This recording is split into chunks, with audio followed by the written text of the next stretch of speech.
Send stars to show your support.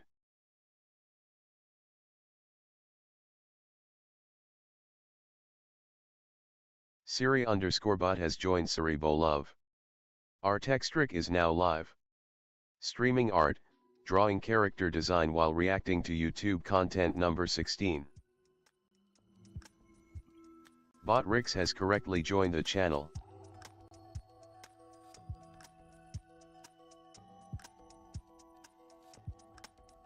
Says yo, it's good.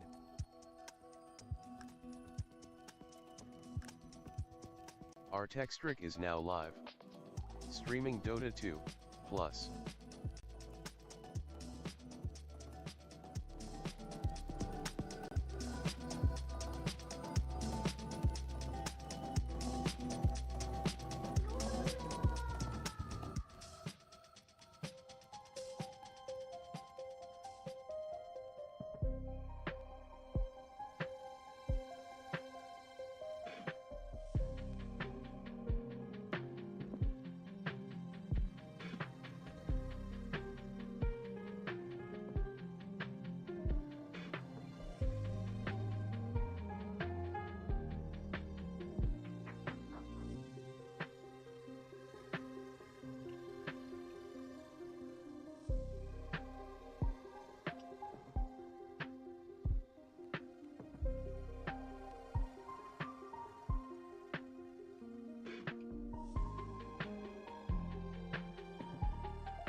Hello, hello, hello.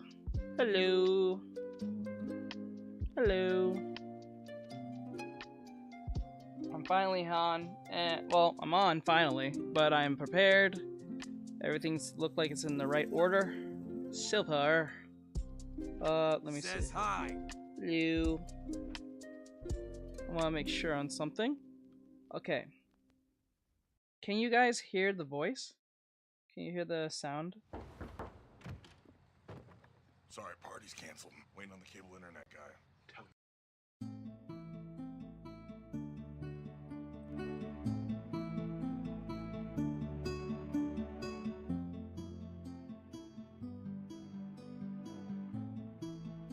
We can hear the music, right? We can hear all the music, everything, the sound effects.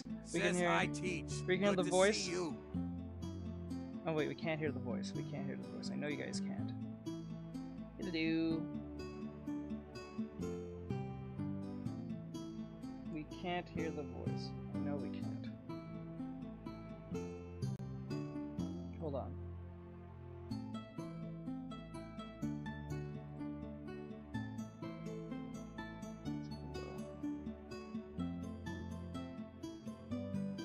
We cannot hear the voice. I know we can't.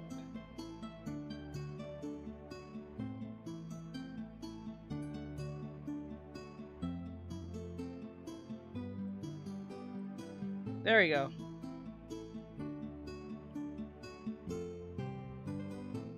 Says we can hear the music, but the voice thing is off.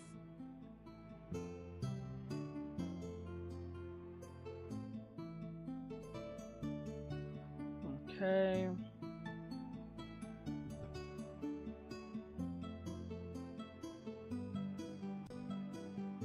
So today we're not going to be doing the Genshin Impact thing today. I decided not to do it.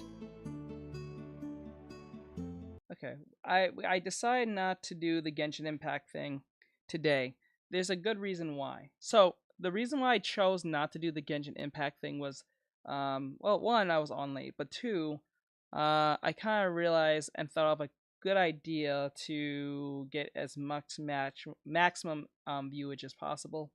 So what we're gonna be doing like we always do. I do artwork as we react and listen to things that it seems interesting, whether it be anime stuff in the anime industry or the comic book or pop culture. So that's what we're gonna do. I might even bring up some Genshin Impact stuff that's coming up on this stream. Maybe some reacting to some characters or whatever case may be, since I have to get used to playing this game. So like, let's see. It's I already thought of a great thumbnail. I have it designed and everything, and I made it. I think it looks kind of cute. So I'm gonna have that ready for tomorrow. So what we're gonna do is, instead of going on my regular time, I decided to do my Genshin Impact sponsorship like first thing in the morning, probably as early as possible, like as early so I can play all goddamn day. So we're not playing for a couple hours, we're playing all day. So we have maximum viewage as possible with Genshin Impact. So let's just finish the drawing from yesterday, which we're not far from. The only thing we need to fix is just some minor things, and then we just put in the colors and everything will be hunky-dory. And after that, if we still have a bunch of time, we'll do a bunch of sketches and just goof around and watch some videos. All right, so let's just get to it. So today we're going to listen to, let me see.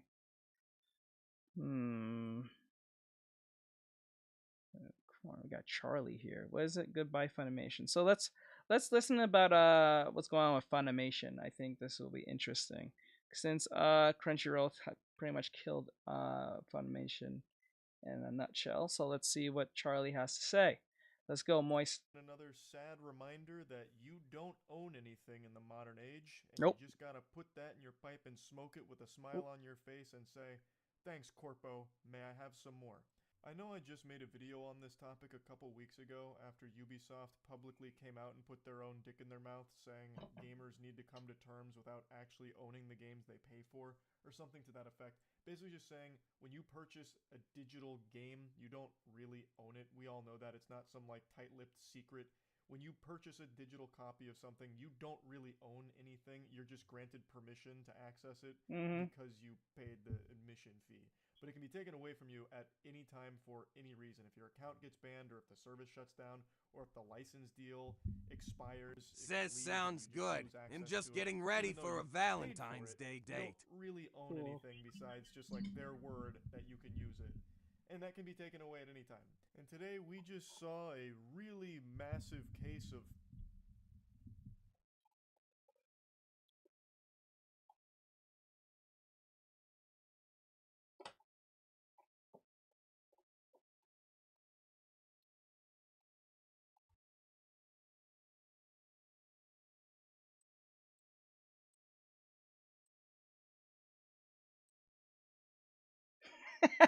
It's like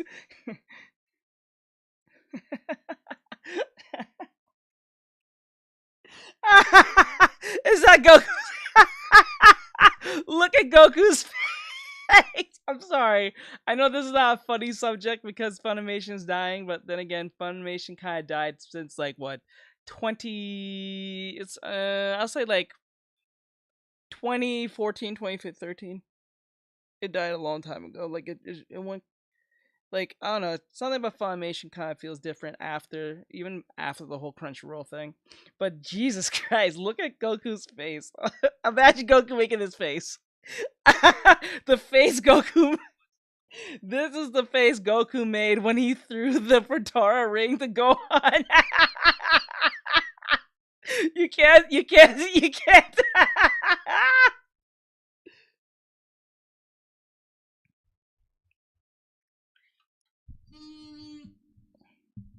Ooh. It is pretty funny. LMAO rolling on the floor laughing.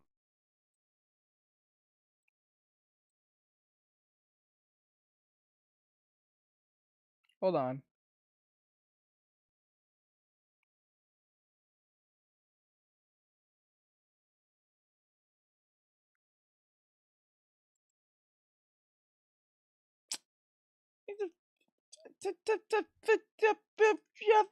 I don't care. Shut up. Fuck you.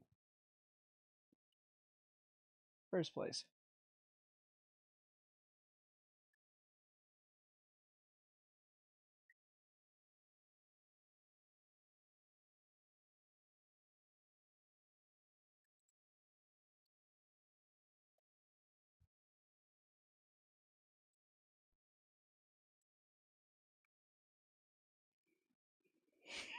Why?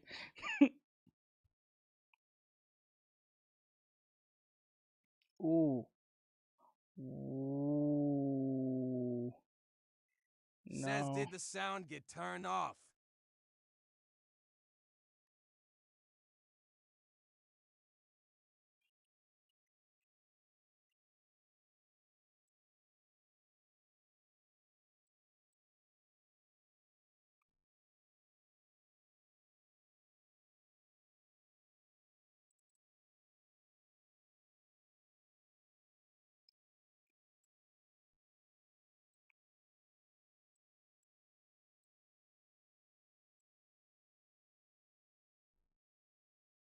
Wait.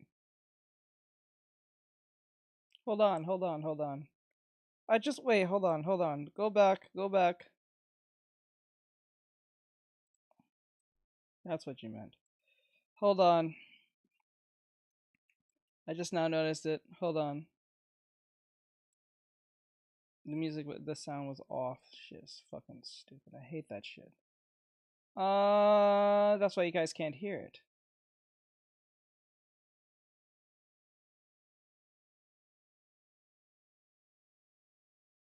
What is this other song? Goodbye, Funimation. There we go. Says no worries. I was just asking. No, good thing. I thought you was referring to the voice thing. I just now noticed. Let's pull this back. I'm gonna have to record. I'll have to like pull this back so you guys.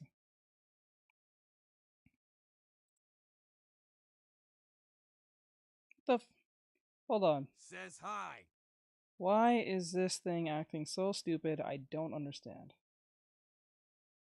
Why is it acting like this? Like, what the fuck? Goodbye, YouTube more. Hold on. I know you guys can't hear it. And say, There we go. What the hell? Jesus Christ, this shit is stupid. Okay.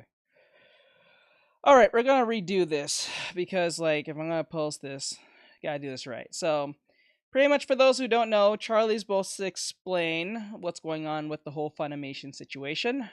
So, Funimation is going to be. So, we're pretty much going to be.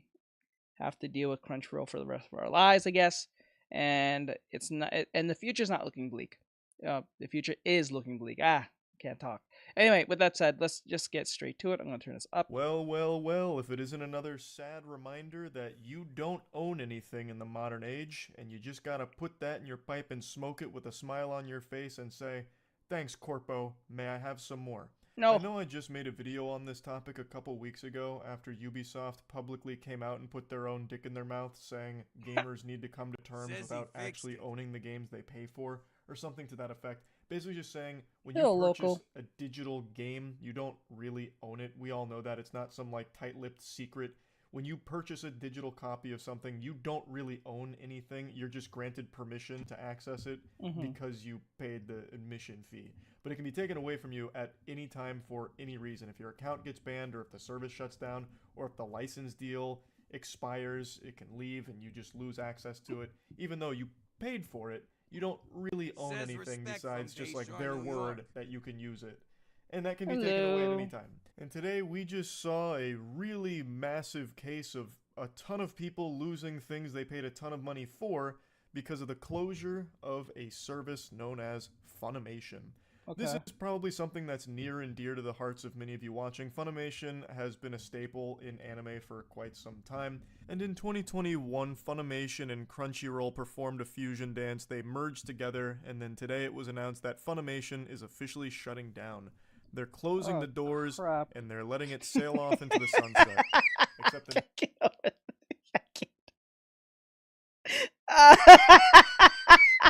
I just... Gohan, why didn't you catch the Bratara ring?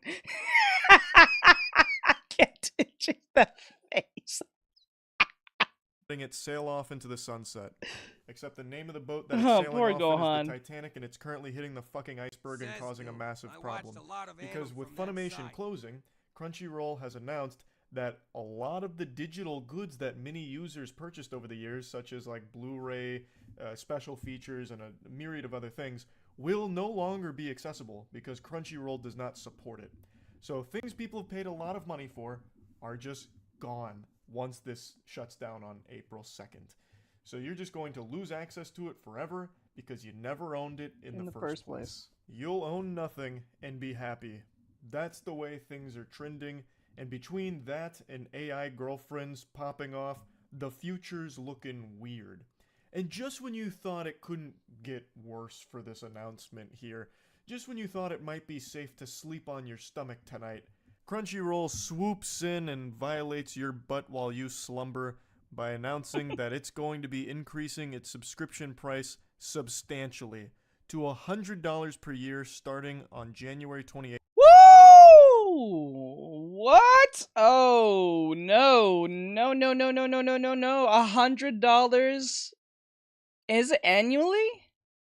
You said annually? Okay, let me see. Says that's insane. Increase from USD 54, $95 a year. Okay, a year. Okay, it's a year. Okay, it's an annual year, so it's pretty much an Xbox subscription. So you'll pay $54.95 a year. Huh. Yeah, the future is not looking great.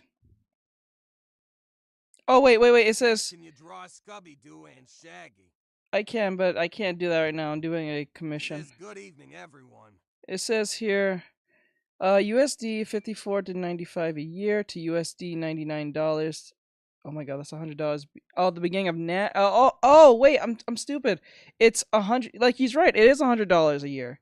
January 28, 2015. 25. Future billing will be provided by Crunchyroll. Charges will be reflected in your next billing cycle, starting on January 28th, 2025, and charged to your current payment method on file. If you want to make any changes to your subscription prior to the translation, please visit your account page or third-party access form. See, this is, I'm not gonna lie, this is where people are gonna start pirating this stuff. I'm not even kidding. I'm not kidding with you.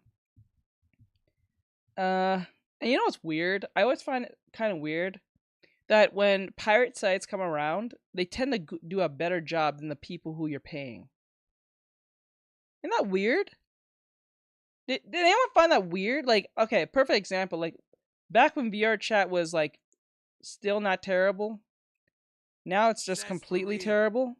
Like on VR chat, you used to can watch movies and TV shows, and it was pretty on point. Like, you can get like virtually any movie, even out ones that was like literally coming out within a week after the movie came out, or a week or two, faster than the movie will be out before the movie even becomes DVD or digital.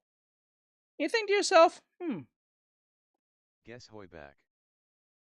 I'm paying $50-something a month, or $20-something a month, $25 a month for Crunchyroll, or like Netflix, or whatever the case may be, and all these other Disney Plus, when I can watch everything under one roof for, like, if you're a Patreon subscriber, probably like $5 a month to watch anything from TV shows, movies. But the $100. But like, come on. Like $100? I used to watch all the good anime off that site. Oh man. Here. Back again. Bro. What's up, Teach? Hey, what's going on? Hey, local. Hey, Luca. Hey, back again. Okay, but $100? Yeah, $100 is way too much, man. Maybe if you drop it to 50, and then people might kind of come around to it for a year. But 100? And if, like, listen to this. If Crunchyroll is going to charge this much, guess what Xbox is going to charge? Look what PSN is going to charge. Look what Nintendo's going to charge eventually, right after those two. There's no point. Just get a PC, right? Well, for those who are on gaming, get a PC. Everything's virtually free or extremely cheap. So, you know. I don't know. It's weird. Like, that's, $100. No. 8th of 2025.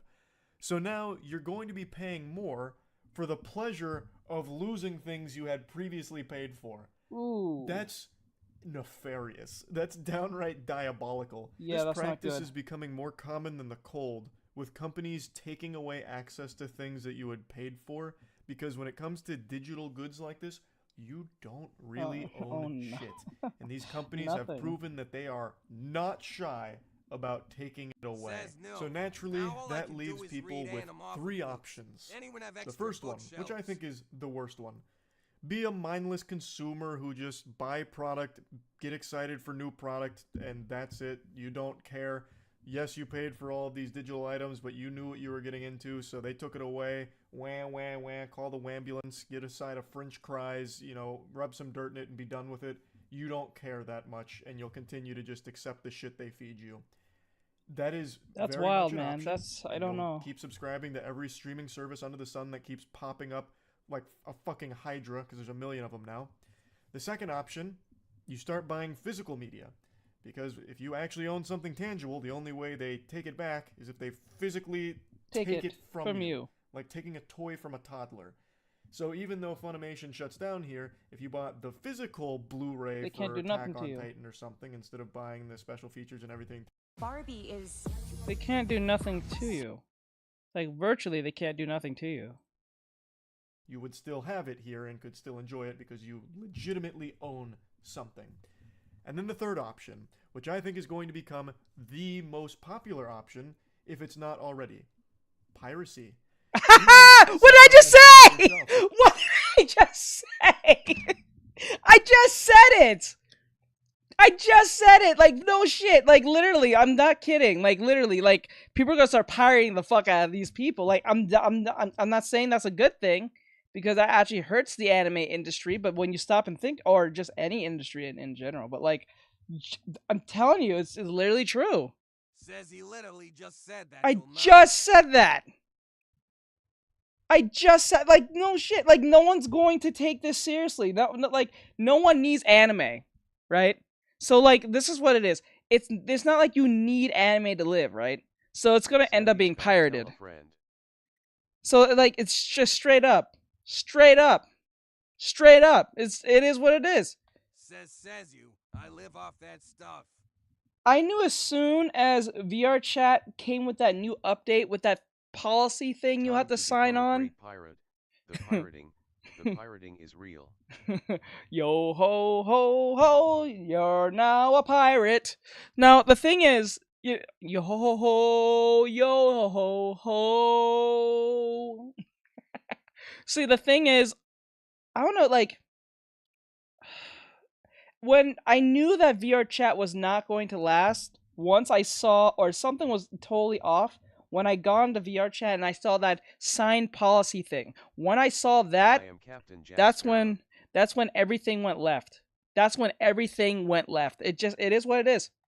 As soon as I saw that, I was like, oh man, they're gonna go corporate. They've probably caught on what was going on in VR chat, because, you know, there's thousands of people on it. Who at Crunchyroll doesn't know about VR chat? They know what about VR chat. Now they just figure out a loophole to get rid of it. That's how they did. They killed VR chat in a nutshell. Because let's be honest, yeah, VR chat's cool to talk to people and stuff and find the most insane, unhinged people. Did you saw the new Apple Vision? Yeah, I saw it. You know what? We'll look at that next, probably down the line. I'm not gonna get off till we color this thing. So we're gonna be watching a bunch of stuff. I'm gonna get a bunch of hot takes, a bunch of videos, and we're gonna just splice them all up and see what becomes what, and we see what really hangs up. Because I'm starting to realize what makes content on this platform now. Hot takes and reactions and opinions and all that great stuff. So let's see. So I just said it. Charlie's on that shit. Let's listen to Charlie. Let's listen to Jesus. The 7 C's, and you say, well, enough of this swashbuckling. It's time to show these scallywags what it's really about. And you start pirating all of your content. And there's a lot of benefits to that. 1, it's free. 2, it's more convenient now than subscribing. I said it's more convenient. I said this. When it was on VR chat, you had everything under the sun, from anime, reality shows, TV shows that you didn't even hear of or even cared about, like shows that was old as hell. There was Dexter's Laboratory on that shit. There was Dexter's Laboratory, Foster's Home for Imaginary Friends. I think they even had some Hanna-Barbera shows. They had Ben 10. They had all these shows way back in the early 2000s, and even I think they had Care Bear from like the 80s, like, and Transformers G1 all the way to like the most recent shit. They had everything there on VR chat. You had everything, and people was paying a fee. As long as those people was paying a fee, everyone was on it. And they did a better job than the actual people who you're paying, like Netflix and stuff. I'm telling you, it's weird. How is it that the people who are corporate does a more shit job than the people who are not being paid like that? That's wild. I was happy. Like, when I was watching, like, my girlfriend will ever ask, do they have this? Do they have that? It was hard not to find nothing. Right? And then they had YouTube. You can put YouTube videos in there and shit. So, like, if you don't, for whatever reason, I don't see anyone, that's a lot of work just to get a link, just to put in the watching VR chat. But it is what it is. But I'm just saying, like, there was options for everyone, right? So, like, on VR chat, you had everything. And there was not, like, a one movie I couldn't find that was on VR chat that I couldn't watch. She brought movies that I didn't even hear of that we started watching. We started watching some foreign movies and with subtitles. Somehow it had subtitles. I was like, what? Bro. I don't know. These companies gotta pay attention, not to the piracy, but how they give a better service than they do. Like, I'm just saying. Like, it's like, if there was a glitch, it was fixed within probably 24 hours, within a week. Like, damn. You know what I'm saying? Like, they had Air Gear, they had Berserk, they had any 90s anime to now.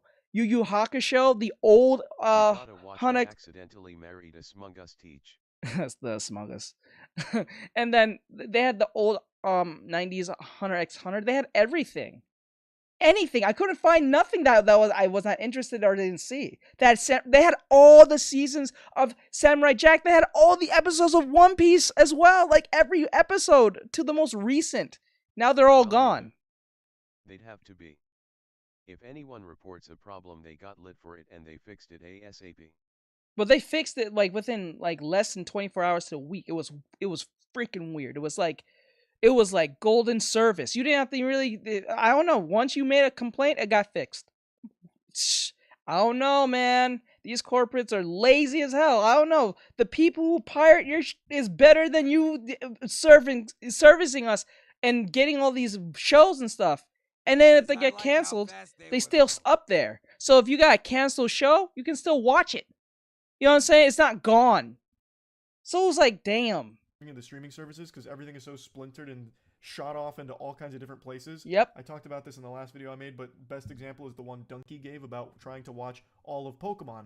If you try and watch the entire Pokemon series, you have to go through like 15 different streaming services yes! every season. Because yes! Thank you! I just said it to like straight up. They had every episode of Pokemon.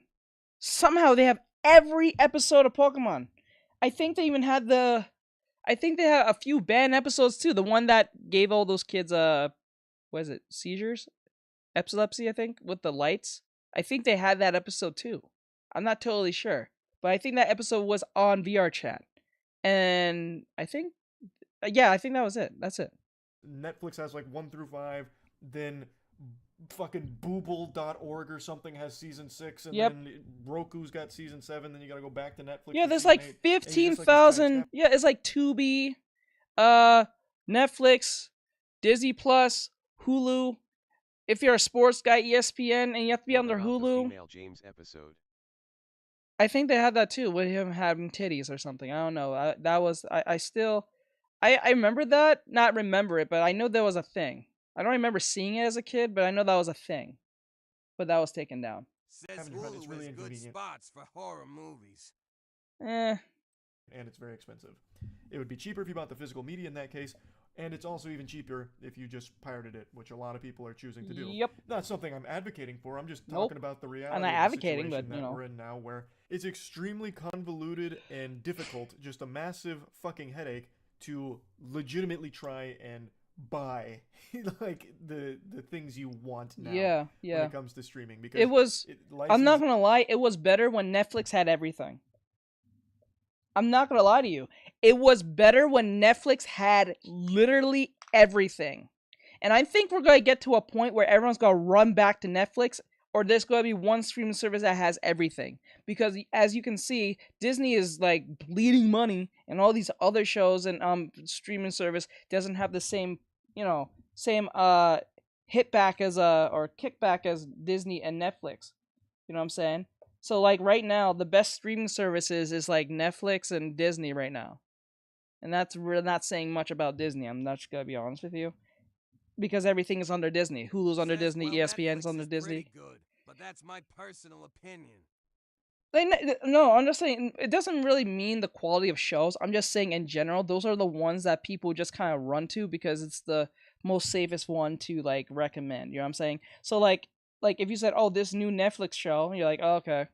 But now, the thing is, what Netflix kind of figured out is that the thing about Netflix was a binge streaming platform. Now it's not like that anymore. It's like cable TV now. So like what Netflix kind of realized is that what people would do this thing where they'll get like a free 30-day pass or 3-day free trial or something, or even a week. And what they'll do is, instead of having the newest Strangers things, because no people want to pay for Netflix, so they'll get like somehow get a free trial. Watch Solo Leveling? I have not seen it yet. But like they'll say, I'll eventually get around watching it. But I think people say the manga is better than the anime, or I don't know. I'm not hearing not bad or good things. It's kind of quiet, so I don't know how the quality of that is. But I'll watch it eventually when I get around to it. I'll watch it on the website that my mod And the shows are pretty good on there too. Some of them are hit, some of them are missed, but like I'm saying, like the point of Netflix was like because it's the first one, everyone's gonna go back to the first one eventually. It's gonna get to a point where Disney's gonna be like, you know what, man, we can't do this shit anymore. I think we're gonna have to shut this shit down, and then what we're gonna do is have to go talk to our old friend Netflix and start making some deals. You know, we gotta need to make some deals, and maybe we have like everything we had from Hulu to everything. We'll probably just throw it over there. It's less problems for us. They have to deal with it. All we have to do is just put our shows on it. People will come, right? We'll not make as much, but it's better than us bleeding money, right? I'm pretty sure every other streaming service is gonna get to that point one day. They're gonna be like, you know what? It's best we just give it to someone else. Just outsource our shows back to another streaming platform. We'll make like 5%, 10%, 20%, 30% revenue. Of shows/movies. Yeah, pretty much it was. Now it's gonna be eventually because look at Disney. Disney's putting all their stock now in Fortnite. When they have like Disney interactive games and stuff, and they're not doing that. So they're putting their money in other places like Fortnite, and then they're putting money in like other studios and outsourcing because they're losing money. So what they're gonna do is start outsourcing this shit. I wouldn't be surprised if tomorrow they lose Star Wars or Marvel and start outsourcing to other studios to do their shit. I'm dead serious. I'm not kidding. It is what it is. If they don't send it to Saudi Arabia, then it is what it is. I'm telling you, once Saudi Arabia, if one of these people, the Saudis get anything close to Marvel or Disney, y'all gonna lose all that diversity. That's going out the window. I'm dead serious. All that's gonna go. All that diverse DEI, ESG shit is going out the window. I'm telling you now. I'm telling you now. It's gonna happen. If one of these rich Saudi guys end up buying Marvel or DC or any of these companies, it's over for y'all. In that whole like woke nonsense, that's going out the window. But the whole point is like, it's just best to put every streaming service on Netflix. Everyone knows the brand, right? And if you just, and remember, they used to have like Friends. Well, I guess people care about those old sitcom shows. They had all these old sitcom shows, right? And then if you just put those back, people will come. People will come. I'm not even kidding. They will come. I'm not even kidding. That's also the same if Disney sells Marvel. No, that's true. As they say. As they say, but I'm not sure. Agreements expire and things go different places. You have to and return to Blockbuster. Nah, well,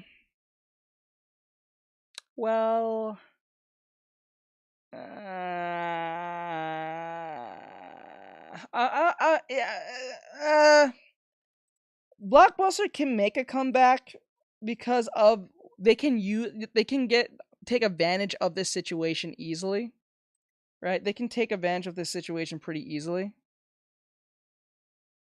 That's also the same if Disney sells Marvel. Yeah, but like if Blockbuster were to come back and say, look, listen guys, we in the movie business, the entertainment business, but we do things differently. You can buy stuff from us and you can own it. We're not gonna update your shit and take it from you. People will be okay with that. That can bring back Blockbuster to that extent, right? Because people like owning shit. They like to know that they have the original or something close to the original, right? Because people hate it when they get their shit gets updated and it's not the same anymore, you know? So like, I don't know. I think that would be a win for Blockbuster to come back if possible. Anyone out. I see you. To keep like following it around if you want access to it still, and it's a nuisance. It's wrong. Significantly more convenient just to pirate it now for most people. In the words of Gabe Newell, piracy is a customer service issue. Yes, it is. Right. He's not wrong. I just said it. The customer service on piracy is not that bad. It's really, really good. It's not that bad. Right now, the offer is bad. You get an incomplete product sometimes when episodes are taken off, like in SpongeBob's case, where 2 episodes were censored, so you don't even get the full product that you want. 30 more and my in date this case here. that we're seeing now, Cool. you can just lose access to it at any time because you don't fucking own it. You don't actually own anything at all. So when the service closes, in this case Funimation, I feel like he's showcasing this lame game. it's just wiped. It is scrubbed from existence, and the things you paid for cease to exist, because they weren't really yours in the first place. Except for some of the things they mention that will transfer over to Crunchyroll, but it's not everything, and there's a big chunk of people that purchased a lot more that will no longer make it over. Yep. And I just think that's unacceptable. If you buy something, it should be yours. And again, I'm not trying to sit here and promote piracy by any means. I'm just laying out the brass tacks here. You know, if you can't handle the truth, stay out of the kitchen. Or that's you can't definitely not how handle the the expression goes, truth. but you know what I'm fucking saying. If the heat's too much, get the pot off the stove. The point is, when you pirate something, even though it's digital, you own it. You have the files. They're on your system now. You get those, He's not wrong. cherished files. Yes, You he's have it. not And wrong. even when Funimation closes, if you had pirated the He's Attack definitely not wrong on that one. on Titan Blu-ray, you have the files. You don't lose them when this shuts down. So you're just literally, it's like actually safer if you pirate it, because you don't have the risk of losing it unless for some reason Crunchyroll hacks your shit and takes it back from you, which I don't see happening anytime soon. And then another thing is you get the complete product. So in the case of SpongeBob, you can get all of SpongeBob, including the censored episodes. And when it comes to There's convenience, censored episodes of SpongeBob?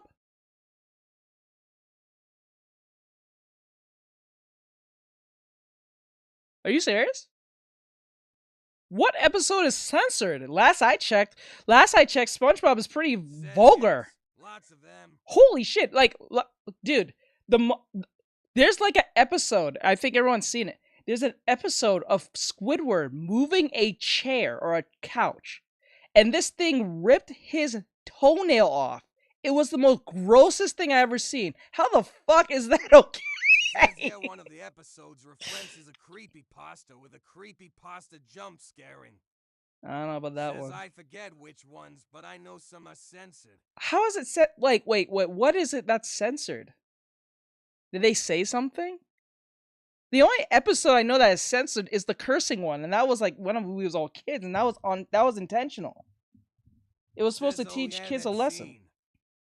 That was a freakish scene. Like, I don't know. I seen the recent SpongeBob, and I don't know. The recent SpongeBob is really it's freaky. It's freaky. It's weird shit. There's some things Says that is they very don't show, questionable. like a particular scene, and TikToks have shown the episodes that are censored. What the hell? Oh God, I didn't even know that. I'm almost 30 and I never knew that. Shit. That's sad. That is so wait, is it like it's like Gen 1 like SpongeBob, like Gen 1 through 3, right? Not like Gens 1 like 5 through I don't know, 7. I don't know how many seasons now. Like it's like the first few generations, right? The first 3 seasons. Am I right? I did not know SpongeBob was even being censored. That's wild to me. Says, yeah, there's a couple of them. They're sensitive. I should have watched more SpongeBob. Damn, bro. Says, nah, there's one that is censored. That's from the recent seasons. Okay. Says, hi, Art. Free. Hello, Moxie. How are you, hun? piracy catches the W there too. That is freaky. I did not know that. Thank you for letting me know on that chat. Because you can get all of like Pokemon 1 through fucking 50, however many seasons there are, conveniently in one place, and you don't have to just keep bouncing all over. Yeah, that internet shit is to try and stupid. find where I was fine. each Like, season- I remember when my girlfriend way back, she wanted to watch the show Vampire Diaries, right, on Netflix. But they had seasons 3 through Says, 5 wait, or some wait, shit. Not quite accurate. There is one episode that's censored from season 1 or 2. Okay. I gotta figure that one out. But like, I remember my girlfriend asked me, "Can you watch Vampire Diaries?" Because that was something she wanted to watch so badly, she never got the chance to watch at the time before we finished the whole series. Netflix, I had Netflix at the time, and I was paying for it, and they only had seasons 3 through 5 or something. They didn't have seasons 1 through 2, and it was so awkward. Like, how awkward is that? Like, literally, Netflix has seasons of shows that's not intact. Not even like season 1 through like 3 or something. They have like fragmented seasons. It's weird. So I have to go to like What was it? It was Hulu? Not Hulu. It was Says, bro, I'm mad at Netflix. They took down the other Yu-Gi-Oh seasons, so it's only S1 earned. Oh wait, it was Amazon Prime, right? Amazon Prime has seasons 1 through 2. Says, yeah, getting the old seasons are a pain in the neck to find.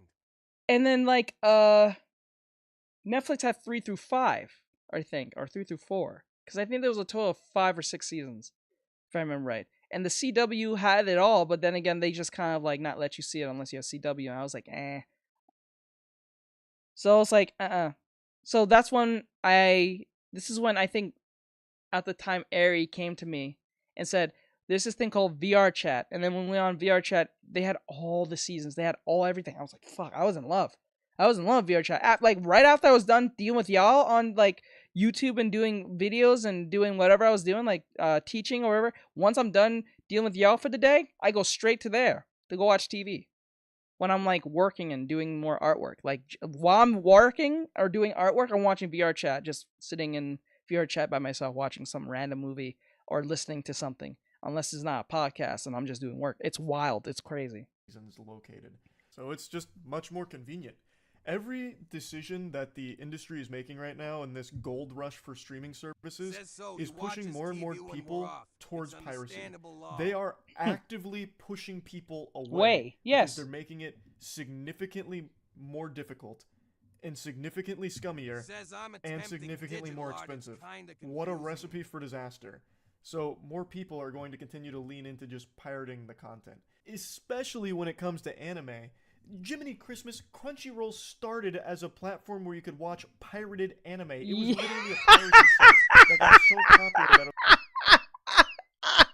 that the irony! The irony! The irony! The irony! Ain't that funny? Oh man, we always go back to Monkey, huh? We always go back to Monkey. I was able to become legit, and now I think with this move, not only is it more expensive with the subscription price increase, but so many customers just got fucked who were with Funimation that I think a lot more people are just going to say, to hell with it. I'll just start pirating again. Now, of course, not everyone. Like, I'm sure there's going to be like a spike in Crunchyroll subscriptions, but I really think over time it's going to prove to be detrimental. It's again, it's just one of those things where more and more people are going to start to wake up to the fact that they don't really own anything, and I think most sensible people will be rightfully upset about that and a bit concerned about the future of not owning anything. That I think they'll start turning to either physical media or even more piracy being even more popular. So yeah, I just wanted to talk about this a little bit. This is something that I've been very passionate about recently because we keep seeing time and time again things being taken away that we had paid for, because we're entering this age where they recognize they can do that and get away with it. But yeah, anyway, that's really about it. See ya. Hey! Thank you, YouTube Jesus. You are the best. This is why people love Charlie. Charlie is amazing. Thank you, Charlie. Thank you. That was amazing. You guys don't own shit. Sorry. Oh man, that's so sad, man. I'm so upset by that. I am so upset by that. That is weird, man. It's the irony and the nonsense. Like, the future is not looking amazing. The more I keep thinking about it, the more I miss the 90s even more. I'm starting to miss the 90s as time goes by, or the early 2000s. People were a lot more sane, and a lot of people wasn't so bold to do stupid shit. Or just like, things were just easy. Ish. I guess we live in just a very convenient time. So am I. Just a very convenient time. And I think we take that very for granted. And we're not going to realize how much the 90s and so on was better for us than it ever was now. We're not going to realize that till it's like way too late. Most of us won't realize it. It's sad. But that's how humans work. Says I Alright. missed the 2000s. It was so more peaceful. Yeah, it Now, was. It's a nightmare. Disney's Hail Mary Pass is Taylor Swift. Okay, now we can finally listen. What Says is the just hype? checking. Are you zoomed in on the canvas or OBS is acting funny again? What do you mean zooming on the canvas?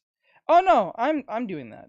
I have everything ready. Everything's good. I think everyone can see it. I put everything in their respective places. I purposely have Oh wait, you guys can't see me changing. Good. Good thing I caught Says that. it more alive as I'm me. so glad you caught that. I am so glad you caught that. I don't know why. What the hell? Hold on. Yeah, okay, once you what okay. Okay. That's how it works. That's so weird how that works. It's not like an overall thing. Okay, so I have to do that and make sure it's going to the okay, yeah, I see. That is so different. Okay, I gotta keep mindful of that every time that happens. Got it. Thank you, Mora, for at least saying something.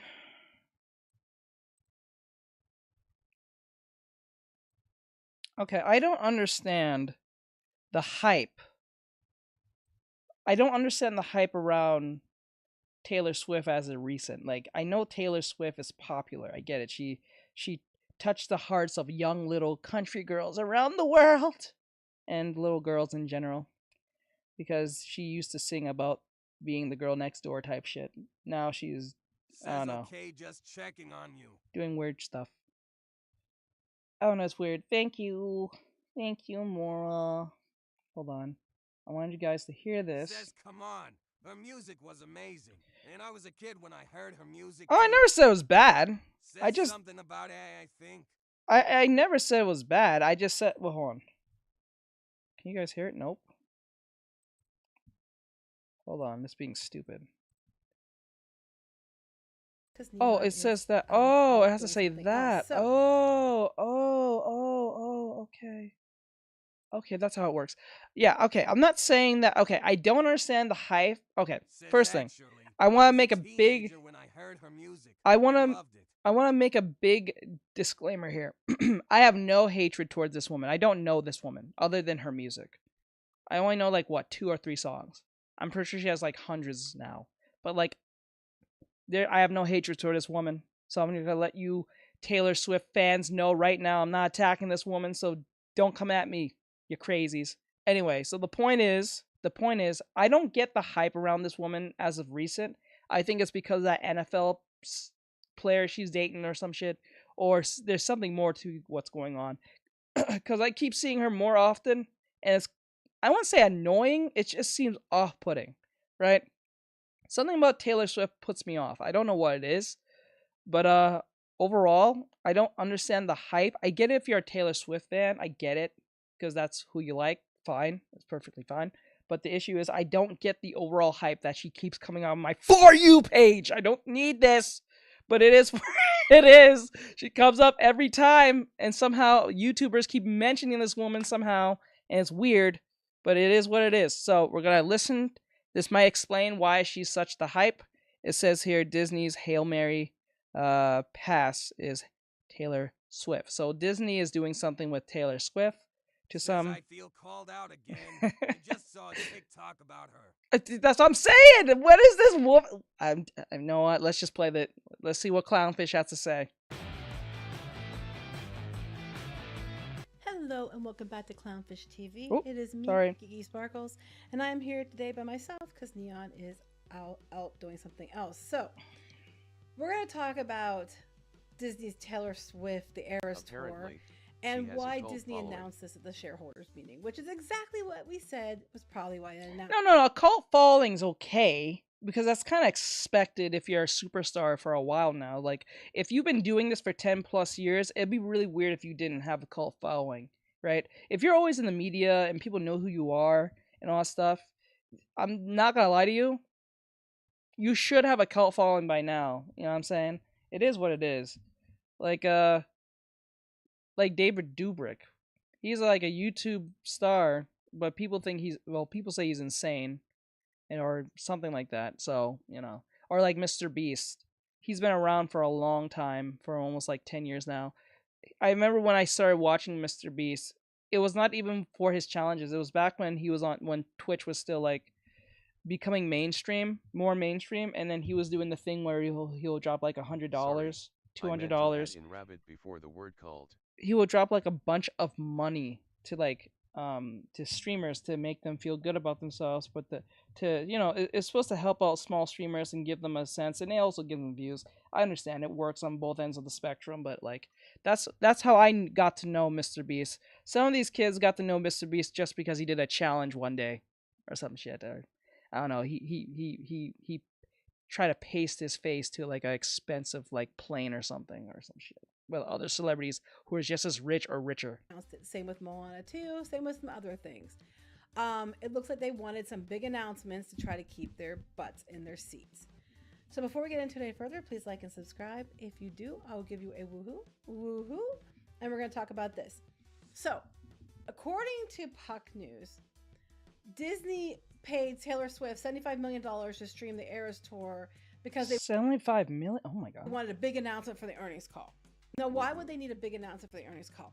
Because Bob Iger and his board were going to be, up for some of their seats to be removed because of different investors like the Tryon Group with Nelson Peltz, or the Blackwell's Capital Group and things like that. Blackwell's Capital won 3 seats, Tryon Group wants 2. And these people who've been on the board for years and who are Bob Iger's enablers want to keep their seats, right? They want to stay in charge, even though, they should leave so some people can freshen up the board.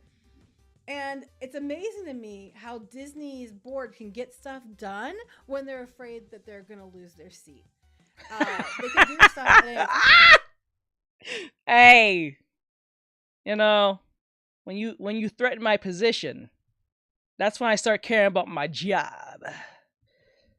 You pay me a lot of money for doing nothing. Now you want to take it from me? I'm going to show you why I'm on this board.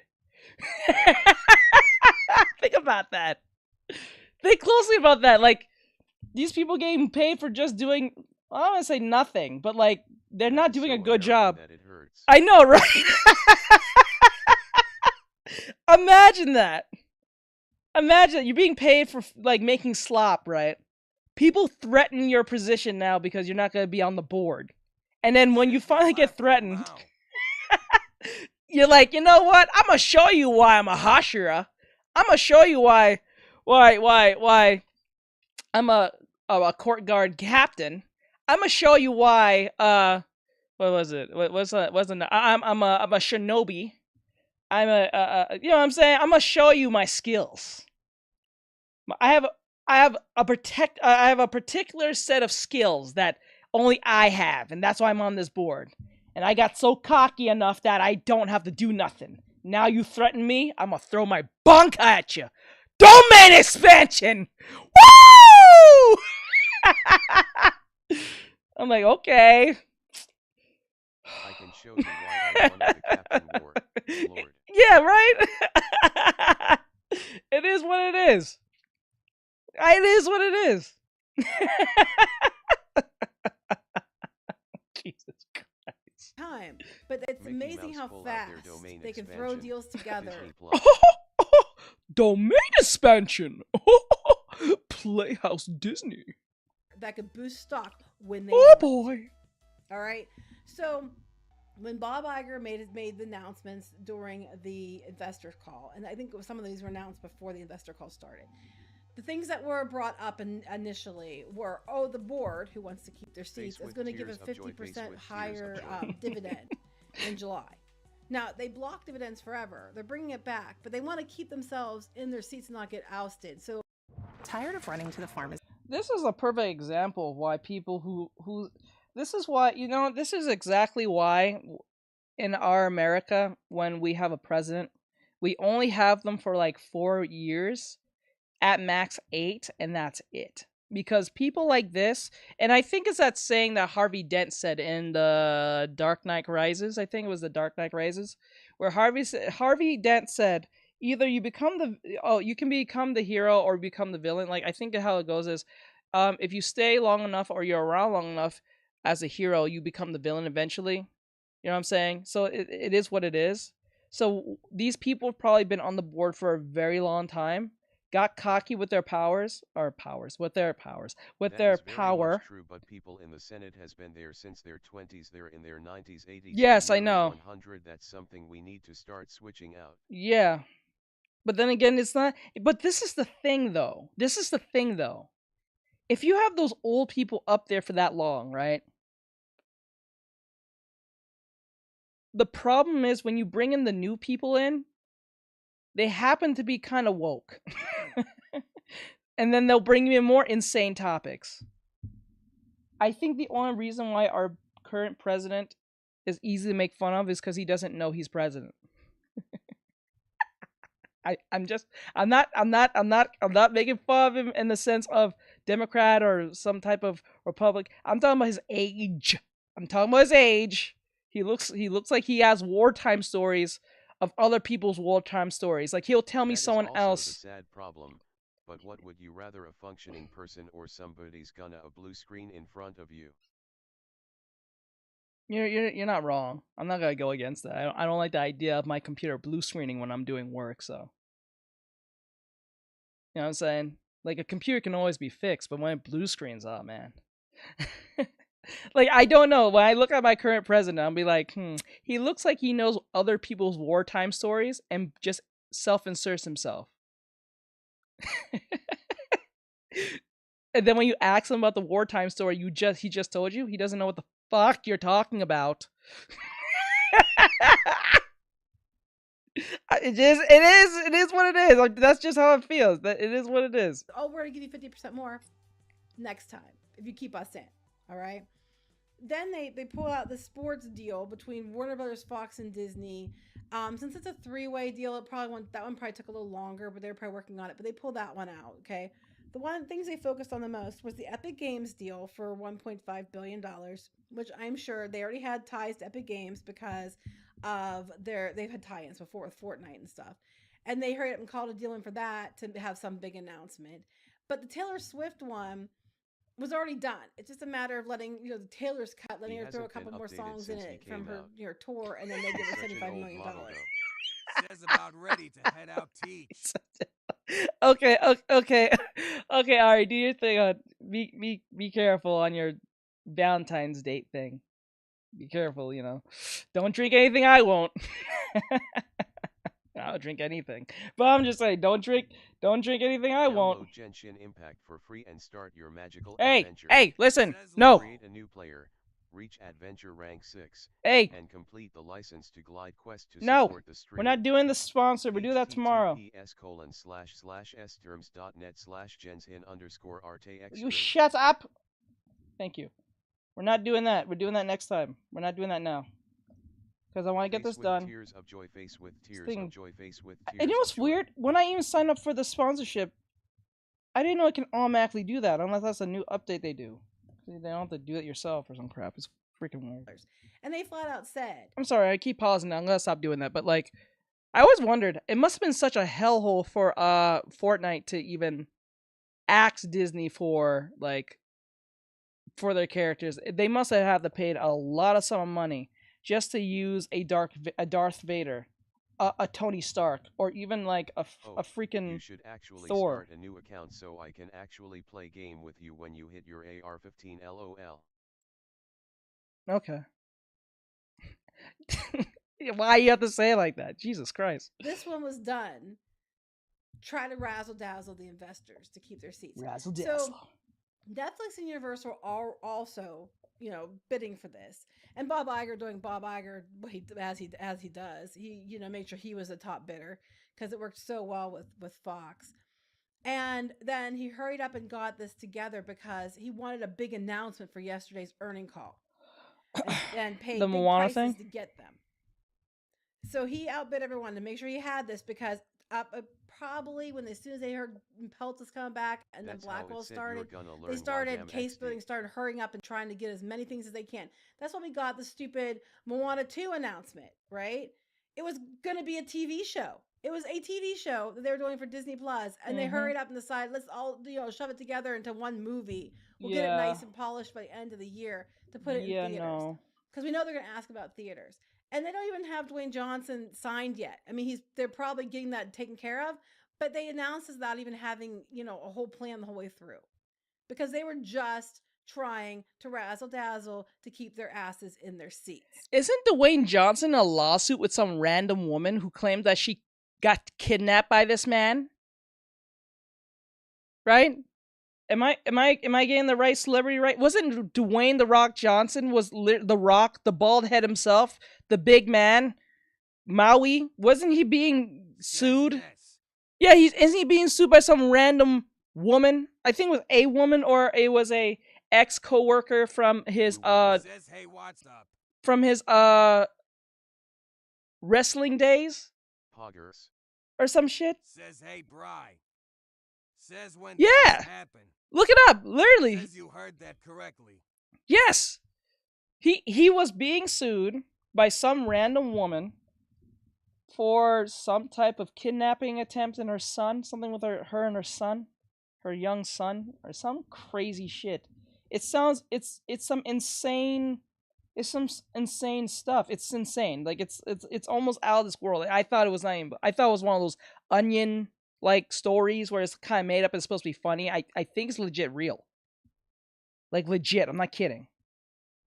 Says I remember hearing about this. It's been a while, but I remember it. It Okay. was an old employee, I think. Is Yeah. it so ridiculous that it could be a movie? It could be. I thought it was a joke. That's how I kind of brushed it off.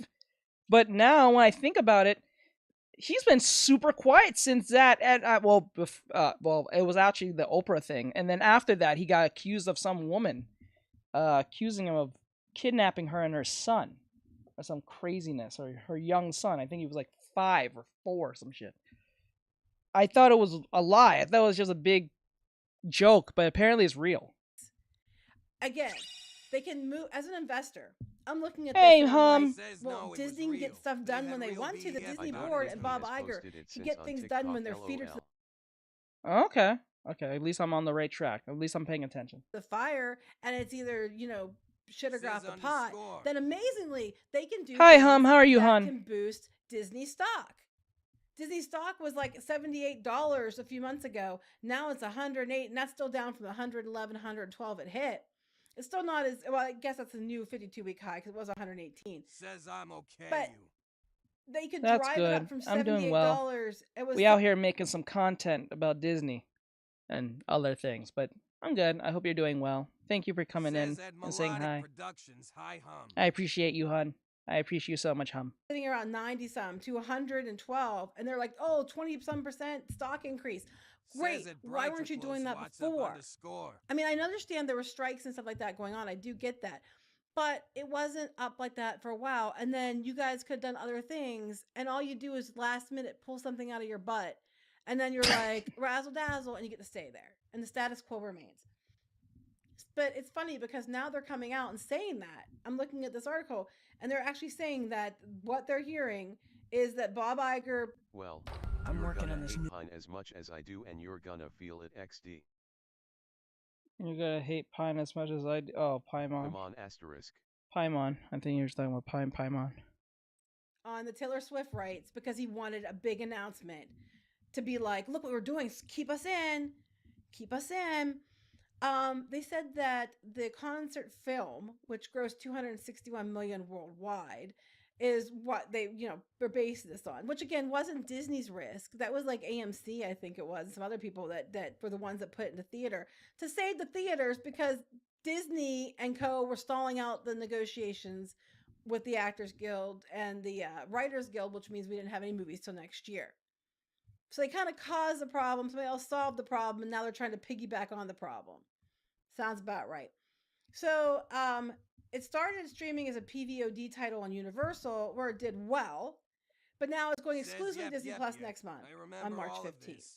But it was at Universal first. So Iger had to have gone and massively paid more. Said Iger did, in fact, announce the streaming news on the company's Wednesday earnings call. The streaming version will be known as Taylor Swift Eras Tour Taylor's version, Be a support with the hero entirety of the today concert film plus by the using song commands Cardigan like and 4 additional / acoustic donation songs. and / cash app. I'm so But they're turning just- you I off. mean, You're blah, blah, fucking blah. annoying. What Stupid I'm robot. taking away from it is he wanted a big announcement, was willing to pay big prices to get it. So they're just throwing this shit together. like I think they probably, like I said, last couple of months when they knew there was going to be problems, and they might not beat the activist investor groups this time. They're trying to pull whatever they can pull out, all the stops. Oh, they're going to mention the movie's doing bad. Well, we'll just give them Moana too. They're going to mention Disney Plus streaming services and the numbers. Oh, we'll just give them Taylor Swift, because look, it was big deal. Y'all heard of Taylor Swift, right? Y'all heard about her. Well, we're gonna have that. You know what's the problem with Disney and all these companies? You know what's ultimately the problem? And I'll tell you what it is. The ultimate problem is there's too many freaking hands in the cookie jar. You know what I'm saying? There's too many things happening. They're spreading themselves thin. They have too much things going on. Too much. Remember when Disney was just making animated films and movies and that was it? That's it. Maybe a game here and there, but like that's it. What happened to that, bro? You'd be surprised how much that mouse has. You guys probably don't know this. So this happens to me. I was working with my headphones in, and I was listening to music and taking orders at the same time, and then a schizophrenia ad started playing in my ear while 3 people at the same time were talking about their order. I know what they feel. It has nothing to do with what I'm talking about. Anyway, the point here is there's too many things happening at once. What happened to just keep it simple, focusing on what is the goal, and that's it. Everything, they're too spread. You'd be surprised how much that mouse has owned of a bunch of things. Like they own a bunch of channels. I think they own the health channel, the Discovery Channel, ESPN, Marvel, what do you call it? Star Wars. They own, I think, ABC Family, if that's a thing. They own what else? The Cooking Channel. I think several cooking channels if you have cable still, or DirecTV, or if you still even people fucking with that anyway. But you'd be surprised how much that. I think they have stock in Nike. They have a bunch of stock in everything and anything. Virtually, that mouse is in more than you think. He's not just in movies. He's not just in games. He's in your shoe. He's in your shirt. He's in your cap. Think they also own half of the own work. The channel that Oprah had, or have I think she has it still. Yes, I think they even have. Yeah, I think they have their stock in Oprah shit. Now they're putting billions in Fortnite. Fortnite. Come on, think about it. This is wild, man. They're spreading themselves way too thin. I'm telling you now. That's probably what is happening. Because back then, when Disney was around in the early 2000s, they was just known as movies and animations, and that's it. Just overall, animations. That's it. Cartoons, movies, kid stuff. That's it. Now it's everything to streaming services, to your shoe, everything. That's the problem why this is happening. It's just too many people, too many CEOs, too many HOs, too many bored people. It's just too much. We're going to bring her to the platform. And again, like I said, it's just razzle-dazzle bullshit. And if you can do that when you have to, why weren't you doing it the entire time? Why were you letting stocks drop down so low? And even before that, they've been even look back here over the course. Oh yeah. Channel Disney has some kind of dealings in it, and some reason I think PBS as well, but I'm not sure. I know about PBS. That one's a bit of a stretch, or Nickelodeon, but I won't be surprised, to be honest with you.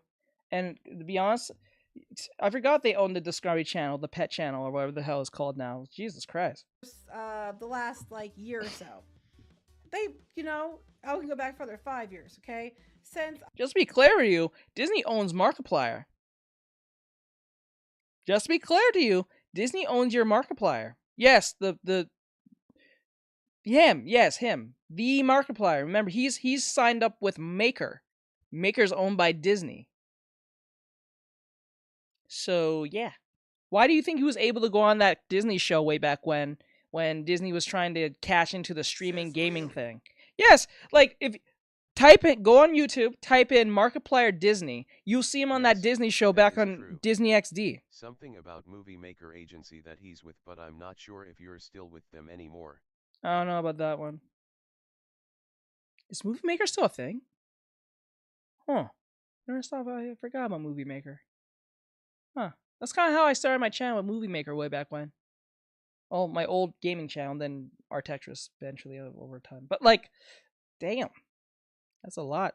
Yeah, you think about it now. But like, literally, you're Markiplier. If you're signed under if you're a YouTuber and you're signed under the Maker XD moniker, you are subject to be a Disney employee. And if you're making a lot of money, best believe if Disney really likes what you're doing, if you're really family friendly, they'll throw you up in there.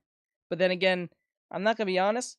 I'm going to be honest. Like Markiplier is not technically kid friendly if you kind of think about it. But then again, he is a great guy as far as I see it in his videos. I love his videos. I just love Markiplier. He's funny as hell. I find him funny to watch whenever I get the chance. I haven't watched him in a while, but every time I catch him, he's always doing something funny or fun or playing some fun game.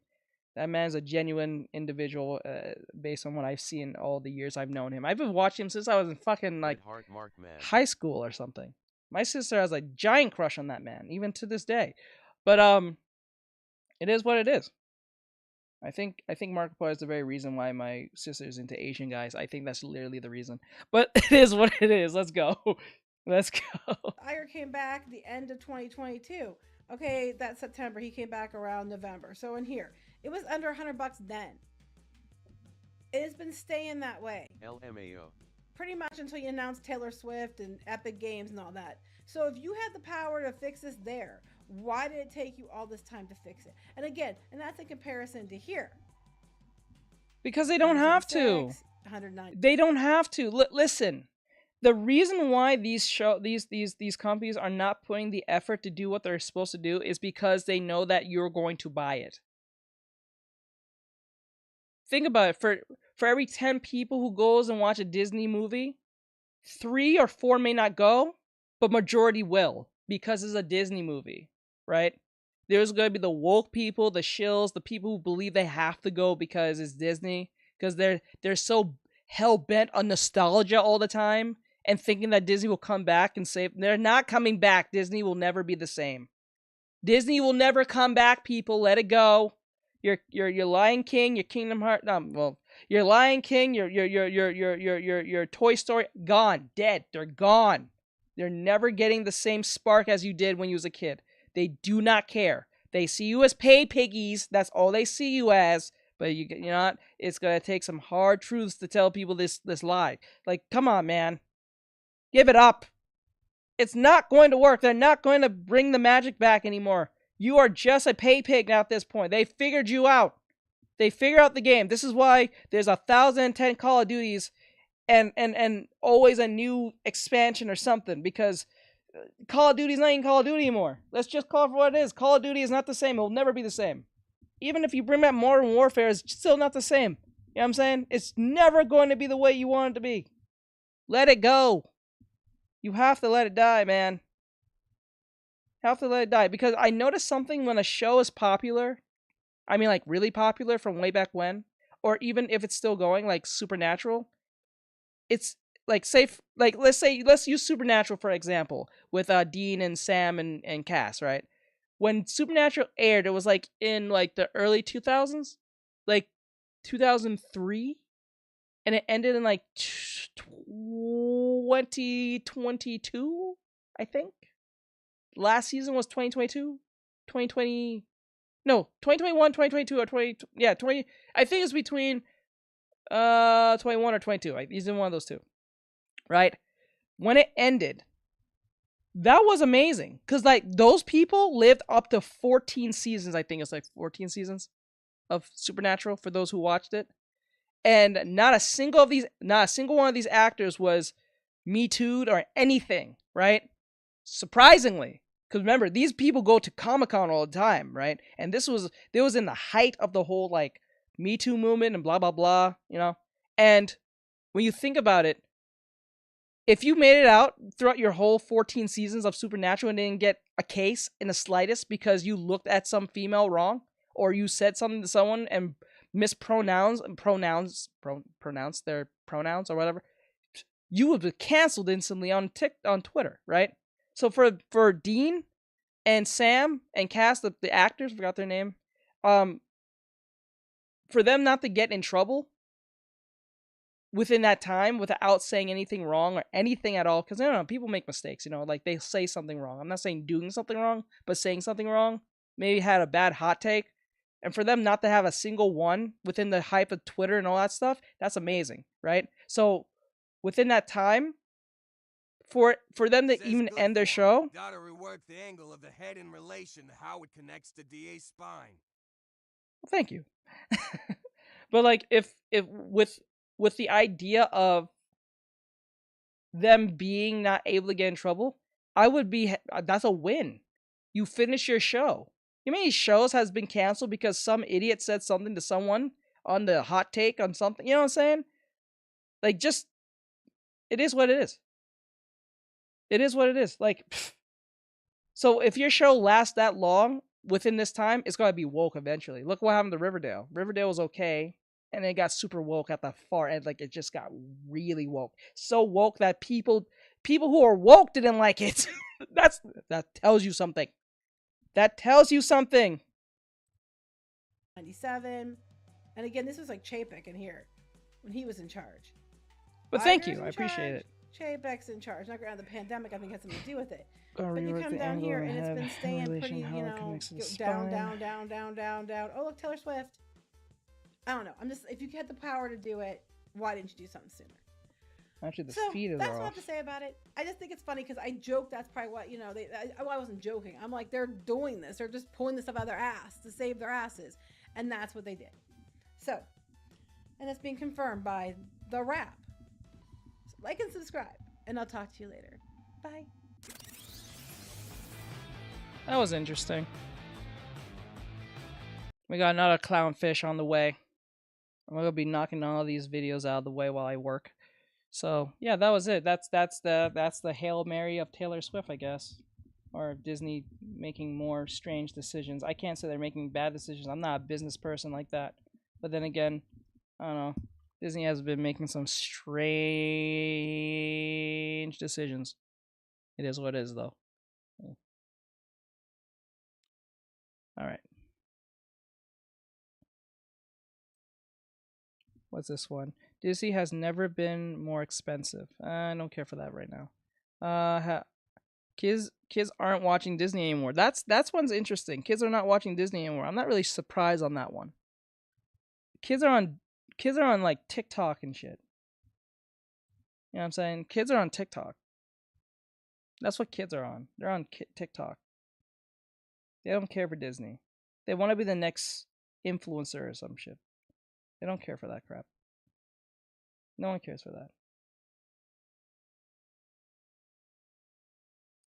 Let me see here.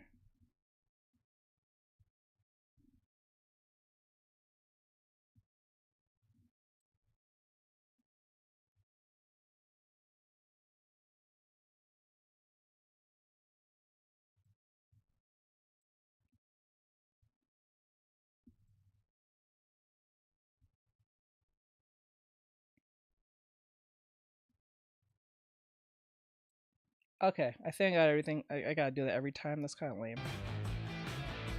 Hello and welcome to Clownfish TV. It is me, Geeky Sparkles. And again, I am here without Neon today because he is off doing something else. It might be the same case for tomorrow. So today we're going to talk about this article. Actually, we recorded this yesterday, but the condenser was so bad that he scrapped this video. So I'm going to try to do it again because I think it's important. And we're going to What talk brush about do you use? this article from I just used just to answer your question. Yeah, just to answer your question, I only use defaulted stuff. I don't worry about brushes. It's all about technical skill first, and then worry about brushes later. And they're basically saying that kids are watching YouTube, Roblox, and TikTok, and they're not watching like TV, like Disney Channel. Disney Channel has gone down significantly over the past like several years. No, Disney Channel died when every freaking kids comedy sitcom was trying to be like iCarly and like Victorious. That's when things died. I'm dead serious. Everyone wanted to be super quirky all the time. People run into very strange individuals every time. Like, there was always a strange, outputting person when they go to like a club, not a club, but they went to their hangout spot. Some weirdo person will just pop out of nowhere, have a funny interaction or some stupid shit, and that's it. That was literally what I don't know if this was the fault of like Dan Schneider because he was but like if the quirky thing was so annoying because it never was realistic. Like ever stop and watch iCarly or watched Victorious and look at their rooms? Their rooms don't look like rooms. It looks like something from a strange IKEA thing. It looks weird. It looked like it's a lot of knick-knack, paddywhack type stuff in the background that look just really off-putting. Most people's rooms don't look like that. Look at Carly's room. Look at Sam's room. Look at Freddy's room. Look at all their rooms. Always look very strange and very cartoony. It never felt like a real room. Ever rare. I think the only show that had real rooms was probably back in Boy Meets World time. In the early 2000s. That was wild. Like, it was weird. Like, I remember, it was a very weird one, other than after Victorious, like, finished in iCarly. There was this one show I remember way back when. It was called Game Shakers? Does anyone remember that? Game Shakers? Right? And it was, like, literally had Keenan, what's his face from Keenan and Kel? He was supposed to be a dad to some kid because they were supposed to make a game because they gave the lie of how to make a game, like how just making a game was so easy, it was so quirky. It was just so weird. Says yeah, but I didn't watch it. And then the show was kind of racist if you gotta think about it, because I remember when the show first. I remember that show. I remember when the show first was being like introduced to kids, like the commercials before they were actually aired. They was trying to give each character their own like showcase display of who they were. And they was trying to show how quirky everyone was and how silly everyone was. And the more sillier and quirky people got, the more stupid it got and less relatable, right? So like there was one when they was doing Keenan first because he's actually the real star of the other kids because he's like the original kid star from Nickelodeon. So like they had Keenan as a dad who's going to be the dad to one of the kids. And not only that, he's like a cool dad per se, and he helps them make a game, but he's also a rapper. They like mentioning that part. I was like, what does the fuck? Like, okay. I know he's black, but just because he's black doesn't mean he has to be like a rapper. Can't he just be like kind of a quirky dad? Why does he have to be a... I'm like, you liberals. Like they just had to keep that urban demographic connected to that, huh? You can't just be a black dad. You gotta be a rapper. Huh? You just gotta be a rapper, huh? Just fitting the stereotype. Very weird. Very, very weird. Because last I checked, when I watched Family Matters, the dad was not a fucking rapper. When I watched Fresh Prince of Bel-Air, the dad wasn't a fucking rapper. You know what I'm saying? Says exactly. Exaggerated swagger. Yeah, of a black teen. Do you notice how funny that sounded? That's weird. That is very weird. That's weird. Very, very weird. Says Lamau. Weird as shit. Like, you can make the show look awesome. It's just like you don't have to make him into a rapper. Like, what did that have to do with anything? And the kids, all the other kids was all either stereotypically weird or strange. Like, just not even relatable. The more they tried to make them relatable, the more strange it got. That's how out of touch most of these companies got with these Says sitcoms. They couldn't pick any other job. They couldn't. I remember that show. Yeah, like it was a very weird show. And then Disney tried to up one on Nickelodeon. And the weirdest one I saw, the weirdest show I saw that Nickelodeon made was not Nickelodeon. Disney made was a dog with a blog. I just literally looked at the screen. I was like,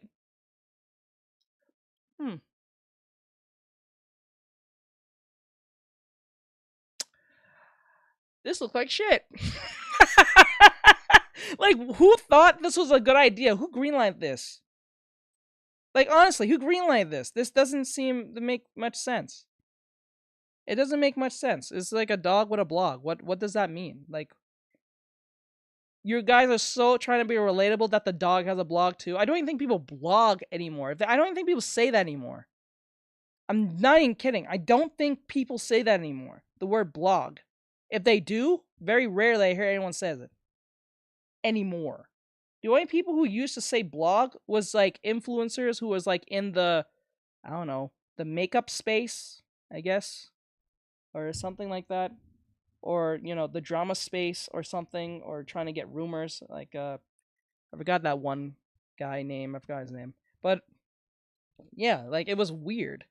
The more quirky, the more weird it got, less relatable and stupid it got. It was weird and strange. And then the next one was I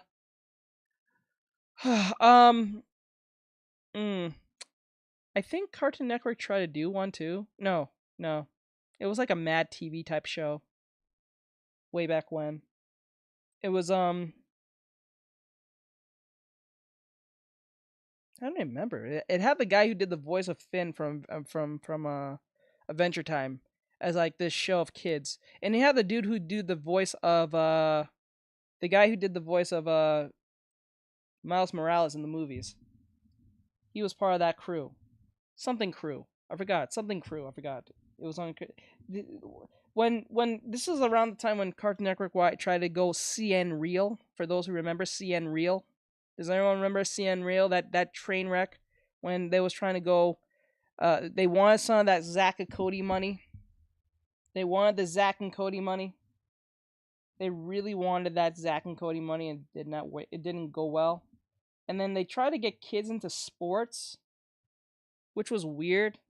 Like, they'll have an annual, yearly sports award ceremony thing. I don't even... Kids do not watch sports like that. Says, oh yeah, with all that live action stuff. Yeah, that was weird. And then was that one show called Build, Destroy. I think that was called. Says, want to see that drawing from yesterday? I finished it. Yeah, you can send it to me. But yeah, that was weird. That was a weird time. Very strange, very questionable. And I think the guy who did I think it was a woman or a guy. I think it was a guy. And he made the choice to go CN Real because he thought cartoons was dumb. I think he said that. I think he said that verbatim. I think he said cartoons is not where it is. It's where kids watching like Zack and Cody or some crap like that. It's not. But it's called the Cartoon Network, bro. You know what I'm saying? That's your whole shtick. It's in the name. It's about cartoons. But you're trying to get Zack and Cody. But it's called Cartoon Network. You know what I'm saying? That's how dumb it is. Like, dude, you never take some self-awareness class. Like, what the hell? Like, I know you're the CEO or CEO of like Cartoon Network, but come on, man.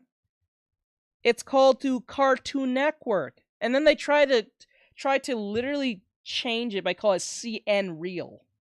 Like, bro, it's still Cartoon Network. You just put real at the end. We're not dumb. Like, what the hell? That's really how much they thought young kids was dumb, or people who are growing up with Cartoon Network is that dense not to know the difference. It was really weird. That was a time where Cartoon Network was really like dying in the water. I don't know why, but that was weird. It's becoming non-existent for viewership. And all these kids are spending more and more time, which we've talked about before in other videos, on these other platforms. This is likely why, Disney's desperately trying to get into Epic Games, and they're pushing TikTok so much and all that because they're trying to find the audience where they're at because they're not watching on their platforms. And now Netflix is still doing okay, but Disney Plus trails them significantly. So we're going to look at that. That's what I'm saying. Just get back to Netflix. Please like and subscribe. If you do, I will swallow your pride and be like, no, Netflix will just give you our shit. Look at this article. Because if you're gonna do this with Fortnite, might as well just go back to your competitor and be like, listen, competitor, it looks like things are not working on our behalf. How about we just strike a deal? It's better to save ourselves than look like morons. You know what I'm saying? So this new study, which we've seen this before with other studies, this isn't a new thing. We've talked about this before. they're talking about how parents have relied on screens for their kids, and now the audience's attention is directed towards online locations like YouTube, Roblox, TikTok.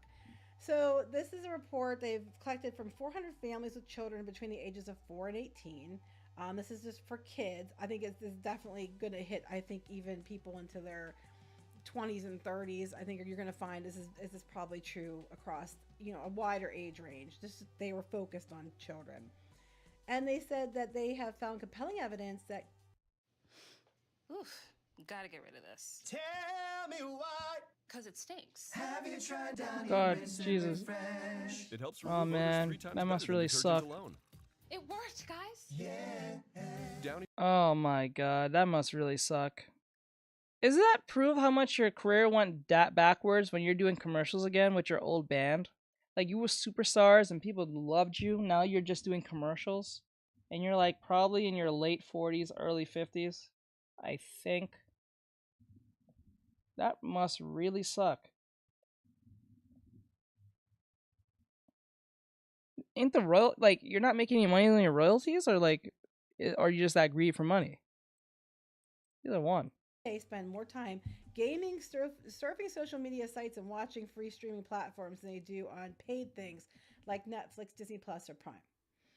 I think you're going to find that it's much wider than kids because people are trying to find entertainment and they're going to want things that are streaming or free because they don't want to pay more money, because we've gotten to a place where having all these streaming services is starting to become as expensive as, well, actually I'd argue more expensive than, you know, cable was, you know, 10 years ago.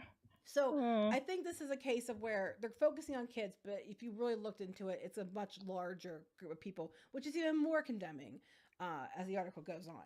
So they're going to look at where the streaming trends are and things like that. According to the report, kids worldwide spent 27% more time streaming in 2023 than in 2022. Globally, kids spend an average of 57 minutes per day streaming content, and in the US, the figure hits 64 minutes per day. All right? They worldwide in every region analyzed by the study, YouTube was the most popular streaming service. You can find shows, movies, all kinds of stuff on YouTube. I'll tell you what, my kids, and this is not new since I was at least 10 years, likely 12 years, whatever. They have been on YouTube in the mornings. Like, I'm sorry, TikTok is gonna die anyway, because if you think of it, if you really truly think of it, because they took the music out of, like, taking music out of TikTok is like taking the dinosaur out of the park.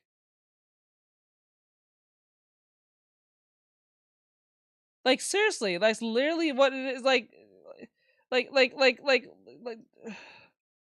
it's not Jurassic Park without the dinosaur, right?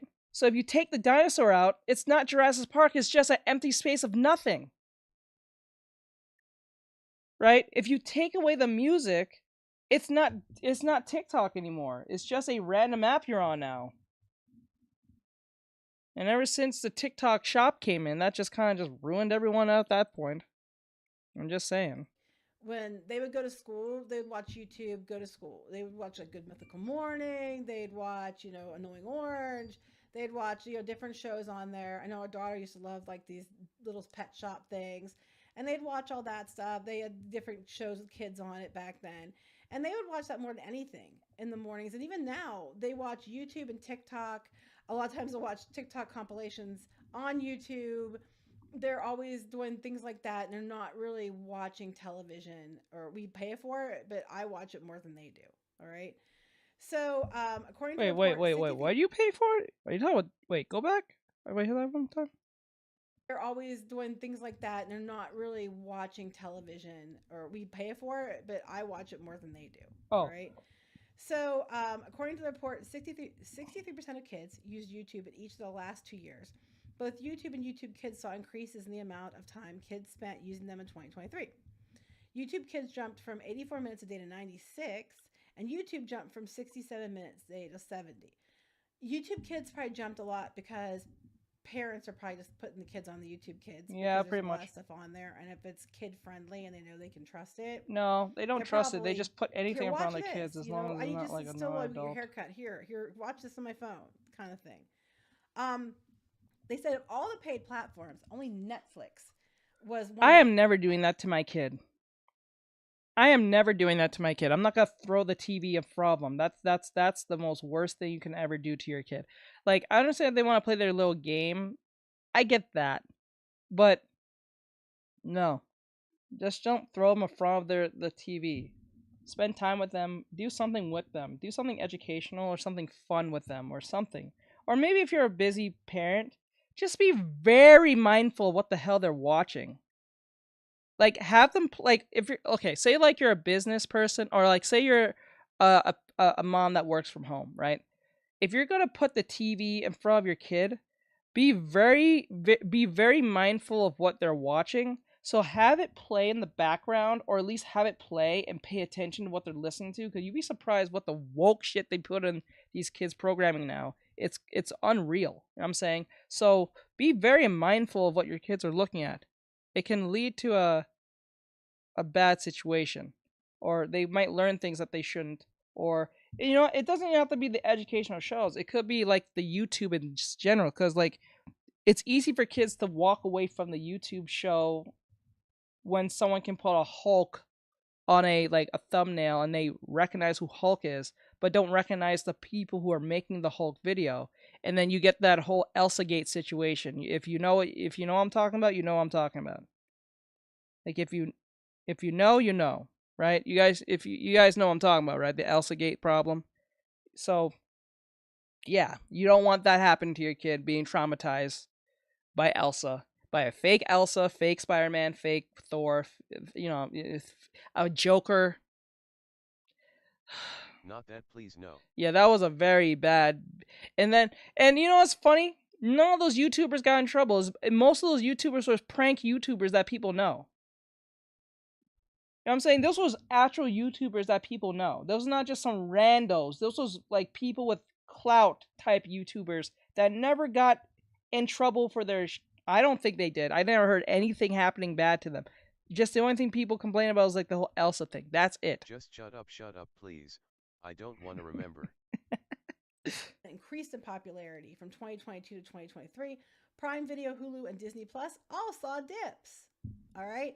It's interesting to me. We click on this, for example. Here, online video apps of popularity and time spent. YouTube, Netflix, Disney Plus. YouTube has increased since 2021. It's 63% stayed. Netflix was 32, 39, 40. It has gone up.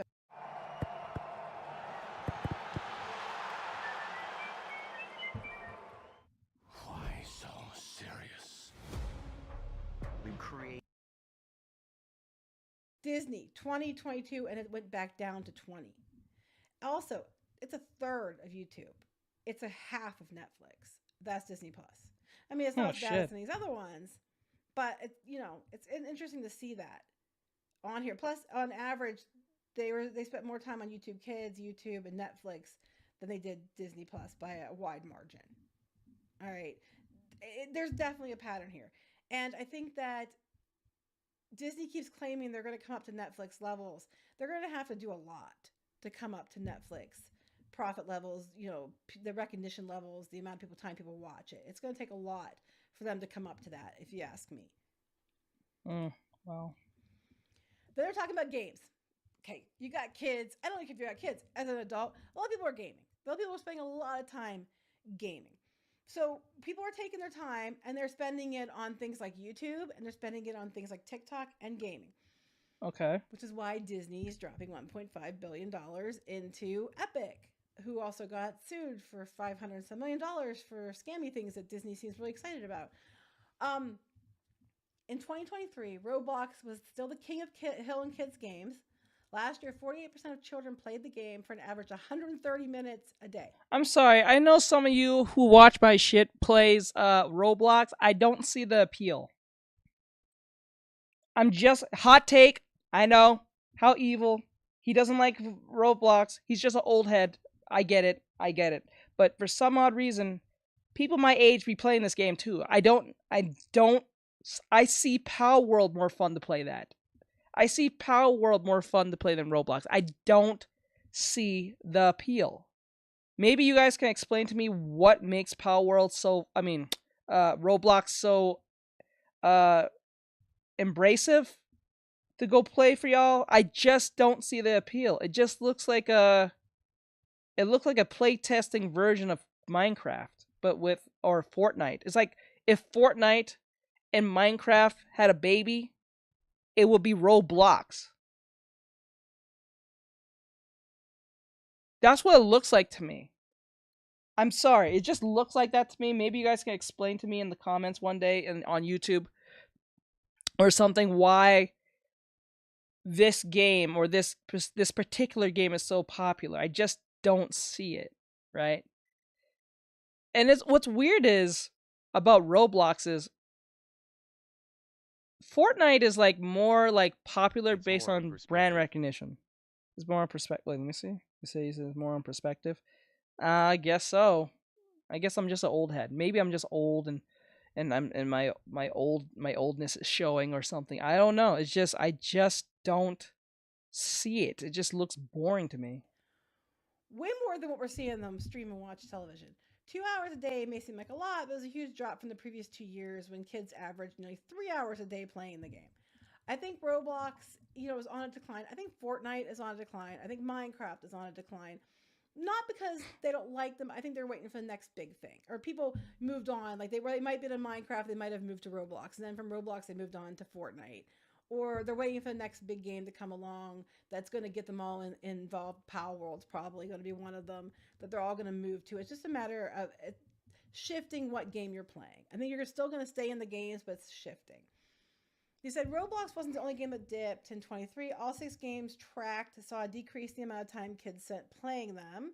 Most also saw drops in popularity. Roblox and Minecraft still rank miles ahead of streaming when it comes to eating up kids' free time.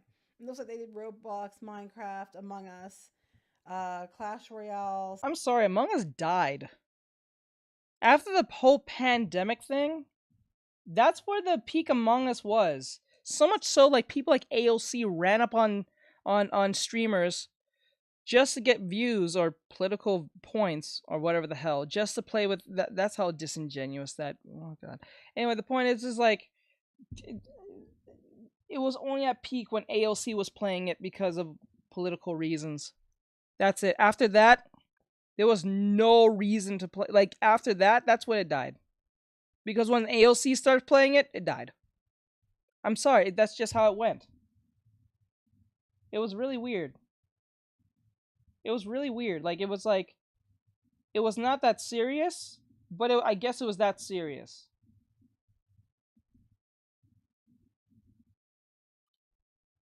I just don't see the appeal of Among Us anymore. I see why people play it, but it's just kind of died. Like, there's nothing fun. I don't think it's fun to play Among Us. Says she made it uncool, LMAO. Definitely did. She definitely did. And what made it worse, all those other streamers ran up on there because she was there. That was it, for views as well. Lethal Company is the new Among Us. Yeah. It is. And I can see it dying eventually too. But if they keep up with the updates and more monsters and stuff, then yeah, the game will last much longer than, it should. It will last much longer. But if it stalemates, then it was just a matter of time. Because like remember, you see Power World just kind of like blow the waters, right? And then it's like what was the other game? There was another game. Right now I'm hearing that Helldivers is doing well somehow. I did not think that game was going to do well. We're going to hear about that eventually too. Oh. Stumble Guys, Magic. I can't see what that is. I don't even know that one. Here are Pokemon's down here. Did you say Fall Guys? So wait, back up. Roblox and Minecraft still rank miles ahead of streaming when it comes to eating up kids' free time. It looks like they did Roblox, Minecraft, Among Us, Clash Royale, Stumble Guys, Magic. Stumble Guys? What is Stumble Guys? Is it just Fall Guys but different name? Is that what that is? Stumble Guys? What is that? I'm gonna look that up. Hold up. I'm gonna look that up. I'm gonna look that up. Stumble Guys? The hell is that? What is Stumble Guys? Stumble. That's a game? Oh my god. It just. Bro. Bro, it's just. Is this for the phone? Stumble Guys. Dude, it's just literally Fall Guys, but just with humans.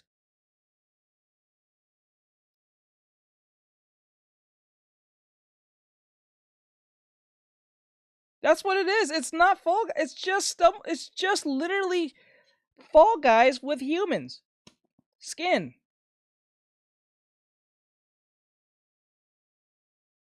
Jesus Christ. Kids will eat anything up, huh? Thank you for the like or follow. I appreciate it. I'm sorry I didn't say anything earlier. I just got... kids will eat anything up, huh? They'll just play anything. I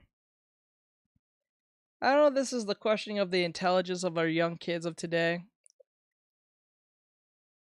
I can't tell because it's like the colors, it's just bright colored and everything, and you're like, eh. Kind of hurts my eyes, but that's probably my old just showing. I don't even know that one. Here are Pokemon's down here. They have different ones. So they're just trying to see what, these are the ones that they see the kids are playing the most. Roblox by a wide margin, 48%, as opposed to Minecraft at 17. Okay, so that doesn't surprise me. Social media. TikTok. 44% of kids spend an average of 112 minutes on the app. No other platform came close in terms of minute per day. The number of kids using TikTok has stayed relatively consistent year to year, where the amount of time they spend on the platform has actually increased. So, surprisingly, Facebook's higher than TikTok's 44, Facebook's 38%. TikTok is increasing, Facebook's staying about the same. X is 38%, Reddit's 32%. I kind of figured that'd be higher. Instagram's 32%, and Pinterest, which when you think of kids, I don't think of Pinterest, but you know. Yeah, I don't think of kids when I hear Pinterest. I just hear young girls and probably artists like me who just look up for a reference because I'm too lazy to. What the hell? Kids are on Pinterest? What is on Pinterest for kids? Honestly, what is on Pinterest for kids? There's nothing there for kids. I'm not saying it's like appropriate. Well, it's not like it is or isn't. It's kind of like Instagram, but just less. It's just not Instagram. It's kind of like, what's the right word? It's kind of like a fake Instagram, but not anything about Instagram. Says yeah for fashion and art. I guess young girls. I think. But I don't think kids. Maybe teen girls to like women Says to artists. This is new news for me too. Yeah, that's news. That's new to me. Shit, I don't have my own girlfriend talk about Pinterest, and she's like. Says I think just young artists. She's in her 20s. Like, what the hell? My girlfriend never mentions the word of Pinterest. I have never heard that word come out of her mouth, not once.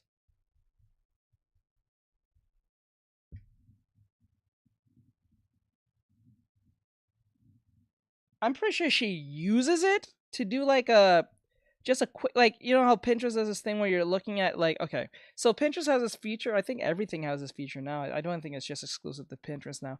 They have this feature where if you're like looking at fashion and you like it, you can buy the fashion from the website on your phone or some shit. Like it kind of like recognizes what you're looking at. I think everything has this now. I think Amazon has it, Pinterest has it, yeah, I think Instagram has it too. Yeah, I think Instagram has it too. I'm not sure about TikTok. I don't think so. I don't think TikTok has this. I don't think so. I could be wrong, but I don't think they have it. Very weird. Very, very weird. Alright. Let me see. Hold on. Sorry about that, guys. This is interesting. That's an interesting thing they point out there. Oh my god. What the... It is what it is. It's That's 31%. weird. But you can definitely see, overall there's just an increase in what that they're spending a lot of time on. That's global. In the US, TikTok's #1, X, Reddit, Facebook, Pinterest. With so many choices on Booking.com, there are so many Tina Feys I could be. I don't really think of kids on Reddit either, but then again, I don't think kids should be on Reddit in the first place. Shit, I don't even think kids should be on Twitter. Or X, or whatever the hell we're calling it now. I just call it Twitter. You know what I'm talking about. I don't think kids should be on Twitter. I don't think they should be on Reddit. I really think they shouldn't. I don't care you're a kid. I think when you're a certain age, you should be on those things, like 18 and up. Shit, not even 18. I think like 21. We should treat these websites like we treat them when they're drinking age. I think certain websites should be 21 and up. Like X and Reddit and yeah. It's weird. Kids are on TikTok a lot, and that's why Disney has been going all out with TikTok, trying to do their different things, different promotions. I know TikTok, the dangerous thing about TikTok with kids, not so much adults, but younger adults and kids, is that you've got a generation that will, if you get the right person, tell them to buy something, they'll just buy it because they told them to. Like, it's the cool thing to do. Like, when you have makeup companies telling shit, I wish those kids exist. I try to sell them some stickers, motherfuckers won't buy shit. You not to buy stuff for your 10-year-olds because it's going to hurt their skin because they want it because an Instagram or a TikTok person's using it. What? You got What 10-year-old does that? Disney wants to cash in on that. Like, oh, maybe. Well, then again, these kids are built different.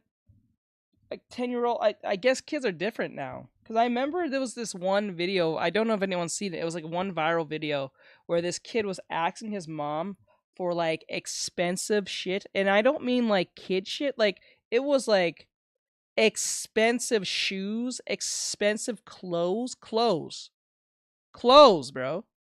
For Christmas. This is Christmas stuff. He's asking for, what kid asks for clothes? You know what I'm saying? Like, I never understood that. Like, what kid asks for clothes? That's so bizarre to me. I'm like, I know kids are not into toys. I get it. Because toys are kind of obsolete at this point. Everything's digital. So, like, a toy is kind of hard to come across a kid in their hand. Right? But, I don't know, man. I can't fathom a kid wanting clothes on Christmas. You can have anything but clothes. Clothes is always on you. So it's like kind of like nothing, right? Not like a new video game or a PC or anything like that. It's some insane luxury stuff. There was one point where the kid asked for a car, and I was like, you're like kind of 7. Like, what are you talking about? At first, I was under the impression that this kid was just being coaxed to say this because of the views, but I think he genuinely wanted a car at like 7. And not a toy car, like a car. Not a drone, not a gaming mouse. No, like luxury stuff like an adult will want. It's like, something about this don't feel right. It doesn't. These kids are built different. Hey, buy our shit.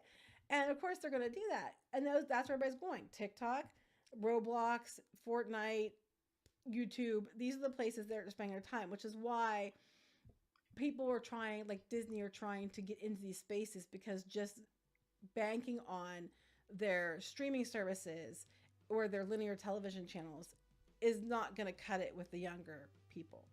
So it's just interesting to me. It's nothing we haven't already talked about, but that's why you're seeing Disney scrambling to get into like Fortnite. And that's why you're seeing, you're going to see Disney probably try to push TikTok even further this year. They were looking for influencers on TikTok to try to use for Disney brands and stuff like that. I know they were before. They tried to get into YouTube a couple times. I know the one time they bought Maker Studios, and that's what they ended up with.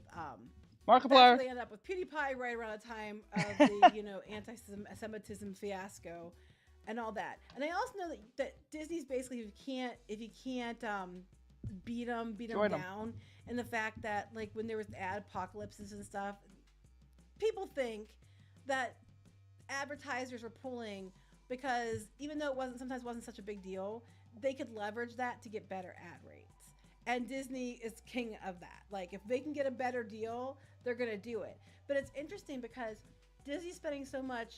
They're out there trying to get all these advertisers for their Disney Plus streaming platform. But if I was an advertiser, I'd be looking at this and I'd be like, but I could put it on Disney Plus, but I might be better served to put it on YouTube, or I might be better served to put it on Netflix, or put it, if there's ads, on Roblox or whatever. I'm better served to put ads there or advertise on TikTok than I am to advertise on Disney Plus. So it's going to be interesting to see if Disney's already getting into Fortnite. What else are they going to try to push? Because they want that ad money. So anyway, please like and subscribe, and I'll talk to you later. Bye. I don't know, man. If Disney's putting money in Fortnite, does that mean that DC has to go? Can't they kick out other brands if they're competitors? I don't know. That's something I asked the other day, but I don't know if that's legit now. Cause that'd be awkward on their behalf. That might actually kill Fortnite because that was the Fortnite's thing. Fortnite's thing was to run or coat ride on the other popular IPs. Like Rick and Morty, Street Fighter, some other shows and movies. Oh, that's a weird one. Silence brand. Stay out of the cultural wars. If you want money. Yeah, if you want money, stay out of the cultural wars. Do not get part of this. Makes sense to me. We're gonna knock out. Wait, there's how many clownfishes are there? I don't care about the expensiveness of Disney. We'll do this clownfish one, and then we'll do the anime stuff because that's more safer to deal with. The new face of Jump. I know they're gonna be probably talking about Dead Unluck or Unluck Dead. I can't remember the show. Dead Unluck, I think it's called. Yeah, we're gonna do this last clownfish, and then we'll do the other one. Hey guys, welcome back to Clownfish TV. This is Neon. I am here with Geeky Sparkles. Hello. And this is pretty interesting. Did you know that? Hold on. Was that low the entire time? Says on the AD Unluck. Forget if it. your business decides to wade into Undead the Unluck. culture wars, I'm stupid. you might lose Something's money. wrong with It me. might be a bad idea. No. I know, right? It only took them how many years to figure that out? It took them how many years and how many millions and millions and millions of dollars. So look, we are living in a very different world. 2024 is off to one hell of a start for a lot of people. We're going to talk about just the massive amount of layoffs that have been announced this week. And we talked about this in a video. They said a lot of companies were waiting until after the holidays, after the new year, to lay people off.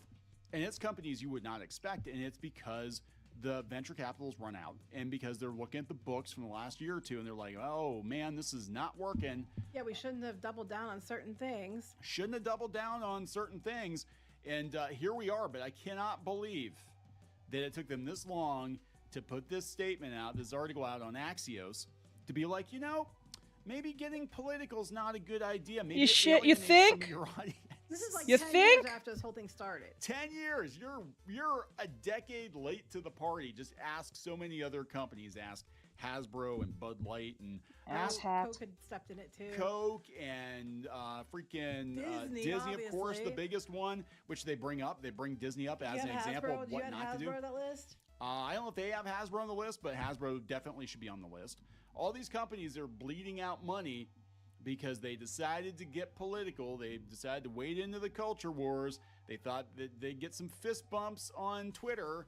And yeah, they might have got fist bumps on Twitter, but they took a bump down to their stock. They waded in, but didn't take the undertow into consideration. That is a good way of putting it. Yeah, they Thank you. waded I'll be in. here all week. They waded in. They didn't I'll take be the here all undertow week. into consideration. Now they're sucked out to sea. Let's talk about this. Before we get into it any further, please subscribe for more pop culture news, views, and rants. Guys, you get woohoo if you do. Woohoo. Go out to shopclownfish.com, pick up a copy of Crimson Wren and previously on Clownfish TV. You've got 2 days. These books are in stock. They're printed. They're shipping almost daily. Geeky is packing them up. Lots of fun stuff. We're hoping to bring you more comics this year. So, check these out. Get caught up on Clownfish Comics. No, we don't make political statements. Actually, our big political statement is we try not to get too political with our entertainment. And that is in itself apparently a political statement. Apparently, yes. Because there are companies out there, tabletop companies especially, they're like, hey, yeah, we're not going to get into politics. We just want to sell games. How dare you? It's your moral obligation. It's your moral to obligation. promote our politics. I mean politics. Where's your black square? Where's your flag? Where's your so But only one. You can't put more than one up because if you have more than one up, black square, you're in trouble. Yes, I'm live on all platforms. I'm live on all platforms. If you have more than one, yeah, it means something. So this comes from Axios. I had somebody kick this over to me, and this is shocking to have a company like Axios, a digital media company, but themselves laying people off, I'm sure, to basically be like, yeah, shut your mouth. And we're going to look at the massive amounts of layoffs that have come out this week. But culture wars represent one of the biggest business risks in 2024. Been for a while, not just 2024. You don't say. They had to do a report on this. The corporate culture war represents one of the biggest risks of the year. Eurasia Group President Ian Bremmer writes in a newly released report. Why did you have to release a report? I mean, yeah, we've kind of all been expected. telling We you kind of knew this for a while now. What's the saying? What was it, like 4 words in the report? It was go woke, get broke. Is that I don't know. is that what it was? Yeah. So this is why it matters. In a particularly fraught election year, businesses and brands are more vulnerable to political attacks. These can directly impact a company's reputation and its ability to do business in certain states. Oh my God. And corporate affairs teams are the first line of defense. Basically, keep your mouth shut about political hot button issues if you want to sell your product to everybody. Just sell your Coca-Cola. That's all you got to do. To me, if I was selling a product, I'd want to make it that, a lot of people could buy it and enjoy the product. Not just people who vote one way or vote another way. I wouldn't be out there saying if you like, red jelly beans, you don't like blue jelly beans, you can't buy this product. You know what I mean? Or if you like, green M&Ms, but you don't like, red M&Ms, how dare you? This is stupid. It's just like, I want to make a product that you all can enjoy, so it's a uniting product and not a divisive product, Well, the green M&M was divisive because she's not a dirty little slut anymore. But that is her agency, and she's allowed to be dirty little slut if she wants to be dirty little slut. Let her platform be a over slut 600 cakes. going to be a pain. So here we go. There's the What? Toy line. Strawberry slut cake. No, yo. A collective of 200 CEOs from America's top companies declared that corporations should do more than just make a profit. They should also support the well-being of customers, employees, suppliers, and communities. But how do you who decides They did. what the well-being is They for did. people? They You know did. what I mean? Whoever's giving them money decides. That's what I'm saying. It's like, if you're Money's like, talks. Corporation A and you come into my community and you're going to dictate to me what's good for me and my community, and you have no effing clue other than the fact that you're just trying to push an agenda, I'm not going to like it. So they said since then, there have been a global pandemic, racial reckoning, the overturning of Roe v. Wade, and ongoing wars across the globe. They put this commitment to the test. So saying, yeah, it was okay. But I love this. Yes, but the past year has also shown how courts, elected officials, and activists can punch back against corporate initiatives they disagree with. Disney and DeSantis, yeah. They bring up Disney and DeSantis. And look, Disney's not doing well now. Partially it could be because of politics. I think a bigger part is because of the politics, their product is trash and they've been mocked all over. Even South Park is mocking them. Mm-hmm. So, because of this commitment to the well-being and diversity and inclusion and the blah, blah, blah. I remember when Disney used to, the word Disney was just enough to... Says I'm watching on Twitch, so I'm going to leave on TikTok. Okay, that's perfectly fine. I'd rather you on Twitch anyway. I remember when the name of Disney was just enough to make kids smile. Anything Disney related was going to make you happy because it usually meant something positive, something fun, something family friendly, something safe. You know what I'm saying? Something that didn't have to be, there was no word of caution. It was like once it was Disney, it was wrapped around that Disney moniker, you're good. Like, even if once it was Disney approved in the early 2000s and less, it was good to go. It was golden. It was platinum. It was the best thing. It was guaranteed for you to win, right? The name Disney was a guaranteed to win anything or anything against anyone or anything. Now, when you hear that name, you either think extremely woke or you think, I'm not gonna do this anymore. I'm not gonna deal with this. I kind of don't want Disney around. I kind of want like Universal or something like that, like Universal or anything but that. Can I get anything but Disney, please? Because I know what I'm gonna be getting, and I'm not gonna like any signs of it. So might as well just let me go. Just let me do what I please. Please, just let me just do my thing. Blah, blah, blah, blah, blah. They're making subpar, preachy products that nobody wants. Never go full Cartman.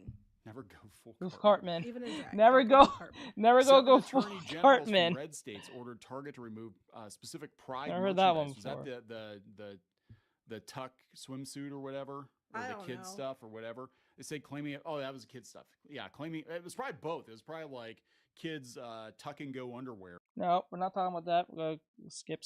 So let me get this straight. So he was going to ban Walgreens because they wouldn't sell something that they weren't comfortable selling. They're private business. They can do what they want. Other drugstores. If only there were other drugstores, right? But I'm like, I thought it was, like Disney. They're a private business. They can do whatever they want. The government has no right to tell them what they can and can't do. If Walgreens got banned from California, it would have been a win. I mean, for the Walgreens. Because they're getting robbed. Like, oh, they got to keep everything. Maybe that was. There's going to be a day. There's going to be a day, if anytime soon, where the term private company is going to be nothing. That term is going to mean nothing because a lot of people believe that every company is the same. And because people are stupid, they don't put the time to research.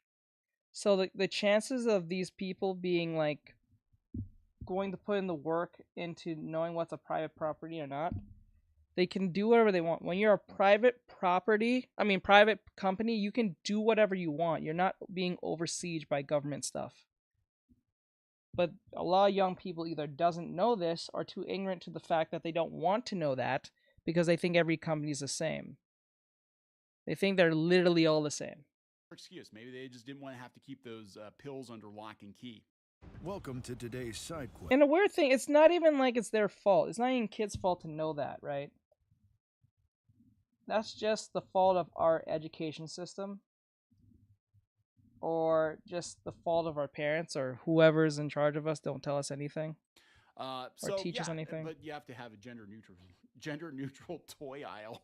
I know, but yeah. Right? That's a thing? That's a thing? That's a thing? A gender neutral aisle in stores? That's a thing? That's new to me. I never heard such things. That is weird. My God. Pressures, companies have started to slow walk or reframe their environmental, social, and governance strategies, ESG. Let's talk about this. I can tell you what's going on. It's not because they're doing it willingly, because they've been losing money. It's because they were bankrolled by venture capitalists for a long time who would give them money based on ESG. Yes. And now they've run out of money. Venture capital. Yep. They were getting other kinds of grants Perks, and stuff. Yeah, for the ESG stuff. Yes. It's kind of like it's like a diversity hush money. So if as long as you following what we deem is right, you will get paid. Even if you piss off the majority of people, don't worry, you got that venture capital. You're doing gender neutral bathrooms and aisles. Don't worry, you might get a big outrage and your stock might go down, but we'll still give you that money. That's how that works. That's literally what that is. If you mess up, as long as that ESG score is high, that sweet money will never dry up. It tastes so good to betray oneself. Oh my God, kill your principles as you can. Doesn't it taste sweet? Does it taste sweet to kill your principles? And I know that was the thing, because you look even at like Pennsylvania businesses and you look at getting grants and they ask you, you know, what's the makeup of your employees, who are your target audience, you know, whatever, and we'll give you grant money or we'll give you money based on who you hire. That they were chasing that. Did they ever, as a company, did they ever actually believe this shit? No. I'm not gonna lie, that's kind of racist. I'm not gonna lie. That is actually discriminatory in itself. If you're just hiring because of certain demographics, that's kind of racist. That is just blatantly racist. I'm not gonna lie. I ain't gonna sugarcoat that. I don't think they ever did. Well, then they're saying that what these companies are doing is they're recommending that you can do internal messages, which people are just going to share, by the way. That is ultimately mean to do to people. Yeah. But not to make loud public statements, because they're trying to, most operate in both, you know, red and blue states. And even if you're in a red state or a blue state, the state has people who vote, you know, different ways, right? Yes. Pennsylvania is weird. Maybe it would be a wise decision to try to stay out of politics and, you know, instead promote your product and make good products and, you know, try to promote to everybody in a non-political way. So it's hard to do that because we have adopted this mindset that we have to be on some type of bridge or some type of like fence. So when you try to play No Man's Land, you can't be like, well, not No Man's, like if you try to play the neutral game, you're on No Man's Land. You're just literally automatically on No Man's Land. This could have been stopped if we didn't like allow this nonsense to be going, but it is what it is. It's a sad reality, but it is what it is. Sad. You can, you know, sell products. I know it's hard to believe, because how can you possibly buy a product ever if you don't know how the CEO votes? But once upon a time, most of the time you went and voted and nobody asked you voted for it. You didn't have to tell anyone, and it wasn't like it was that you had to, you know, do this as a gatekeeping method. You could just say I voted. You didn't have to say who, and everybody was fine with it. The true story. I think I've said this before, but we have a lot of new people on the channel. One company I used to work for a software company, and we dealt mostly with government, army contracts. That was what we did. My boss was actually a former senator, and he was a Democratic senator. You would think that like the makeup of it would be like mostly Democrats, but no, actually it was pretty much a 50-50 split. And he himself said, "I will give you off to go vote on election day.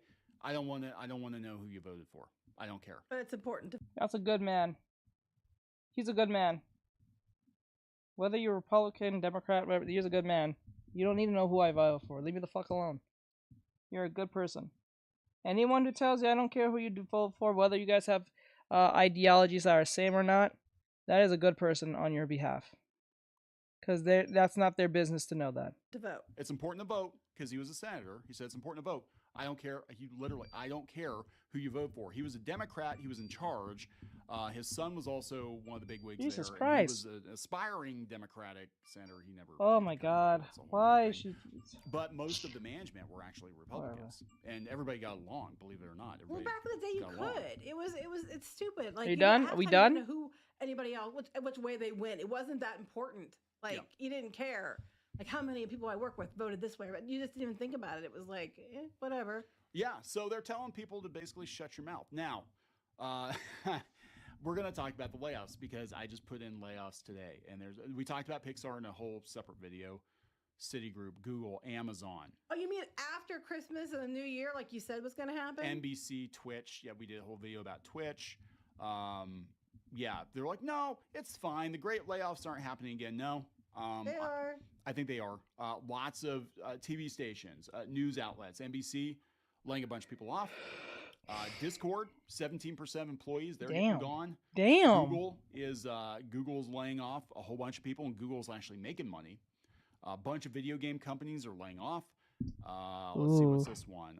This is Discord, Google, Audible, and others off to a bad start for the year. We told you mostly Neon, at the beginning of the New Year's, the beginning of the quarter.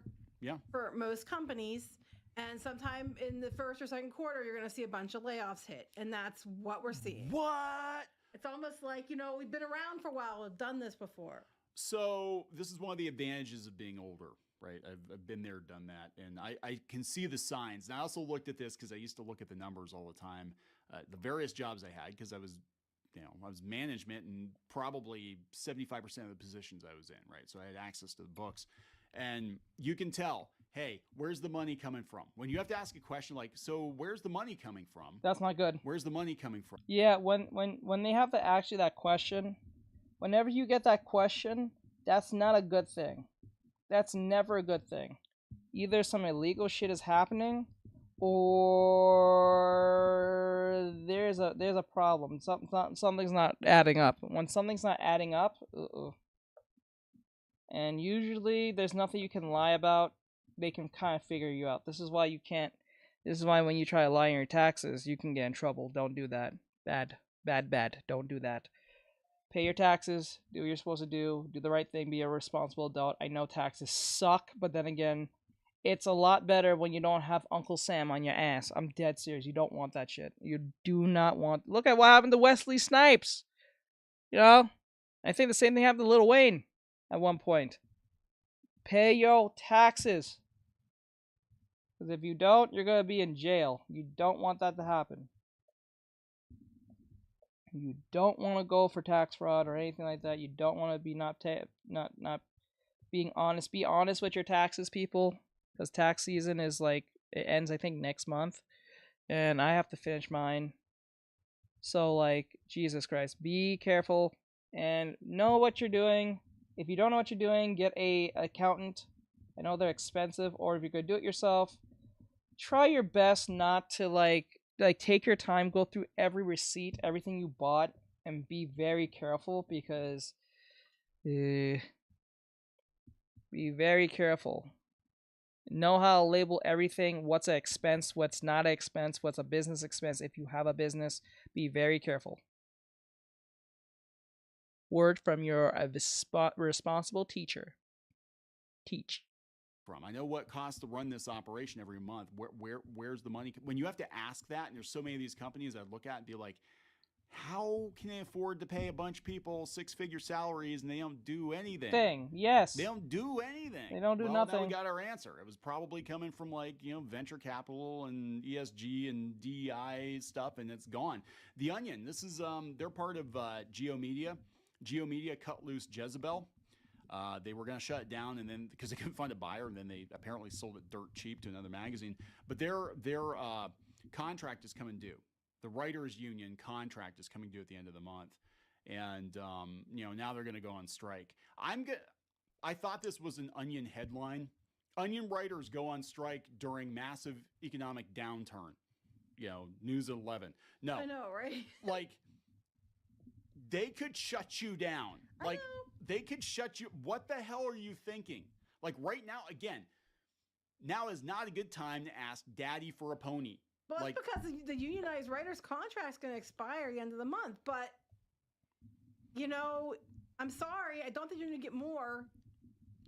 I really don't. I know that's like a weird trope. Daddy, I want a pony. I never understood why any kid wants some stupid horse. I understand you can ride it, but like, that's as far as it goes, bro. You can't bring it in the house. You gotta take care of it from outside. You gotta be outside all the time, 90% of the time, because you can't bring it in the house. You know what I'm saying? The thing craps anywhere it wants. You can't just kind of teach it not to crap. You have to put it in a stall, right? There's no point of getting a horse or a pony. Now, if you're a farmer, I can understand to a certain extent if your kids love being on the farm and like helping dad or mom with the farm. Then yeah, I can see where a pony can kind of like have its merits. But if you're a kid and you live in like the suburbic area of America in a middle class family and you're asking your parents for a pony, something wrong with you. I don't care you're 5. Come on, kid, just ask for an iPad or some shit. Just gonna save you more hell. So here's what they're saying. They're saying employees of GeoMedia deserve salaries that keep pace with the rising cost of living, and we require assurance that AI-generated content will not jeopardize our employment now or in the future. We're dedicated stewards of some of the internet's most beloved legacy brands. That's legacy brands. We take that work seriously. It's time for GeoMedia to invest in its people. No, they'll sell you off. Your websites, The Onion might be one of the only ones. Bring it right back, keep on.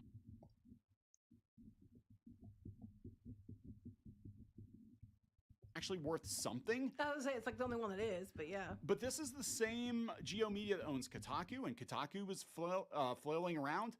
I'm telling you, they will cut you loose. They'll just take the L and be like, you know what? We're out of the digital media business because we can't afford to pay people.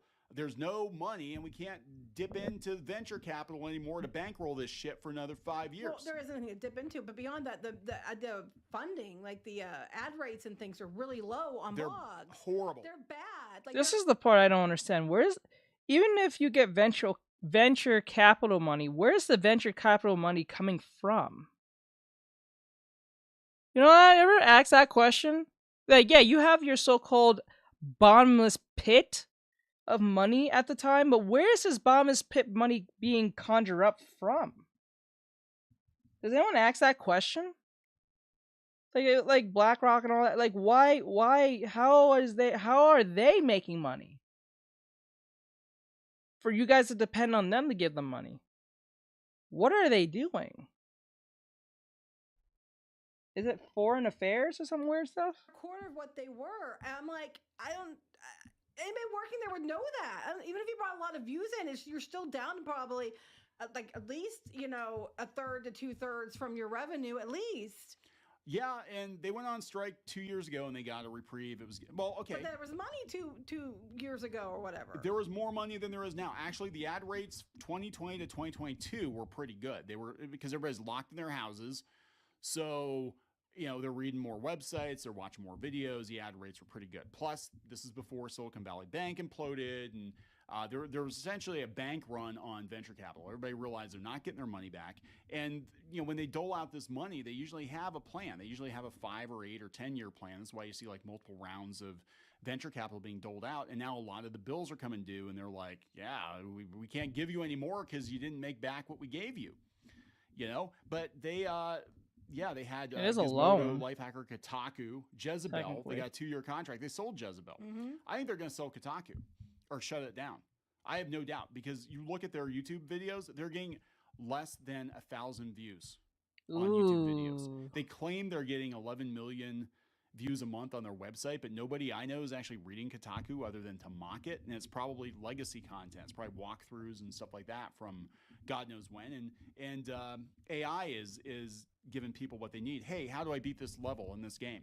They'll give you a 1-paragraph summary and say, here's how you do it. You don't have to go to Kotaku. So I don't expect them to.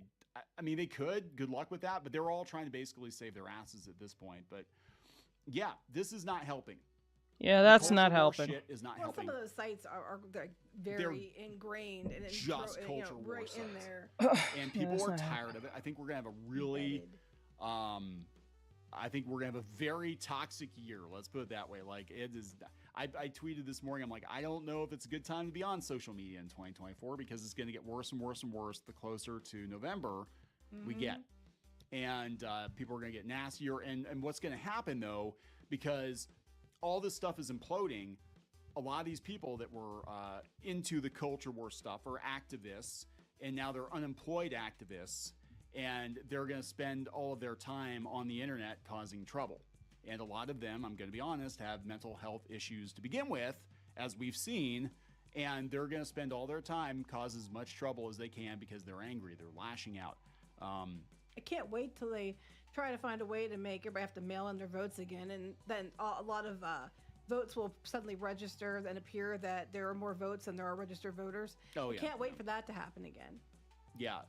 But yeah, it's gonna be a really interesting year. How's I just that think possible? it's funny to have Is that possible? a publication like Axios come out and tell businesses to shut their mouths. If you want to make money. If you want to make money, shut up. Just, try to find the common denominator and focus on that. Silence, brand. That's what they're telling you. Silence, Shut brand. Up and make money. We're gonna wrap this up. Silence. Please subscribe for more pop culture news and we'll talk about it.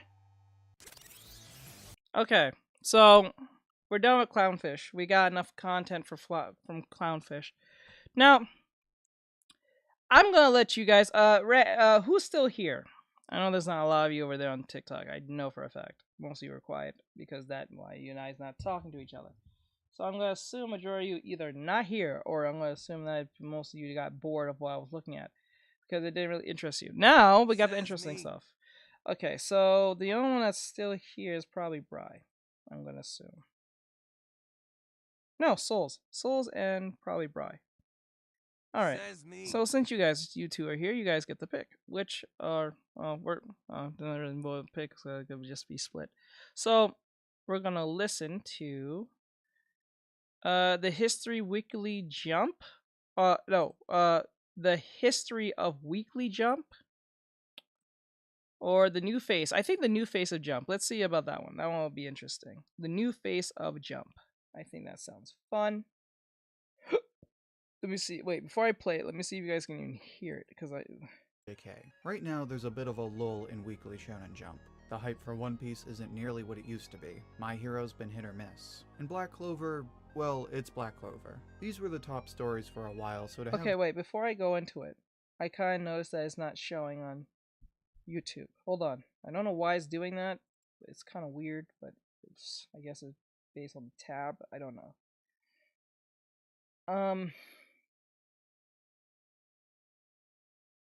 There you go. Much better. This fucking fly. It's on my nerves. Them all in a state of meh-ness has sort of affected the overall reading experience. Add the fact that One Piece is, however, old, go back. and So for those of you who are going to watch this as a piece of my content, this is about this is from Shonen Ouiji, I think Ouiji. Shonen Ouiji, and he's going to talk about the New Face of Jump. I think he's talking about Undead on the Unlock. So let's see what he's going to say about this. It'll be interesting. I try to listen to all different types of viewpoints and then get my opinion on that thing, but you know, it is what it is. There's a new face of Shonen Jump, and it isn't JJK. Right now, there's a bit of a lull in Weekly Shonen Jump. The hype for One Piece isn't nearly what it used to be. My Hero's been hit or miss. And Black Clover, well, it's Black Clover. These were the top stories for a while, so to have them all in a state of meh-ness has sort of affected the overall reading experience. Add the fact that One Piece is, however, old, and MHA and Black Clover are like at least 7 years old, and it just feels like we need something new. I think we gotta stop disrespecting Black Clover like that, man. Black Clover, I know it's kind of a relic of its time. Like it's kind of like doing what the old heads used to do, and I don't think you new kids are used to that. Like me and people who are my age, we're used to the like ongoing type shonen, unlike these seasonal type shonens. But like Jesus, like we gotta stop making fun of Black Clover. Black Clover is a pretty good show. Yeah, it's kind of generic in some places, and it's kind of like a little bit predictable in some places and stuff, but it is a proficient show. It's not, you won't get bored. Well, probably some storylines are a little boring than others, but like it's not boring. Yeah, it's not a bad show. I don't think it's a bad show. You know, it what it does, it takes the ideas of what its predecessors has been like My Hero, it's a mix of like My Hero, Fairy Tail, and Naruto, right? That's literally what it is. It's like My Hero, Fairy Tail, and Naruto. I don't think I'm missing anything else. I think that's it. And then the art styles have this gothic like look. Like, I think it's really unique. It's a very unique art style. It's very distinct. And I like how distinct it is. You can tell who drew it. Like, you know what I'm saying? Like, and Asta, I guess some people can make some distinctions that Asta is like kind of like Naruto in certain ways. But I feel like they're kind of different. Yes, they're loud. Yes, they have the headband, blah, blah, blah. I get that. But like, other than that, that's as far as it goes. I believe Asta it can separate himself from Naruto, like Kid Naruto, or even slightly older Naruto, because like he genuinely gets scared at stuff and he gives his opinions and stuff, and you know, he's very mindful. Naruto was not. He was pretty stupid. He was like very lacking self-awareness, or whatever the case may be. So like in most cases, Or sometimes the only time Naruto only gained awareness of himself is when he couldn't do something and he had no choice but to face it, right? But like someone like Asta will outright tell you, I don't think I can do that. But I'm gonna try. I'm gonna try. That's a difference. Naruto, I'm gonna knock you out because I think I can. Asta, I'm gonna try knock you out because I believe I can, but just because I believe doesn't mean it's true. But I'm gonna try. You know what I'm saying? That's the difference. That's the difference. One's doubtful and very honest. The other one is just dumb. One would think that JJK or even Chainsaw Man would be the easy choice for the new face of Shonen Jump. I don't but think when so. I asked people When, what they when think the best... I'm not gonna lie to you. When I think of top 3 or like the new top whatever in art and in anime, I don't think Chainsaw Man. Chainsaw Man is cool, but it's not like JK like Jujutsu Kaisen or like One Piece or like Hunter x Hunter. It's just a show that has good visuals. I wouldn't say much of a story given the anime I'm talking about. I have not read the manga, but like it has interesting characters, an interesting somewhat premise, not too crazy, not too off-putting, but the powers are pretty different on how they're presented, but that's as far as it goes. It's like I'm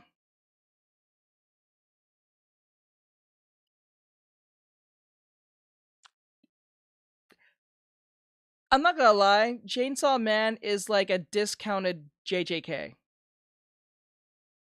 I know that's a hot take, but let's be honest here. Let's just be honest with ourselves. JKK, like Jujutsu Kaisen, like compared to, like if you have to pick the two, you would pick Jujutsu Kaisen compared to Chainsaw Man.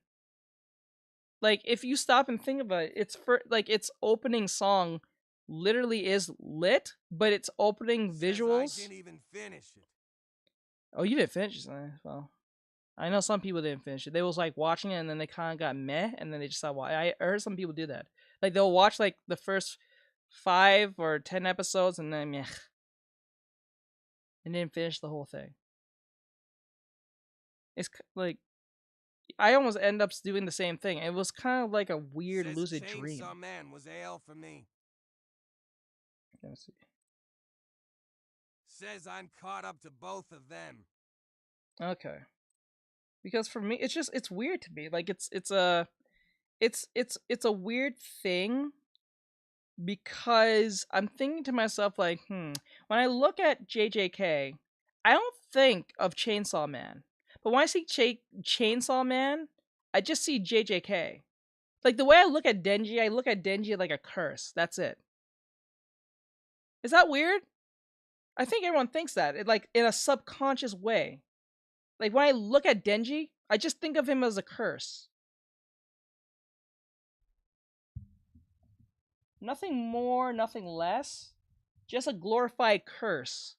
Nothing close to like Sukuna or anything like that, but just like he's just a human who just got unfortunately cursed under a circumstance that he's half chainsaw now. Or a chainsaw curse, or whatever the hell, or devil, or what you want to refer to it. You know what I'm saying? Like I don't think, like given the world building and all that stuff, I just don't think it's there. I don't think Chainsaw Man has that top 3, top 5, like, well, probably the top 10, top 20, but I don't think top 3. Hell no, nothing close. No. Best thing in all of Jump is right now, whether it be Weekly Shonen Jump, Jump Plus, or its other magazines. Or hybrids, yeah, hybrid devils. Says I thought of it as Blue Exorcist. Blue Exorcist? You're not wrong. It's like, okay, so like that's Yeah, when you put it that way, now I can't see it. Like a mix between JKK and Blue Exorcist is like what Chainsaw Man is, kind of. Actually a bit of a split. Granted, there were a few honorable mentions like One Piece and Don to Don, but most of the replies were split between JJK and Undead Unluck. So it seems like these are the two series that fans are the most excited to read on Sundays. But are they really on equal terms, or is one of them actually better? Well, whether one is generally a better manga than the other is another discussion. But when you look at each manga right now, Undead Unluck is currently the best manga to be reading on a week-to-week basis. Which might sound odd at first considering JJK is the super serious manga, and Undead Unluck is pretty goofy looking, but they actually have a lot in common. They both have slow starts, they both have nuanced power systems, and naturally they both have great fights. Plus, while Undead Unluck might not be as edgy as JJK, it's probably the most exciting it's ever been. There's a few reasons why I personally think Undead Unluck is the best manga in Jump right now, but I'll share I think it's art style and premise. Premise, art style, and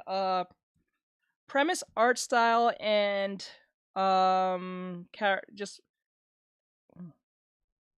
I wouldn't say world building compared to JJK, but I think it has that.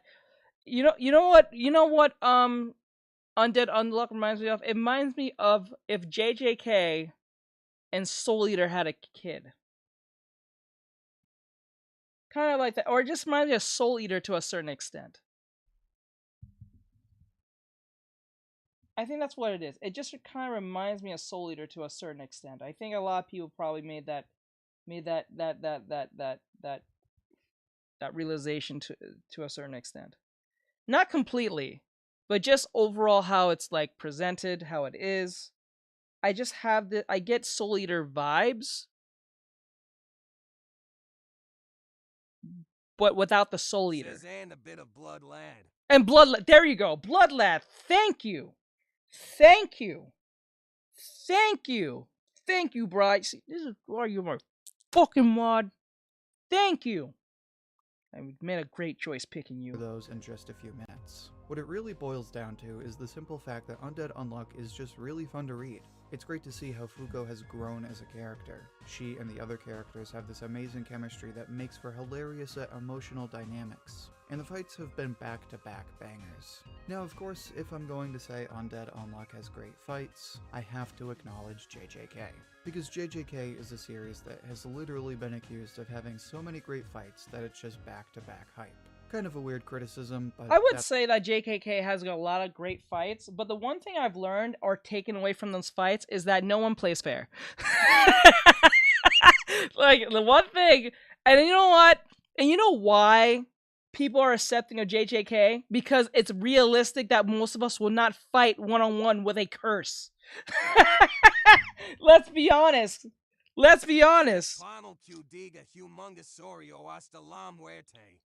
Speak English, please. I really appreciate it. But hello. Because I don't understand what you're saying. Sorry. Me no speak español. Sorry. I think that's Portuguese if I think of it now. They always jump in. Yeah, they're always jumping every episode. Like, it's always a 2-on-1 fight, a 3-on-1 fight. Always jumping every episode. Yeah, it's wild. It's crazy. But it's realistic because let's be honest. If there was a giant monster, it was me and Bri and Soul, and there was a giant monster outside. We are not gonna wait one-on-one to fight said monster, especially if we are not guaranteed of a win of our lives. We're gonna be jumping this thing so fast. I'm dead serious. If we had overpowered powers right now, or like the only time you'll be okay if it was a one-on-one fight, if you're like Gojo. Let's just call it for what it is. If you're Gojo, you're gonna be okay because you have your powers where people can't literally touch you. But when you're like Megami and like Itadori, best believe you're gonna be tag teaming some curses. I'm telling you right now. You're not gonna be like, nah, we're gonna do out of honor. Fuck that. We're gonna make sure we win this. I wanna go the fuck home. You know what I'm saying? Like, that's just how it's gonna be.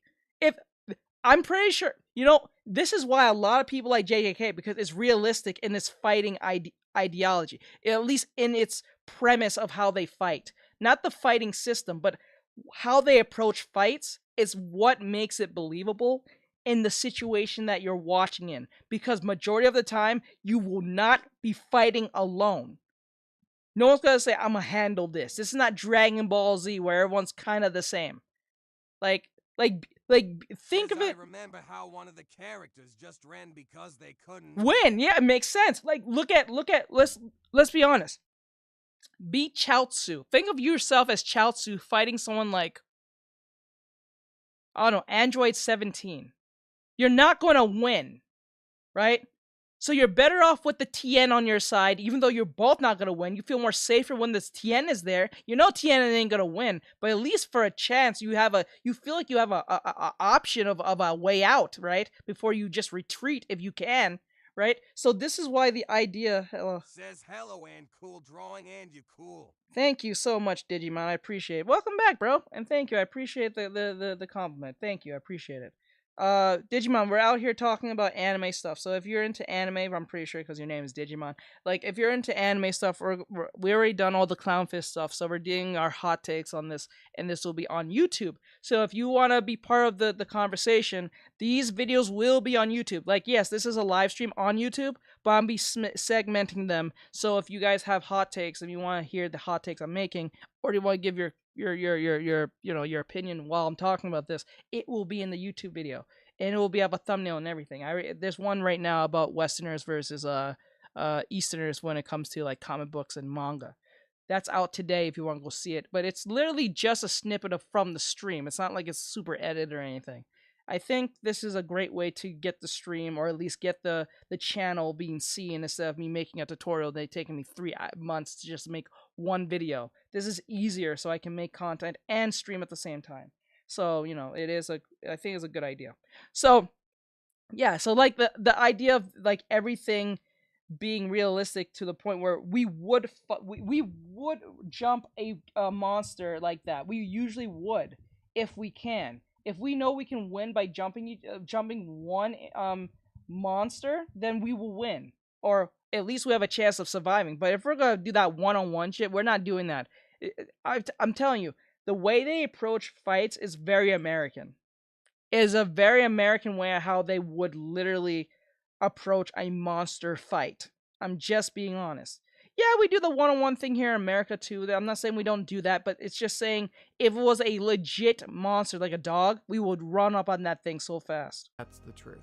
And while that is true for the series as a whole, that doesn't tell the whole story for the recent chapters. Obviously, Gojo is still fighting Sukuna. Granted, it had an insane opening, but between you know what? I'm not even gonna do this.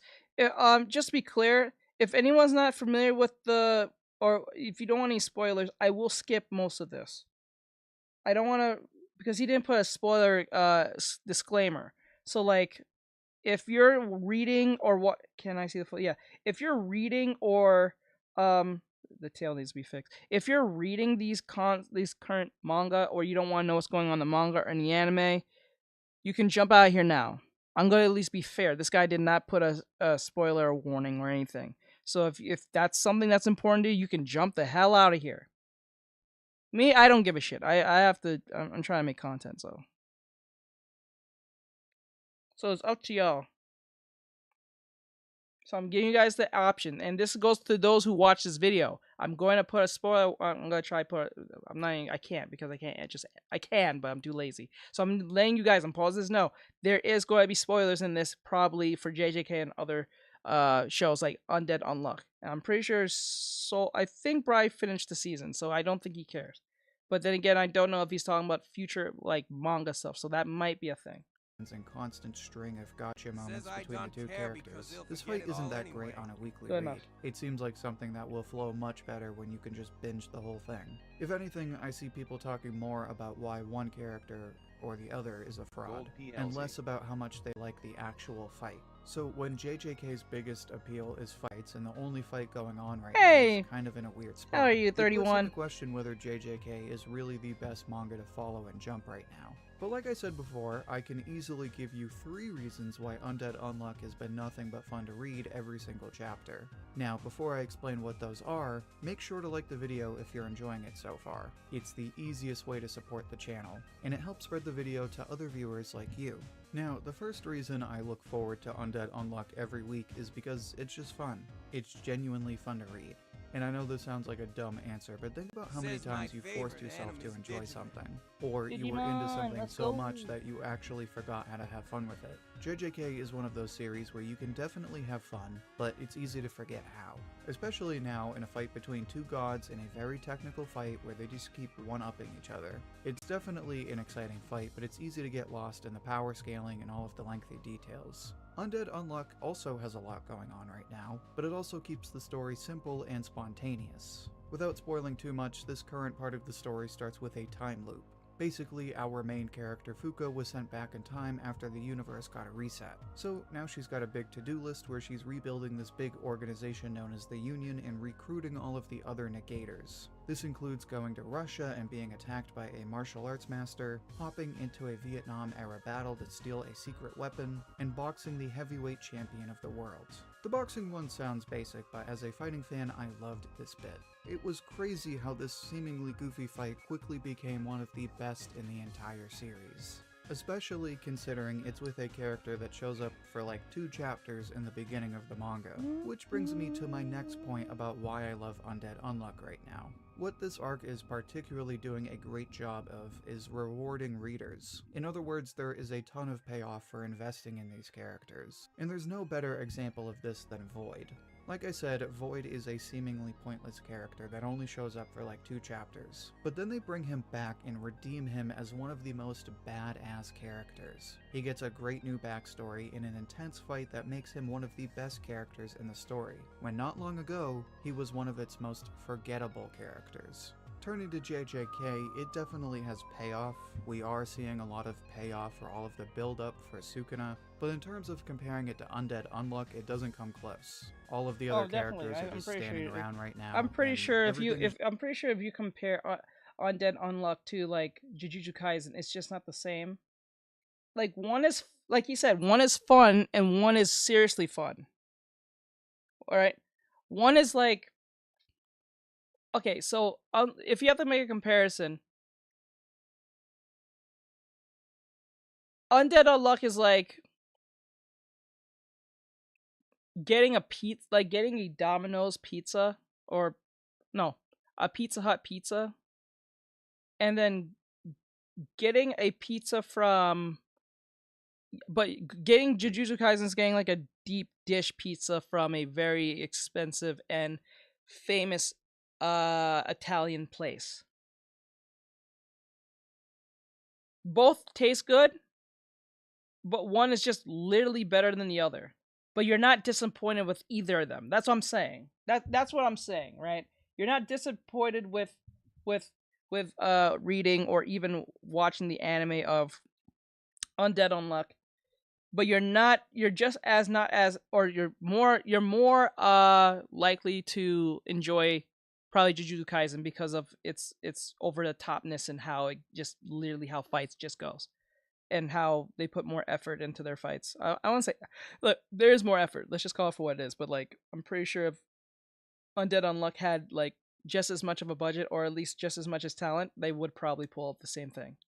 Like if you had Studio Mappa working on Undead Unluck in the same art style, I'm pretty sure they will be pretty much at a certain sameness.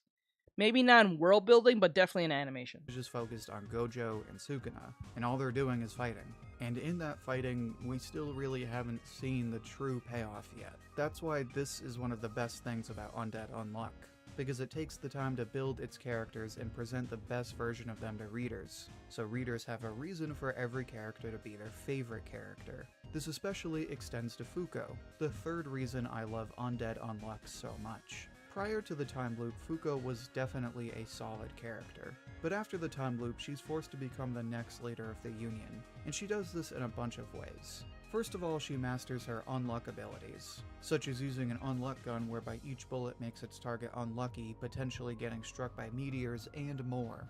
And of course she masters her abilities well enough to take on the heavyweight champion, as well as the best martial artist in the world. And she also brings the best out of each of the other characters. She wants to rebuild the Union, and she already knows what its potential is. But in rebuilding the Union, she actually manages to make it better than it was before, recruiting allies and villains from the previous loop, as well as characters like Void that never made it into the final parts of the previous arc.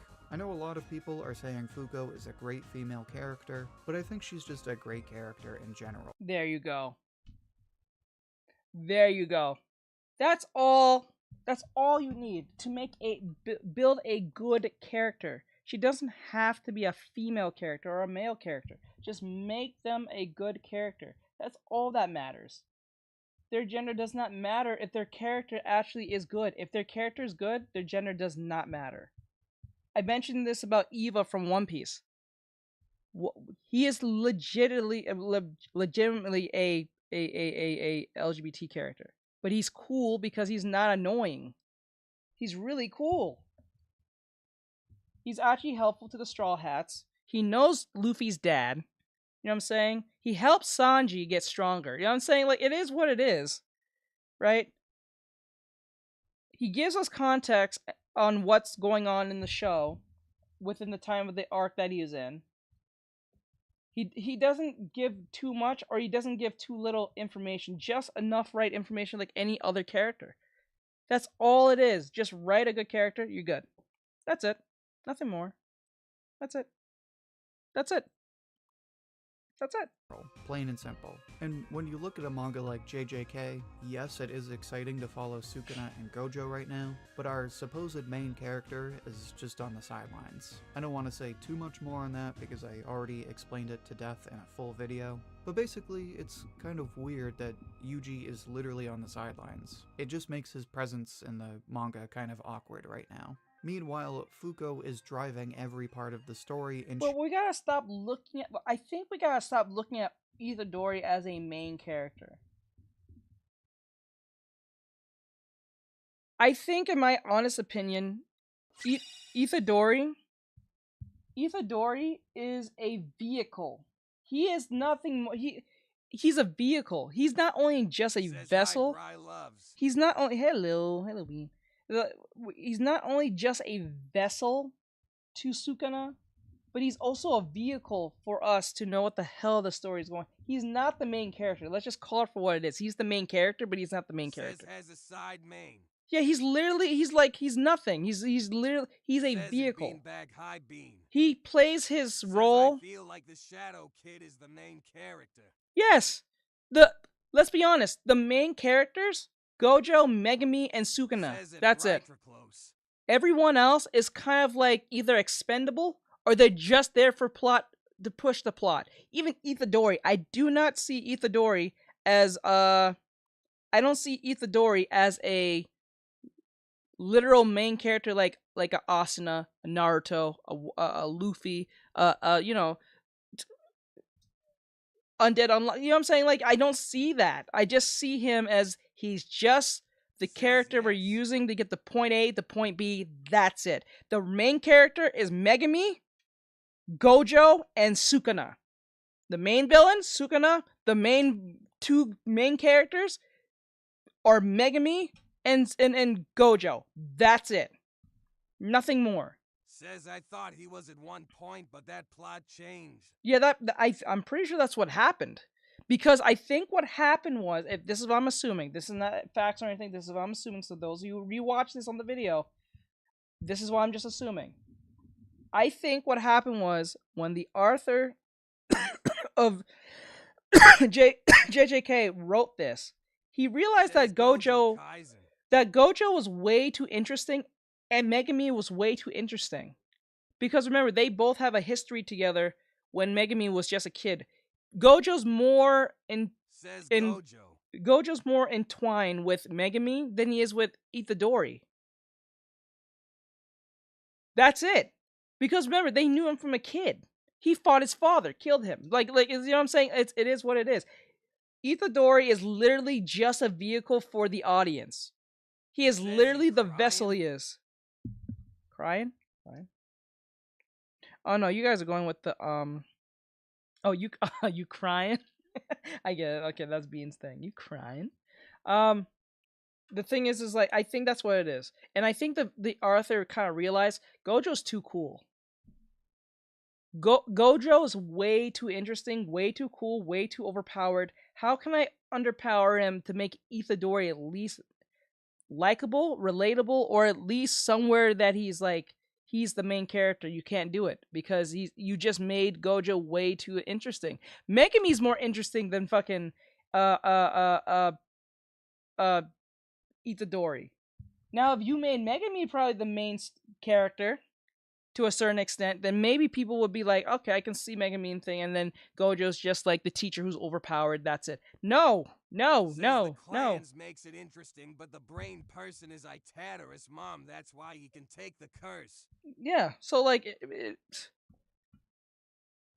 is what it is, right? And the fact that Megami pulled out that giant curse out of him in the fight with him and his father. What is his father? No, that blonde. I don't know what it is. That blonde-haired kid with the knife, with the hand knife. I forgot his name. With the tattoo on the side of his eye, who gets like he has like unluck powers too. Something about him comes off as very SpongeBob-ish. I don't know why. I just see like anime SpongeBob, who's just crazy. I don't know if anyone else get that same vibe. I just get SpongeBob vibes, and I don't know why. It's the weirdest thing every time I see that character. Says Law. Says it how to spell his name. I have no idea. Law. So like it's kind of like that, you know. So like I don't see Itadori as a failed protagonist if he's supposed to be one. Doesn't let you say anything. No, it doesn't. Come to Twitch. Come to Twitch, guys. Come to Twitch. Come to Twitch. We'll get people back on TikTok. My leg is getting fucked. We'll bring people back on TikTok. It's just that right now, my focus is making content for YouTube. Right now, because I found out a way to make content on YouTube and do my streaming at the same time, without just depending on streaming, because that is a long that's a long win of stuff. So, come to the Twitch for now. We'll bring back TikTok again. We'll make TikTok great again. It's just that I have to put some things in place for TikTok to be great. I have some ideas that might work. I think I have some ideas to bring TikTok back to its former glory for my channel, because it's been dying.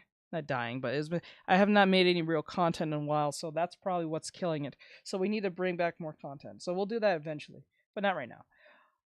But yeah, let's go. She makes everything better. It's for that reason, and the payoff, and the pure fun of each chapter, that Undead Unluck is the best thing in Jump right now. JJK is hype, but sometimes it misses the small things that made it fun to read in the first place. Will this be forever? No, of course not. But at least right now, Undead Unluck is definitely the most fun manga to read in Jump. But maybe you disagree. How would you compare Undead Unluck and JJK right now? Which manga is currently the best in Weekly Shonen Jump? Share your thoughts and see what everyone else has to say down in the comments. I'll pick my favorite and share it as comment of the week on my community tab. And if you'd like another discussion like this one, then make sure to check out my previous video on Undead Unluck. In that video, I dive deeper into the manga and explain what I love about Undead Unluck as a whole. I had a lot of fun making that with my editor Townsy, and it's still one of my favorite videos to this day. To find it, just click on the playlist linked right here. Until then, thank you for watching, and I hope to hear from you soon. Nice. Good talk, good talk. This was an awesome talk. I like this. We should do more stuff like this. I'm gonna do this more often while I work. But so yeah, I think Icon's professional. I think where it's at was that Jujutsu Kaisen's fun. It's good, but I don't think Itadori is the true. I think Itadori was supposed to be the main character, but because Sukuna and just everyone else is more interesting than he is. Like even that whole like reveal about who Itadori is wasn't all that interesting. It was actually more confusing. I don't say confusing. It was just like, okay, that's kind of weird, and then you just move on. It was not like there was no high big interest on his relation between those curses that he was fighting. It was kind of like, okay, that's kind of weird. Strange enough, and not like we knew his backstory in the first place, so that's the closest thing to a backstory we're gonna get. And even if we knew his backstory, it's not that interesting compared to Gojo's. bro was born a literal god. You can't top that, you know? And Mega, let's be honest. Let's just, I'm gonna be honest. Let's be honest. Most of you, let's be kind of honest. Yes, Megami is a cool character, and yes, he's more interesting than Itadori. But when you kind of stop about it, most girls probably like Itadori because they like his dad. Let's be honest. Hello. What's up, Paz? Hey, 31. Let's just be honest. Majority of girls like Megami because he's probably is attracted to them, or they just like his dad. That's it. Nothing more, nothing less. Nothing more, nothing less. I'm just gonna be honest with myself. T8 diagnostic scanner with wireless scanning packs all the tech master mechanics need to diagnose vehicle issues. Okay, so what's the next one? Yeah, Disney Haley's on it. Future debut. Don't know about that one. We'll look at that one later. 5 new manga recommendations you must read. Okay. By who? Sufferance? I think I'm saying that wrong. I'm butchering that name. So let's see. Oh wait, I know how it doesn't like to change for you guys over there. Says that Gabriel hella welcome.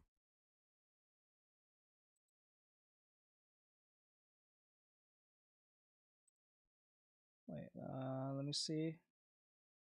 Can do about it. It is war out there currently, and I am struggling internally. Today we have 5. Guys, let me know if we saw this already or not, because I feel like we saw most of them, but I'm not sure. So let me know if we've seen this. If you can hear the rain, frogs, birds, basically all of the wildlife in Australia outside right now, my apologies. There is nothing I can do about it. It is war out there currently, and I am struggling internally. Today we have 5 manga recommendations. I've been having a lot of fun doing research for stuff like this, going through and reading stories, talking about new things, and basically just being able to provide a lot of you some new stuff to read. Instead of just doing singular videos, the group manga recommendations What game? Have been rather fun. So these are new-ish stories that have relatively small amount of chapters, but are becoming increasingly more and more popular. And I decided to spread up the variety a little bit, so it isn't just all weekly Shonen Jump. There is some differences here, and hopefully some enjoyable ones.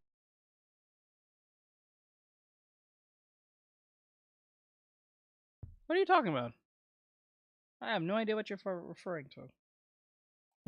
Chojin X by Sue Ishida. You might know that name. That is the same author that has done Tokyo Ghoul. And if you love Tokyo Ghoul, you are going to love Chojin X. This has 39 chapters currently. It's not a weekly, it's not bi-weekly, it's not a monthly. This is released whenever Ishida is ready to post it. That's pretty rare. And because of that type of freedom and flexibility, you get a story and art that is so beautifully reflective of it. Chojin X is very different for Ishida. You'll feel a lot of similarities. Some stuff that he's pulled from Tokyo Ghoul might be some of the characters, it might be some of the overlying themes.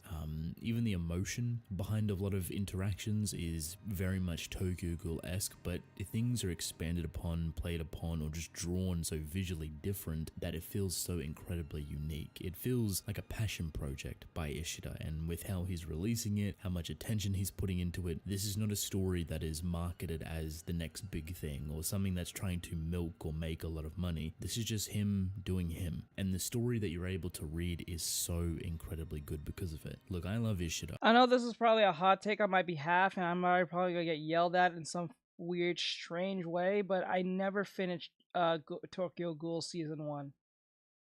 I couldn't get past it. I don't know why.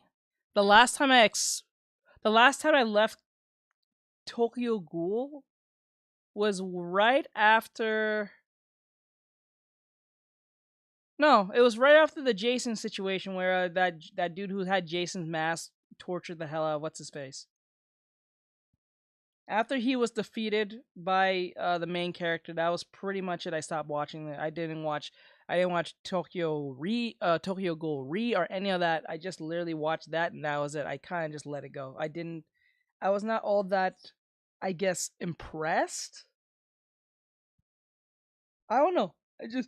I just couldn't really get around the hype. I think people were more hyped for the song than they were for the show. Oddly enough.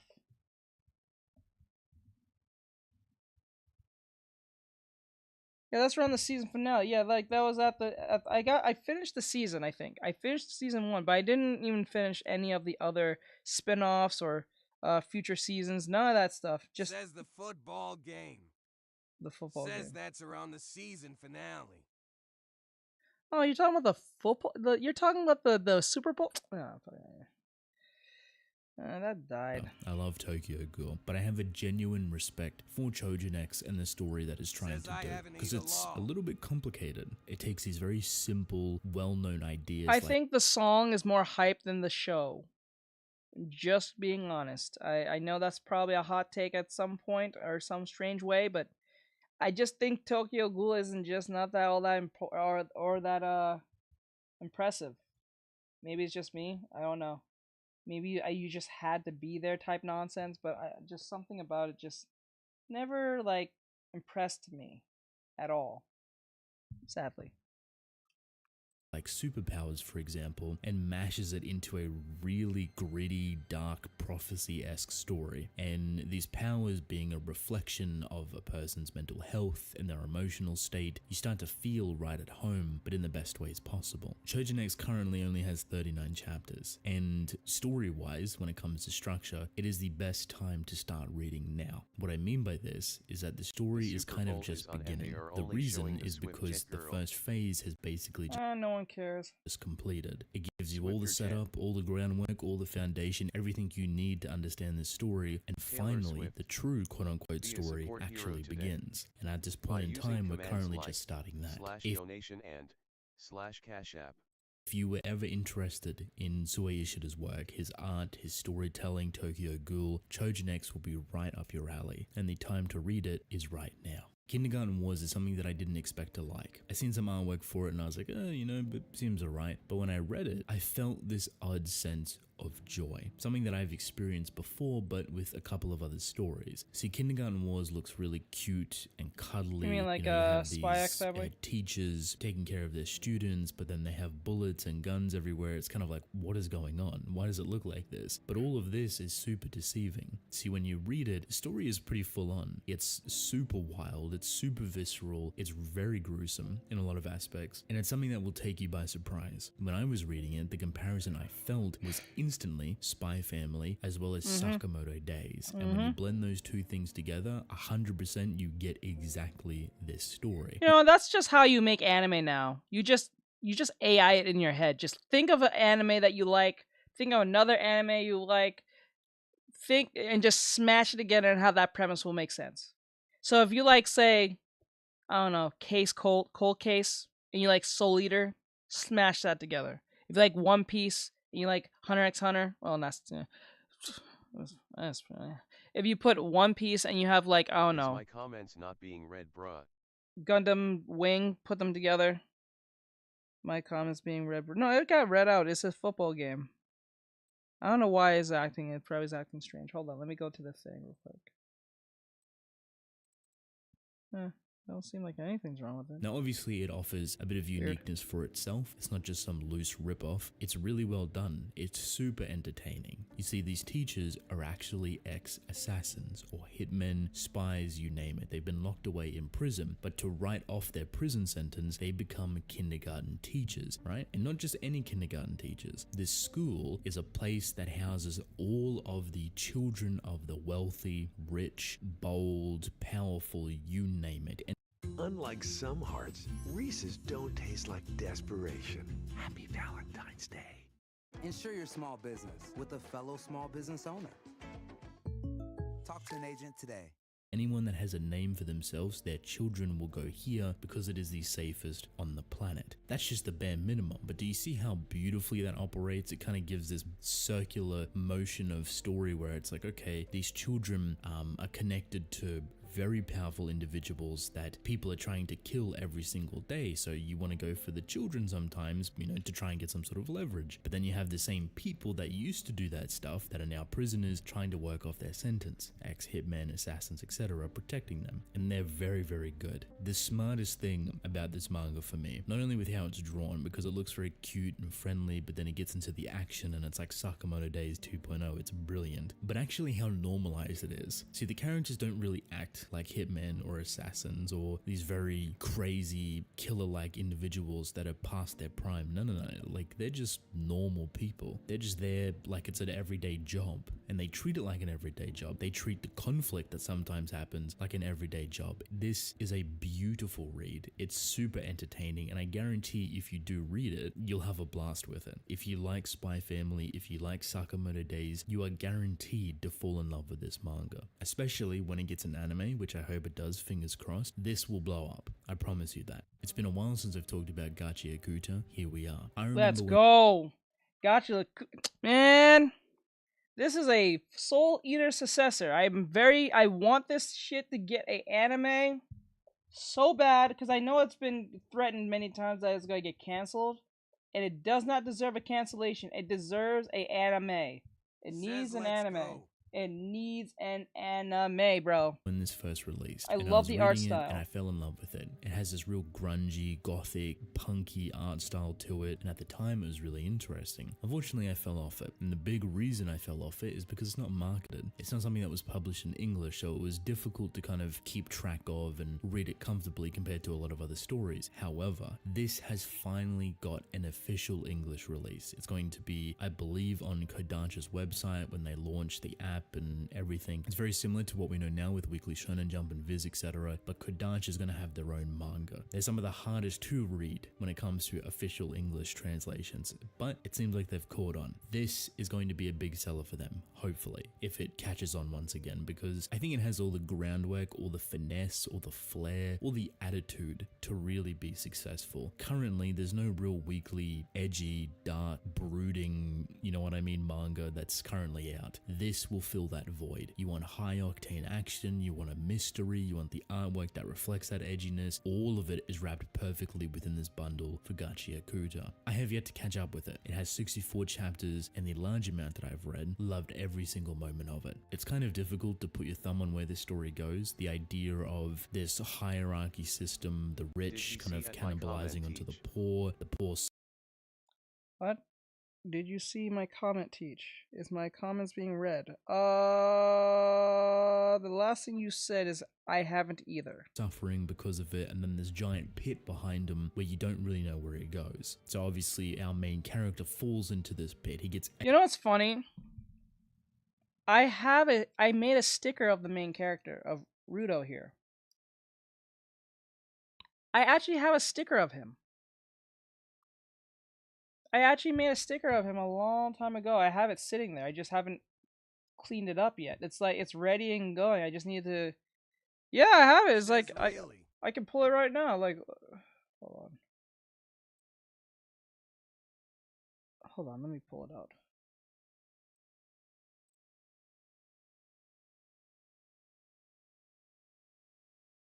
I can pull up right now.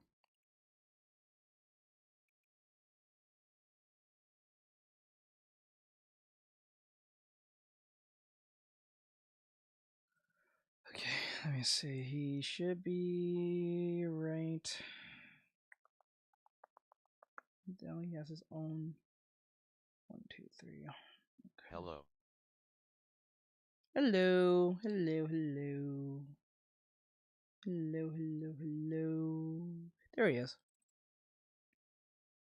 Let's go. There he is.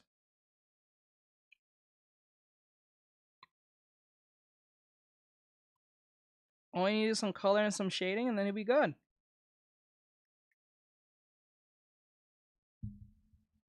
Straight up. Says hi. Says Teach, I don't think Twitch is reading out. Yeah, I did. Someone said hello.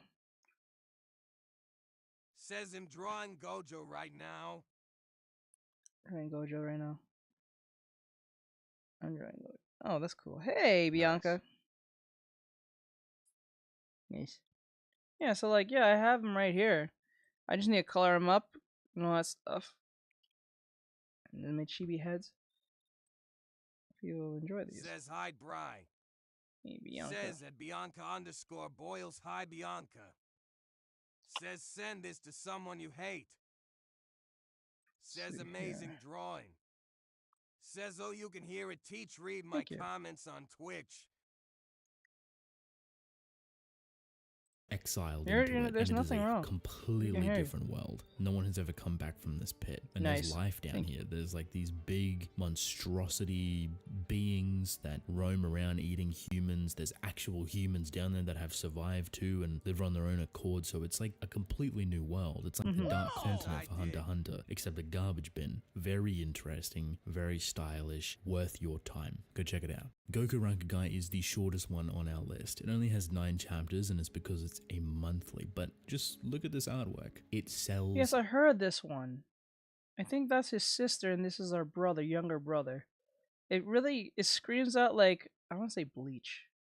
Like Soul Eater and Bleach.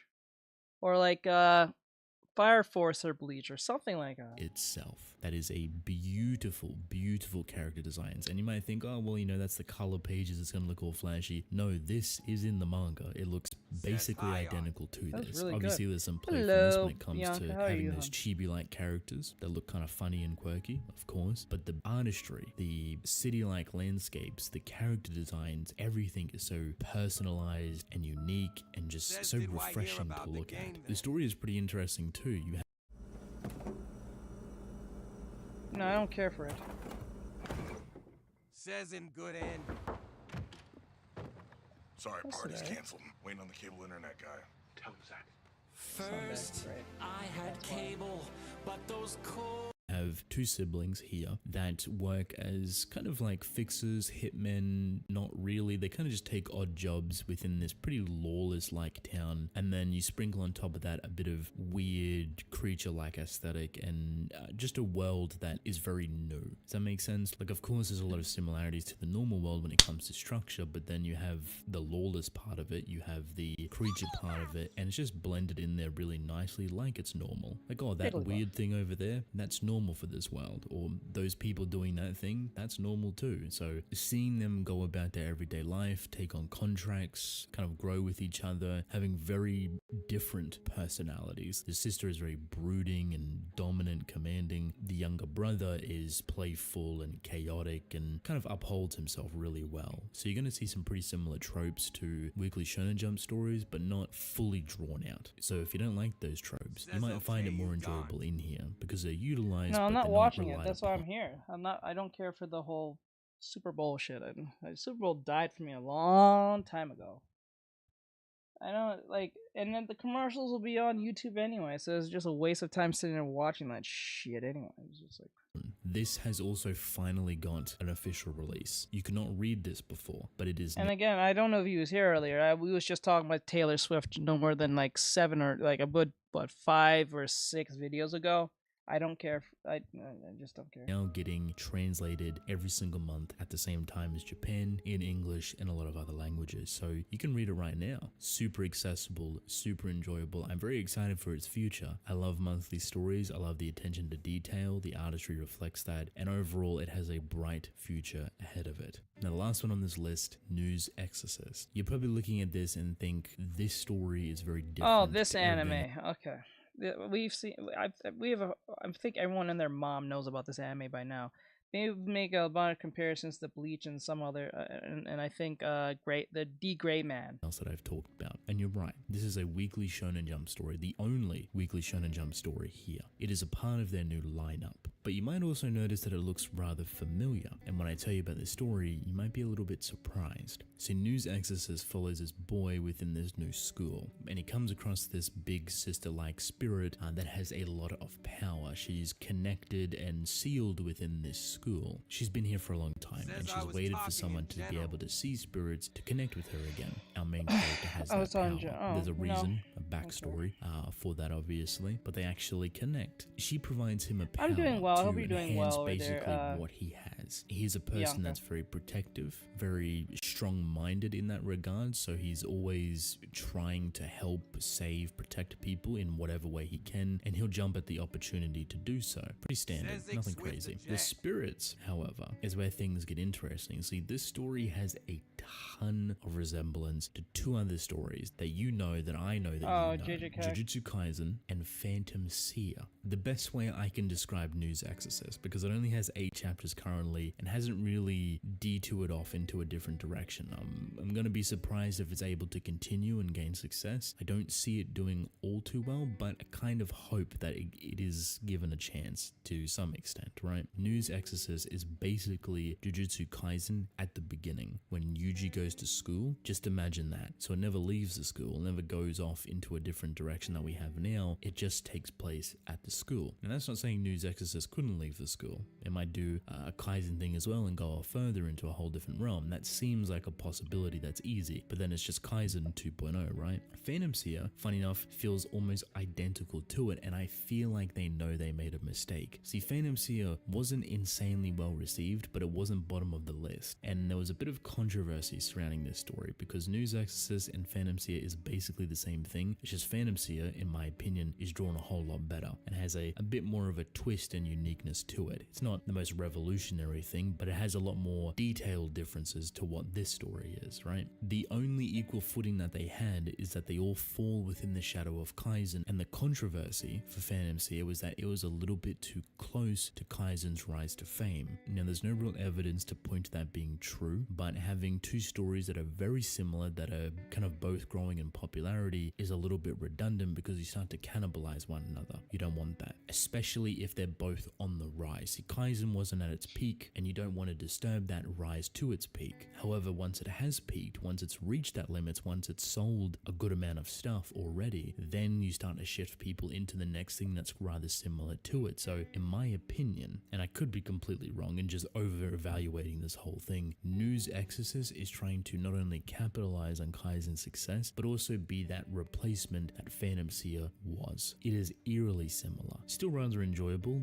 a lot more simplified than Kaizen, a lot more simplified than Phantom Seer. It's almost like they've just boiled everything down to a simmer and got rid of any sort of complexity or identity and kind of just have something simple to hopefully build off. The artistry is pretty standard for Weekly Shonen Jump. Looks pretty when it wants to be pretty, normal when it wants to be normal. It's like a pinch of Kaizen and Black Clover, a little bit of Fairy Tail kind of combined together. Nothing all too crazy, but I think given the opportunity, it could grow into a stable story. I don't see this being a top seller, something that's flying off the shelves, but I do see it being stable. And currently, Weekly Shonen Jump need that. A lot of their successful or stable stories are coming to an end, so they need to start finding some things to really kick up into gear. This might be their attempt to do so. News Exorcist is only 8 chapters, so if you're interested, give it a chance. You might thoroughly enjoy it. That is it from me. If you're interested in these manga, or even if you've read any of these manga, let me hear your thoughts. If you want to see more manga recommendations, but based around different things, like maybe the characters or a genre, a theme even, so like edgy manga recommendations or sad manga recommendations, stuff like that, right?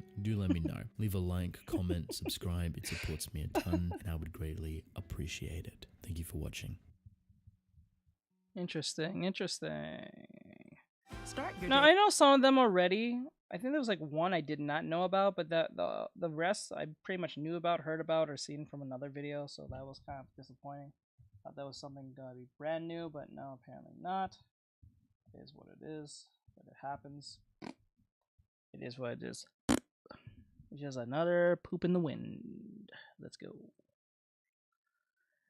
The history of Weekly Shonen Jump. What is that about? Sounds interesting. The 50th anniversary of Weekly Shonen Jump. As a magazine publication that has spanned throughout generations of readers, it has produced global smashes such as JoJo's Bizarre Adventure, Saint Seiya, Kochi Kame, Fist of the North Star, Dragon Ball, Naruto, and One Piece. Weekly Shonen Jump has had a long and arduous journey from initially being considered the underdog in the Japanese magazine market for manga, especially since its readership typically gravitated towards the established magazines such as Shogakukan's Weekly Shonen Sunday, and Kodansha's Weekly Shonen magazine. In order to understand Shonen Jump's steady rise in popularity and its current position of continuously providing us with hit series, it would be useful to explore the inception of Weekly Shonen Jump, the circumstances behind its foundation, and the subsequent rise to the top. The magazine is the culmination of continuously refining its core principles over the course of several decades. This eventually led it to becoming the most famous manga anthology in the world to date, all whilst continuing to produce global hits. The history of manga magazines as picture books spans back to just after the Second World War. In 1949, Shueisha experimented with the launch of Omoshiro Book, which led to Shoujo Book, which was an extremely popular magazine amongst its contemporaries. Shoujo Book is still published today, albeit under the rebranded Ribbon manga line. To broaden its range, Shueisha released a spin-off of Shoujo Book for boys titled Shonen Book, which began publication in April 1959 on a monthly schedule. In 1968, after nearly a decade of publishing Shonen Book, Shueisha launched Shonen Jump, which was initially published on a bi-weekly basis. In 1969, Shueisha transitioned Shonen Jump from its bi-weekly schedule to a weekly one, thus adopting the name Weekly Shonen Jump.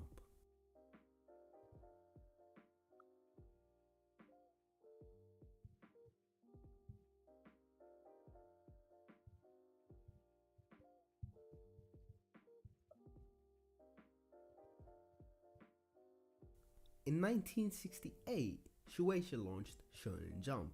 In preparation for their launch, an editor contacted Go Nagai. He requested Nagai to write 4 different one-shot manga and then continue to serialize the most popular one. When Nagai was reminiscing over this period, he described Jump as a freewheeling atmosphere that made me feel like I could do anything. When the magazine was first founded, the things we drew were all over the place, and it did not have a particular house style. Jump's philosophy of friendship, effort, and victory didn't gel until quite a while later. The foundation of Weekly Shonen Jump presented a few challenges at the time, especially since its competitors, Weekly Shonen Magazine and Weekly Shonen Sunday, were already serializing the first-class artists and veterans, whereas Weekly Shonen Jump was marketed as a magazine created by young artists. In reality, Weekly Shonen Jump had to make do with these youthful artists as the veterans were being approached by the other publishers. Despite that, the freedom of being a young platform provided a sense of expressionism and removed the burden of appeasing the expectations of success that might have impacted veteran creators. When Weekly Shonen Jump was first founded, it had a circulation of 100,000 copies. Thanks to the early successes of Go Nagai's Harenchi Gakuen and Hiroshi Motomiya's Otoko Ippiki Gakidaisho, the circulation had increased to 1 million copies by 1971. Motomiya is quite the legend in regards to Shonen Jump. I'm not gonna lie to you. I think you have a Hispanic accent. I'm not totally sure, but I'm gonna commend him for saying that name correctly with that accent, because I couldn't do it with my boring American accent if I could. So I'm gonna give it to him. That was impressive how he said that so fluently without fucking it up. That was amazing. It like even shows it because it's in the captions. He said it perfectly fine. That was impressive. And is highly revered and respected by his disciples, which included Yoshihiro Takahashi, Tetsuo Kanai, Akira Miyashita, and many more.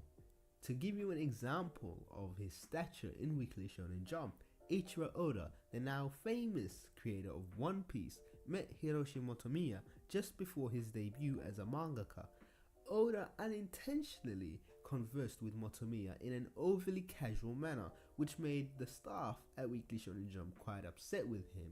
Many of the mangaka who were published in Weekly Shonen Jump spoke very highly of Motomiya, and it comes as no surprise given how influential he had been to the early success of Weekly Shonen Jump during its foundation. During the founding era of Weekly Shonen Jump, manga had entered a position of social phenomena as Go Nagai's Harenchi Gakuen led to an outburst over its raunchy gags to the point where skirt flipping had become a fad amongst elementary school children. Newspapers started printing critical pieces, and Nagai was sought after to appear on TV shows to argue his case. I swear to God. Upon arriving at the studio, there were rows and rows of school teachers and PTA members who called his work a public nuisance and really did not listen to his arguments. However, once the program had ended, the same people who attacked him were asking for his autograph. Nagai, who was 23 at the time, said that the audience had assumed that it was an old sleazy guy who was drawing this raunchy manga. The fact that it was a youngster caught them off guard, so the audience let him off the hook. It's not surprising to see that Jump is inherently a magazine whose principles of creative freedom have bled into its core and appearance of youthfulness. The founding mangaka, who were all young at the time, provided the magazine and each other with an environment that pushed the boundaries of what was acceptable, sometimes to the ire of the editors who looked after them.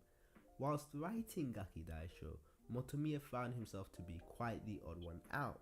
In regards to the disciples whom Motomiya took under his wing, I'm looking at some references real quick. Takahashi related that whilst he was under Motomiya, he was not taught anything about manga. Rather, he was taught just about girls. So it's no surprise that during the serialization of Gaki Daisho, Motomiya decided to end the series without the permission of his editor by writing, quote, the end after a chapter he had submitted. He then ran off with a girl that he liked so much that he was willing to throw everything away for her. However, he started feeling more and more like he had to go back to publishing manga, and the girl that he was with picked up on that. She then decided to break up with him, and it was over. Damn. When he returned back home, his editor was waiting for him and had erased his the end and written draw what happens next. Within 6 hours he submitted that manuscript. Whilst the authors may have been slightly reckless at the time, the pursuit of talented young creators also led the editors into making some risky decisions.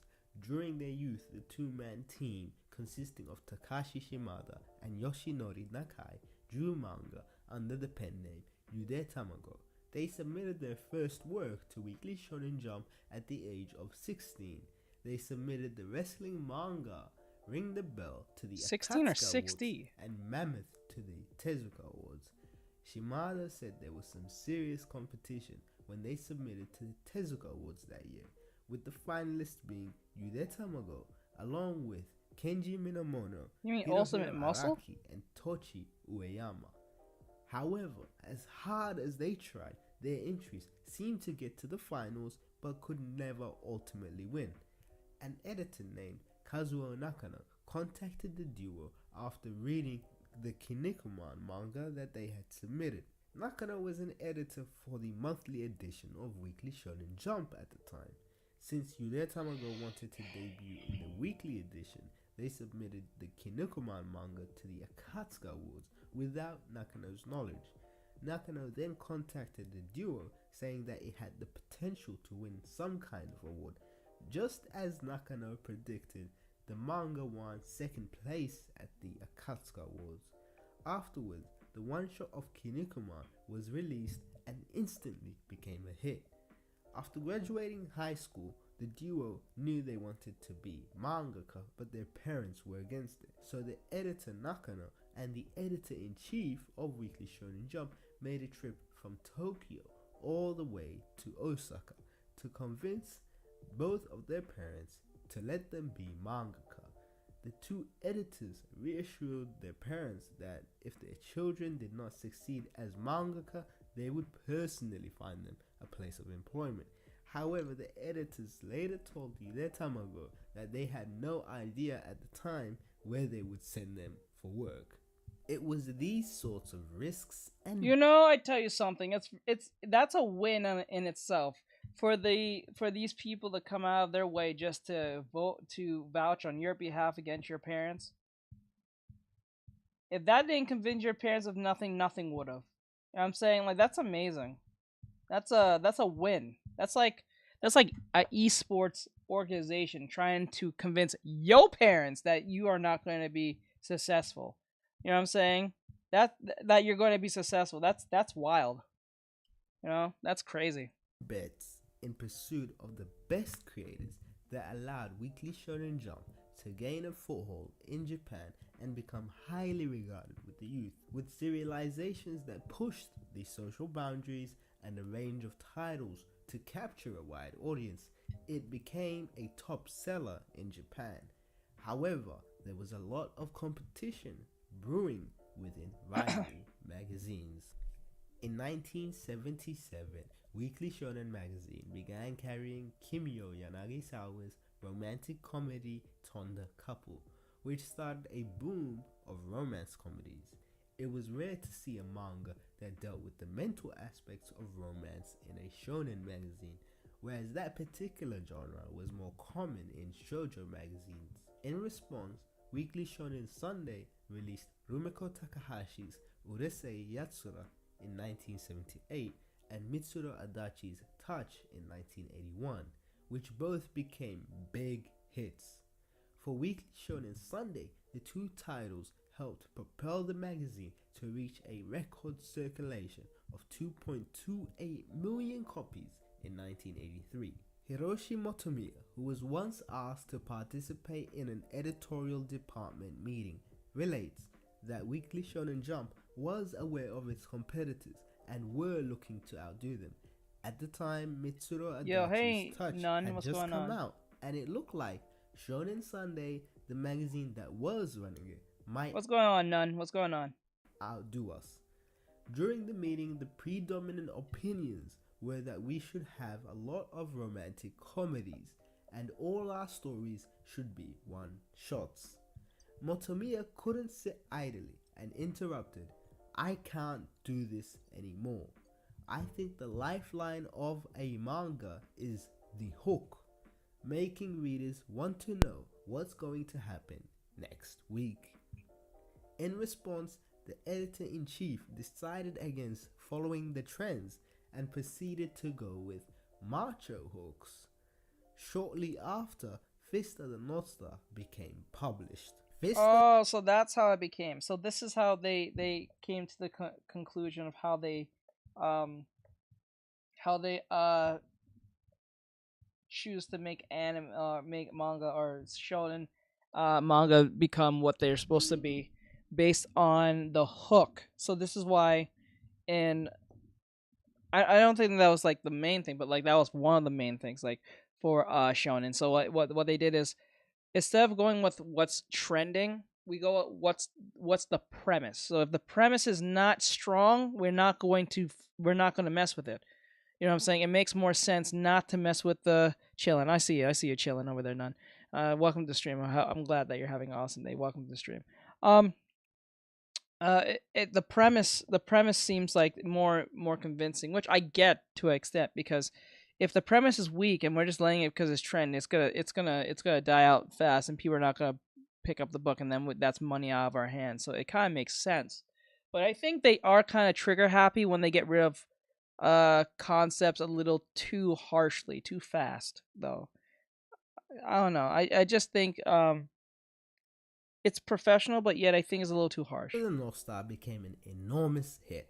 To keep up with the popularity, Weekly Shonen Jump went from printing 3 million issues to 4 million and then to 5 million issues. What was the secret behind the explosive growth? Tetsuo Hara says that a magazine needs 3 good works in order to sell. Kinnikuman and Captain Tsubasa comprised 2 of the great works, and then Fist of the North Star had made it 3. Tetsuo Hara was also influenced by Motomiya since he read all of Gakidaisho during his middle school years. Hara had come to meet Yoshihiro Takahashi, and through him he ended up meeting Motomiya. The Weekly Shonen Jump artists of the time were all in love with Motomiya. Jump during the 80s began to publish a lot of manly manga to critical acclaim.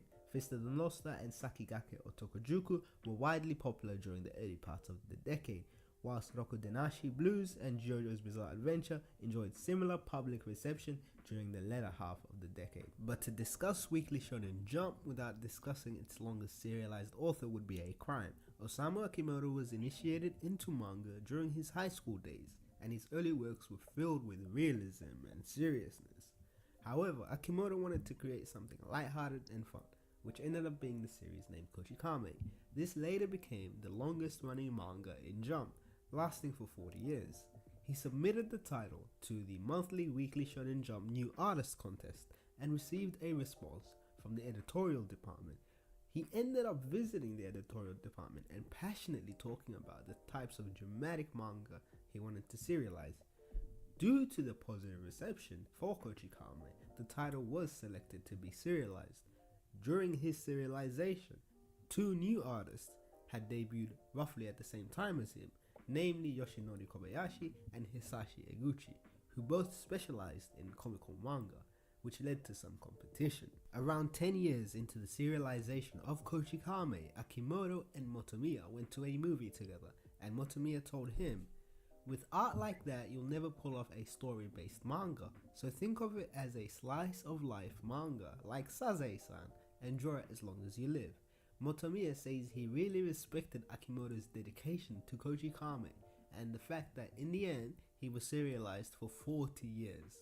With such a long-lasting career being in Weekly Shonen Jump, Akimoto had to change up the series and be in tune with the interests of Weekly Shonen Jump readers and the current trends and fads. He had to incorporate these aspects into Kochikame so that the content of his series was never stable and always in flux. Akimoto says surveys weren't the only thing the editorial department used to determine what would be serialized. Ultimately, the editor-in-chief decided if they only kept manga with favorable numbers, they would lose some manga that had something special. I think there were some manga that were serialized just because they were interesting, even if the ratings weren't looking good. By combining the highly marketable type of manga with a variety of other works, the content was never stable. Akimoto says that he sees the same instability in the recent editions of Weekly Shonen Jump too. The fact that they continue to do this is what's amazing about Jump. They publish a lot of sink or swim material. Yes. One recent series that caught my attention was Demon Slayer Kimetsu no Yaiba. I don't know how to describe it exactly, but it's almost too unique. It's something that only that artist can do. I don't think Jump has published many works like The Promised Neverland, where the stories and panel layouts are so precisely structured. Now they're taking on artists from other magazines like Boichi. As I read the recent editions, I think about how adventurous they are. They're in constant motion. I think that they can keep the Jump spirit going as long as they remain in motion like this. Tsukasa Hojo was another mangaka who found early success in Weekly Shonen Jump thanks to Cat's Eye and City Hunter. When he was asked to talk about the style of Jump, he described it as having no style. Jump is a magazine that continues to adapt to the changing times. I don't think it's a conscious change. They adapt naturally. Weekly Shonen Jump, just like in the old days, is continuing to push the boundaries and publish unique works. Former One Piece editor Jean-Baptiste Akira Hattori says, "What's important is whether the creator is someone who can create something only they can create, something with originality, whether they're sharp enough to create something new. I value that above a lot of other things. Most skills can be improved through hard work, but originality is something I feel you need to be born with. So that's something I focus on, whether they possess things that cannot be taught." Similarly, Akira Toriyama of Dragon Ball fame, who currently works as a judge for Weekly Shonen Jump's Best Young Artist and Tezuka Awards, has this to say about the types of works that are being submitted these days. The quality of the manga in of itself is much better than back in the day, but I feel like there's not enough originality in the modern stuff. Working as a judge, I feel bad for not reading much manga, but I can still see they are being influenced by other work. Since I'm pretty rebellious, I'm not a big fan of chasing after what's popular. For example, if Transformer manga are popular, I feel like you're too late if you're drawing those at that point, or at least you'll never be able to outdo someone who's already drawing that stuff. I think it's important to look ahead. Although, I shouldn't say that so arrogantly since I wasn't doing it myself. Today we have the internet, so it's so easy to be influenced by what's around us. But the real challenge is how to find your own originality within that influence. It's difficult and it has to be successful too, but it's not an easy task for me either. With that in mind, all we can hope for is that Weekly Shonen Jump continues to push forward into the future like it has for the past 50 years with its constant pursuit of quality manga through the freedom and creativity that originally propelled it into being the most famous manga anthology magazine in the world. For every one of you who watched this video all the way through to the end, I want to give you my sincere gratitude. This was a monstrous task for me to undergo, which took months and months of research and writing and editing, and regardless of that, I would like to show my gratitude to everyone who supported me and showed interest in this project, especially on my Twitter and my social media, because without that feedback and that interaction that I got and that anticipation that everyone had for it, I don't think it would have come out. So thank you for your motivation. If you like this video and you want to see more, feel free to subscribe, and if you're new to the channel, I hope to churn out more content like this regularly. And okay, I'm not gonna lie, that was not as exciting as the rest. I don't think I'm gonna add this one to the roster of videos that's gonna be snipped out, but because this one was just kind of meh. It was just like a big educational thing. It was interesting, but it was not enough for, I would say, put out for a content, a reaction content to give commentary on. So like, I guess that's gonna be out the window. I don't think that's gonna work.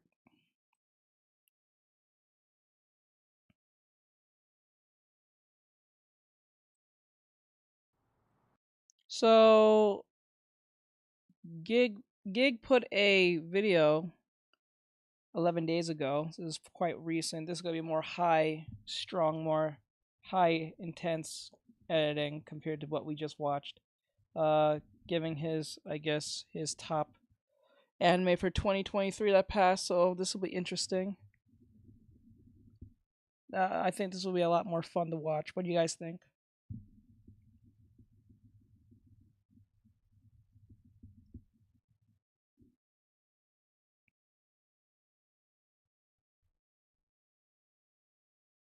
I don't think I'm doing this wrong. I think it's supposed to be like this.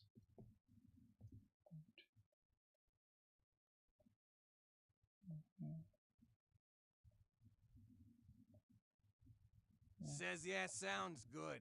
Okay.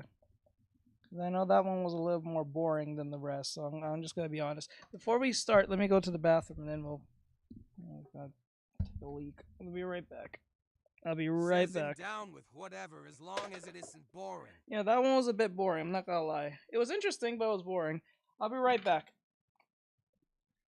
Gotta hit the bathroom, and then we'll continue. We're actually near the end of this drawing, so I want to finish it tonight so we can play a game tomorrow.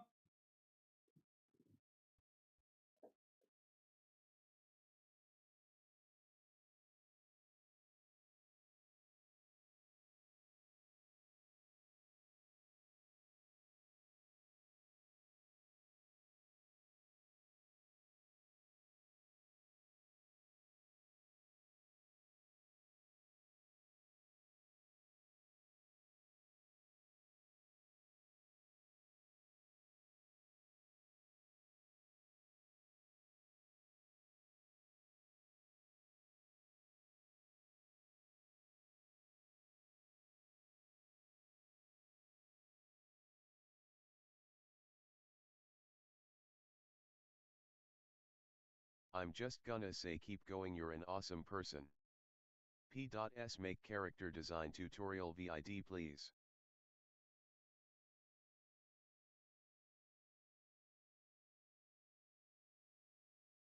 And art tutorial too.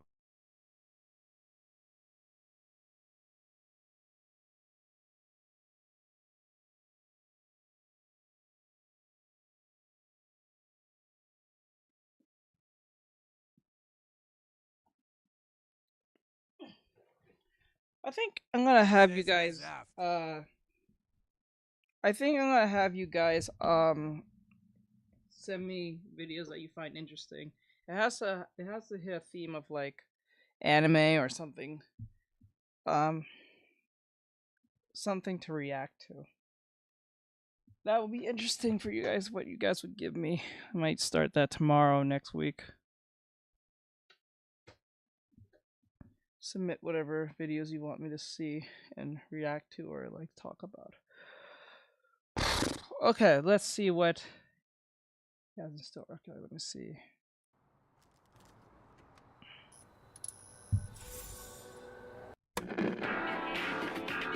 Well, it's that time again. Another year has passed us by, and with it has gone another year of anime. We got good shows, we got bad shows, but the real question is, what are the moments that are going to be remembered?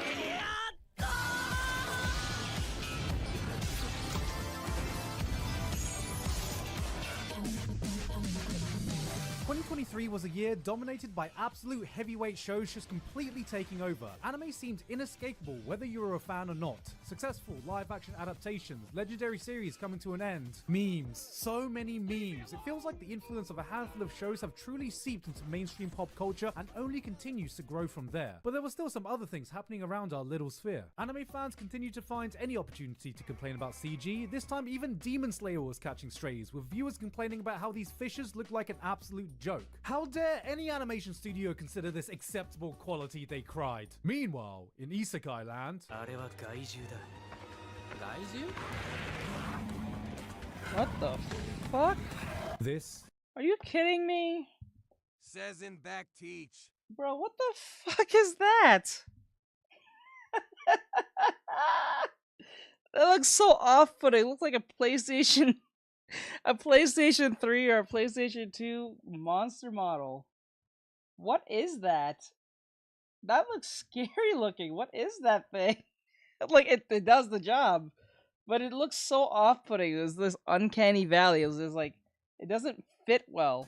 Is what peak CGI looks like. Peak CGI. 2 lines and got 44 million views, 400k likes, and 100,000 retweets. Meanwhile, I'm out here drawing at least 8 lines, and I'm still waiting for Shonen Jump to hit me up with that manga deal. One Piece defied all odds by giving us a live-action adaptation that didn't suck, while the Jujutsu Kaisen fanbase came together to collectively say, nah, I'd win. Which is what I think they say when they enter a contest of who can more effectively spoil their fucking series. But they would probably win against this random dude from Mashal. I'm Rhodes Emus! I mean, look at him. He lasted like 2 seconds. Who the hell would play a character like that? Probably some dumbass hack. For real though, it's been 10 years now since I've been doing these yearly anime recaps. I have gone through a bloody decade of anime, and a lot has changed during that time. I can only imagine the wild things that were happening in 2013 back then. Hayao Miyazaki finishes his latest feature film, The Wind Rises, just before announcing his retirement from filmmaking at the ripe young age of about 197 years old. So that was a fucking lie. There are a lot of shows that didn't make my list this year. Not because they weren't good, but because I didn't have much to say about them other than it was good. Hell's Paradise was fun. So was Mashal. So was Undead Unluck. One day, I'm sure the West will appreciate Uma Musume as much as Asia does. Today Okay, I always wanted to give this anime a try. With the horse racing anime girls. Is it good? Has anyone watched this? This looks interesting. I want to know, has anyone seen this anime? I've been thinking of watching it, but I don't know what to think of it. Like, I don't know. Says low. I've seen it many times on my For You page sometimes. On TikTok. Says no. Nope. Shit. I wanna know. I kind of want to see it, but I don't want to waste my time and get invested in this like nothing burger. I don't like that. That makes me so mad. Ah! I should watch a review, but I feel like if I watch a review, I feel like I watched it. That's what makes it weird.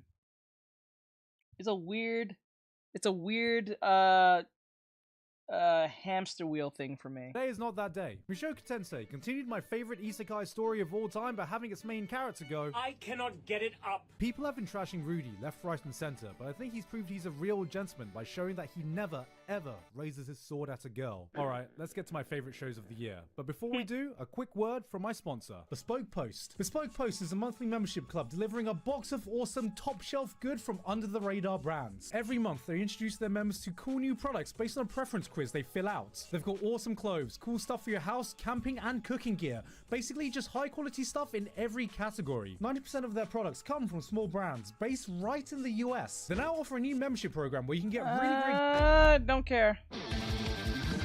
The zombie genre is probably one of the most saturated and overdone genres you can find in any entertainment medium. About 10 years ago. Yet somehow in 2023, we still got an entirely fresh and original take on it in Zom 100. Zom 100 tells the sad story of Mapper employees, overworked and undervalued by the company overlords that run their lives. It takes an entire zombie apocalypse for a Akira to start living the life he should have. This show felt like a personal call out. I thought that was me who did that. I thought that was me who did that. I was making it fast. Like, what the hell? For anyone who's ever worked a dead-end job in their lives and has daydreamed of something, anything happening to take away their responsibility out of their hands, even if that thing is the end of the world. Akira personifies that feeling of pure freedom we all secretly wish we had. That feeling that breaks the shackle of responsibility, of having to go to work, of having to wake up for school the next day. Eren Yeager looks at him and goes, fuck that guy, which is embodied in one of the most impressive opening episodes all year, where you could feel that every single person working on it channeled their passionate hatred of all the previous employers that had ever wronged them. Unfortunately, it felt like a lot of the hype got taken away, largely due to episode releases being plagued with constant delays because of time slots and supposed production issues. Oh hey, would you look at that? Even though the show lost some steam as it went on and was tonally a bit all over the place at times, it was still a fun little I am not gonna lie, this green hair character, I'm pretty sure someone was watching My Hero Academia and just said,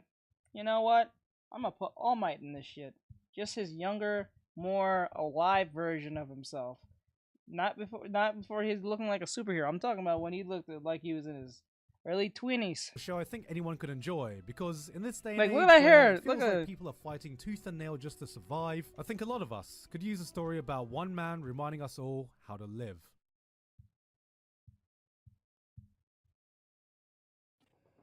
I don't care.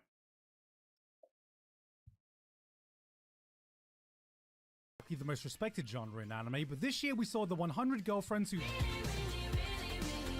love you come along and personally made sure that it never will be. This is the story of a man who got rejected so many times, who had such negative riz. God took pity and gave him 100 different girls he had to date or they'd all die. This was like watching someone dying of thirst in the desert, and then God goes, alright, I've got a solution. I'm listening. Just fucking drown him.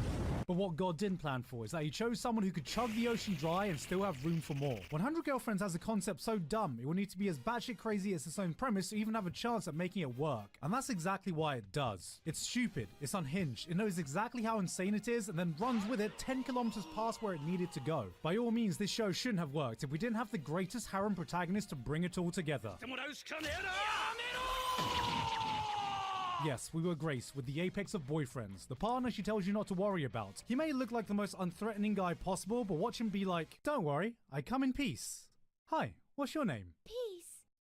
It's rare for me to laugh at a comedy anime, and even rarer when it comes to lowbrow harem rom-coms, but 100 Girlfriends was a showcase of how to do a parody correctly. Reinforced by Biberi Animation Studio doing a bang-up job selling all of these jokes in the anime adaptation. They went above and beyond, and I can't wait to see how they adapt the manga beyond the whoa, wait, what? Why are you all running away? Holy shit! Who wrote that? What the hell? What the hell was that? Oh my god. Oh my god, man. That took me... Whoa, what the hell? What is that?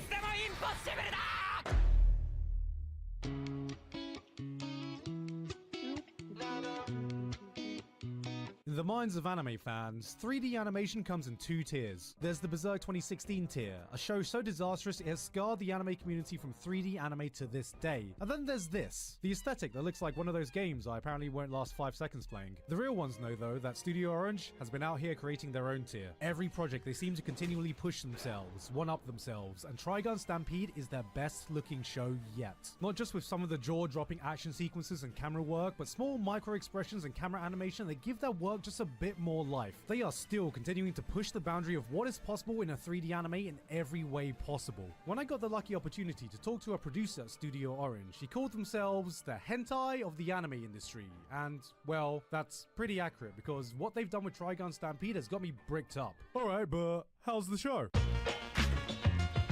Trigun is one of the most beloved anime from the old school Adult Swim era, and when you take on the mantle of rebooting a franchise like this, you always have to contend with picky fans comparing each and every little change in detail. Vash's bounty is way smaller, he has a different haircut, different gun. Oh, that's cool. How was it? Character designs that looked like this, now look like this. Huh, now where have I seen this aesthetic before? Oh. The spaghetti western feel takes a backseat to fully flesh out a hard sci-fi story. It's more dark, more gritty. One of my favorite things from the original being Vash and Wolfwood's epic buddy cop dynamic feels a tad more intense. I'll skin you alive and play with your bones until you're begging to die. Says it was a Valentine's Day too. All right. Make no mistake, this is an entirely new Trigun, but one thing I can always respect is when a reboot tries to do something different that the original didn't already do, and by the end of the season, it becomes abundantly clear what all these changes were leading up to, and goddamn did it leave me wanting more. In a time where I feel like we're getting starved of good, hard science fiction anime, this has to be one of the most unique and interesting sci-fi worlds we've seen in years. And I honestly think the way things are set up, it has the chance to do even more than the original did if it gets future seasons. When people remember Trigun, they say, oh yeah, Trigun, I freaking loved Trigun. But if you ask them before that what they recommended we go back and watch, Cowboy Bebop, Full Metal Alchemist. Yeah, Trigun has always Trigun, yeah, it's always being overshadowed by these two. Like, Trigun was up there with Gundam Wing, well, a little after, I think. Gundam Wing, Cowboy Bebop, Full Metal Alchemist, like, within the Toonami era, right? But for some odd reason, whenever you say, let's watch something that is old, but that is a classic to watch when growing up, they'll just pick those three. They never pick Trigun. Which is like a more friendlier, I guess, Cowboy Bebop if you stop and think about it. Right? But it always got overshadowed by its predecessors that was playing on Toonami or Adult Swim, depending on what time of when it was airing. You know what I'm saying? Like, it was very weird. And it's not like it was never a bad show. It was really good to watch. That was the weird part about it. It was really, really weird. It was at Valentine's Day too. Yeah, cool. But like, it was a very weird thing. I never understood that. No one talks about Trigun like that. They just kind of like know of it. They think it's cool. They claim it's cool, but they never bring it up. At all. Been on that second or third echelon of recommendations behind the classics, and I fully believe that with what Studio Orange have set up with this season, it has the potential to go up to this tier.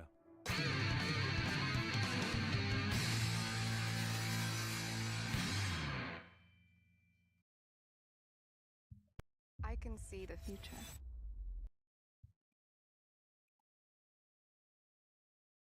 Oh, Madam Wim comes out in a few days?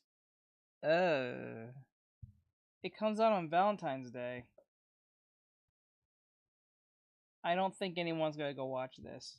I'm sorry, I'm not trying to be a negative Nancy, but like, Jesus, I don't think, given what I've been hearing about Madam Web,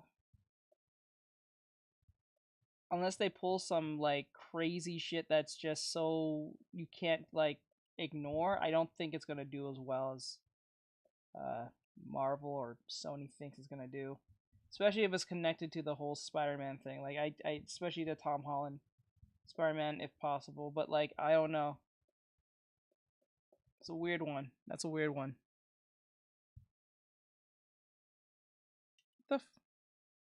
Jesus Christ, I hate when that happens. God, that's why I don't like using the phone.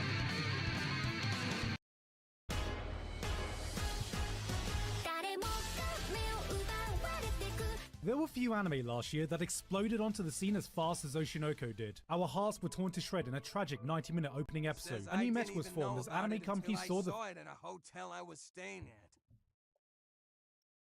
For real? No, that's kind of sad. That shows how terrible the marketing probably was, or that's how unconfident they are on the project, because it's like I thought it was coming out like somewhere in the middle of the year, not like recently. It feels too early. That feels too early, in my opinion, for Madam Web. Feature-length opening premiere and said, wait, you can do that? It's free real estate. The opening song became the very first Japanese song to top the global Billboard 100 charts. The people of my anime list came together and went, fuck you, Fullmetal Alchemist, this is the greatest anime ever made. Then, everyone remembered there was an entire rest of the show you needed to watch. Describing the plot of Oshinoko is like, alright, so there's a doctor who's a huge fan of this one idol, then and it turns out the idol he likes shows up at the hospital, but then it turns out he gets reborn as that person, that crazy fan comes back and murders the girl, and it's maybe the same person, maybe not, but then to find his mother's really traumatic. So, it's an idol anime? No. Sometimes Oshinoko is a victim of its own insane premise. Like, I don't even know if I fully understand this main character. A grown-ass, idol-obsessed man who gets reincarnated as the son of the girl he idolized and grows up being obsessed with his now mum and any other girl who even remotely reminds him of her. Like, if I call him a motherfucker, is he more likely to say fuck you or yes please? Here's a feed of Sigmund Freud's grave right now. But behind all that, the show shines as this interesting, no bullshit, Instagram filters off look at the Japanese entertainment industry, showing you what really happens behind those closed doors when the cameras are turned off. I hate the media! This was the show that tricked everyone into thinking they were watching another idol anime, when in reality it was almost the complete opposite. And the real ones know the true thing single-handedly elevating the reputation of idol fans in 2023 is the sheer existence of Aoi Todo. With how popular this got, I find it interesting how much I heard this title being thrown around last year when most people saying it probably didn't even know what an Oshinoko is. See, in Japanese, Oshi means a person who I support, and in idol culture is normally used to refer to someone's favorite idol. So the term Oshinoko has a clever double meaning that could be my favorite idol or my idol's children, which both perfectly describe the show. Basically, what I'm trying to say is Oshis are worshipped in idol fandom in the same way that Taylor Swift has become the Jesus for white women. Yeah, like, see? You see what I'm saying? Why is this woman... Why? Why is this woman being loved? I don't get it. Can someone explain to me why is this a thing? Hold on. I thought I was in trouble for like... But... Okay, it's still going. Okay, it's okay, we're good. It's just really weird. I hate that.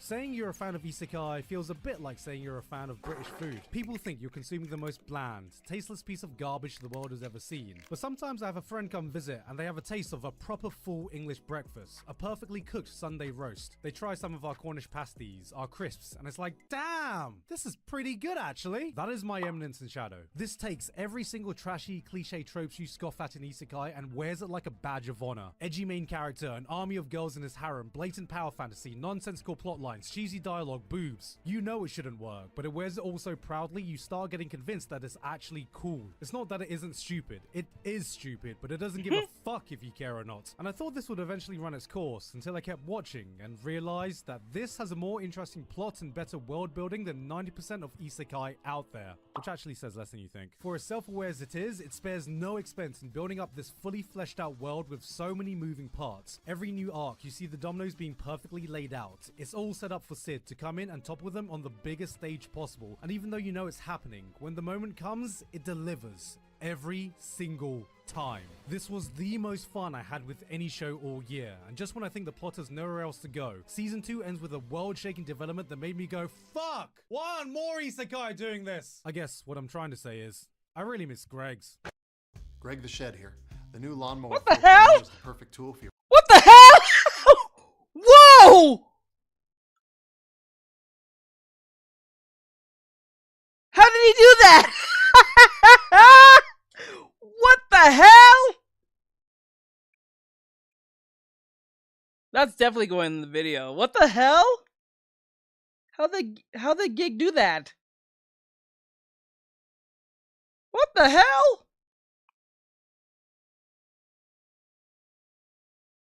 No, am I the only one who caught that?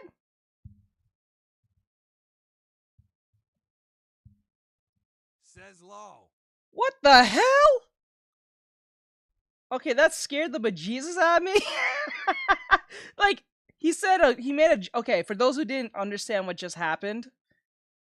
So, Gig just made a joke, a pretty dry joke. I think it was about the British food thing.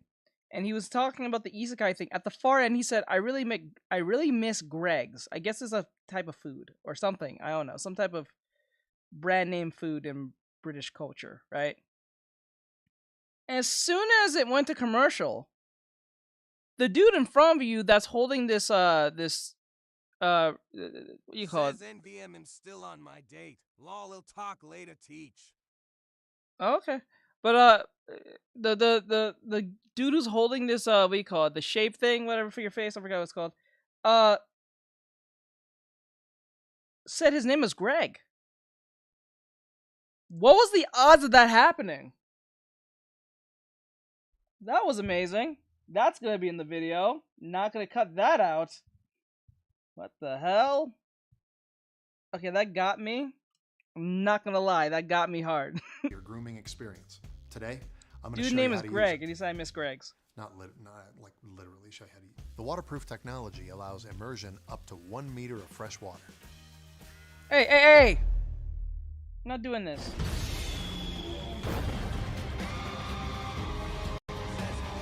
One man's freedom is another man's genocide. Eren Yeager, probably. Attack on Titan ended this year, and the internet had opinions. If you already browse Twitter... Wait, nope, not talking about Attack on Titan. I have not finished that. Fuck out of here. Skipping that. Sorry. Sometimes you just need a dose of wholesomeness to brighten up your day, but being a dude watching anime can sometimes feel like... So what anime have you been watching? Oh, I'm watching this anime called Skip and Loafer, and it's just one of the most cute and adorable... Yeah, you catch the latest episode of Jujutsu Kaisen at all? There was nothing in 2023 that made me come out of every episode feeling as good as Skip and Loafer did. This shit was a weekly injection of sunshine into my veins. I mean, just look at this opening alone. The colors, the vibes, the catchy song, this goddamn dance. It's enough to make any grown-ass man internally scream, "Ah! This is so cute!" Fuck yeah, violence, am I right, lads? Skip and Loafer is about as straightforward as you can get. A country bumpkin moves to the big city and adjusts to her new high school life. Nope, but we're gonna definitely watch that next.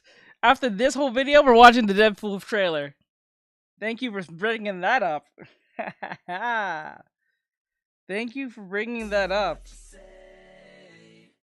I'm just gonna say, keep going. You're an awesome person. P.S. Make character design tutorial vid, please. I eventually will. I will have to. But I'm trying to build up on my YouTube cred over here.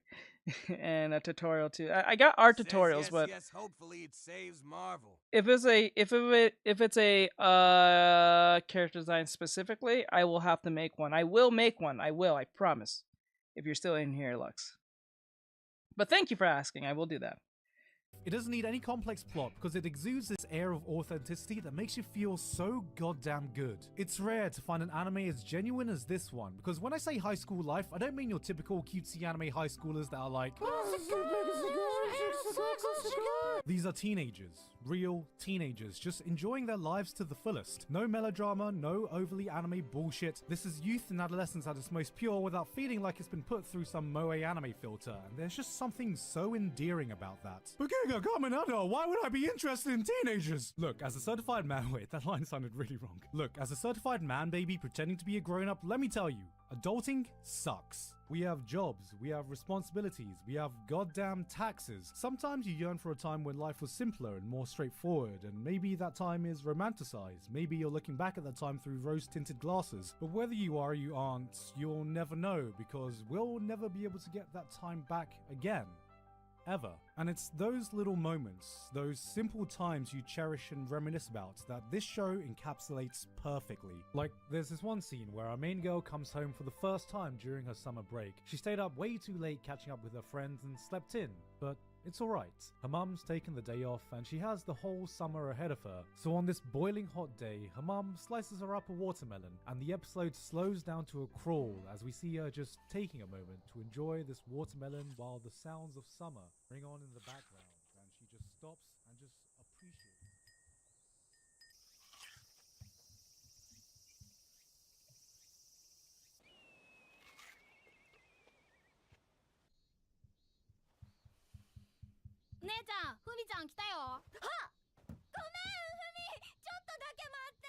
And just like that, her summer was over.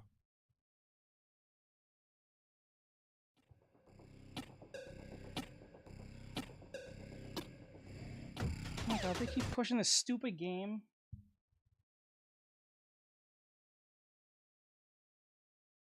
Oh. I wanted to finish this, no. I didn't get to finish that. I actually want to finish that. What anime is this? Ooh, looks interesting. And I don't want to watch these Chinese cartoons, but in 2023, anime went, alright, but what if we had Chinese cartoons? Japan. Fairy Diaries is an anime that takes place in ancient China, not China, in a palace setting that immediately reminded me of these badly dubbed Chinese soap operas I sometimes walk into my mum watching as a kid. At the beginning, I didn't fully realize what the big hook of this show was. Was it the House MD style medical detective stories? Was it the historical drama surrounding the palace politics? Yes. But on top of that, it has, simply put, the best female character we could find all year. And sometimes, that's all it takes. For far too long, anime seems to think we want only one thing, and it's this. No. How about nothing more than just a well-written, believable, I do. I guess I'm the 1%. I do. Compelling female protagonist. And this. What? No! Why? The best female character we could find all year. And sometimes, that's all it takes. For far too long, anime seems to think we want only one thing, and it's this. No. How about nothing more than just a well-written, believable, compelling female protagonist? And this. Mao Mao is a character that deserves to be in the running for one of the best protagonists we saw in 2023, and was such a breath of fresh air to see. Her presence was overpowering without conforming to what a lot of shows seem to think a good female character is. It's not that she's not like other— He's talking about you, Westerners! Oh man. The girls, or premium waifu bait, or a strong female character. I did it again. A girl, a well-written, believable one that doesn't forget that she's a person first before being just another girl. She doesn't have to be unfeminine to find the overly flirtatious attitude of some pretty boy unappealing. She cannot be your typical waifu bait and still absolutely slay when she needs to. She's not strong because she can beat up 100. Can we stop saying this fucking word called slay? It is cringe. No grown man should be saying the word slay. Guys, but because she's headstrong in her own values and beliefs. Here is a clever realist who acknowledges her place in the palace hierarchy but isn't afraid to throw hands when shit needs to get done. God damn, my girl just factory reset that bitch. Seeing Mao Mao passionately solve these medical mysteries while asserting her fucking dominance all over the palace politics made this such a compelling watch. And hopefully more shows will be able to take note of great characters like this.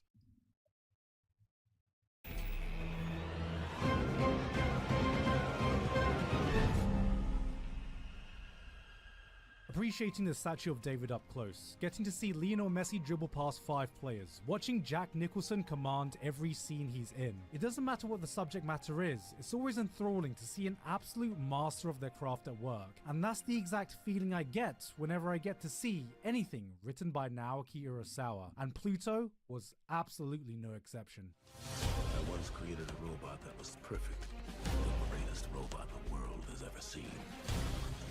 There are only a few mangaka that can boast such a legendary status as Urasawa himself, when you have a track record of titles like Monster, an absolute masterpiece with arguably the greatest villain anime has seen. 20th Century Boys, not just my favorite manga of all time, but one of my favorite pieces of fiction to exist. Pluto is meant to be one of his weaker works, according to diehard fans. And goddamn, if this is him operating at his lowest potential, this is like sending in your weakest fighter, and that fighter turns out to be Gojo fucking Satoru.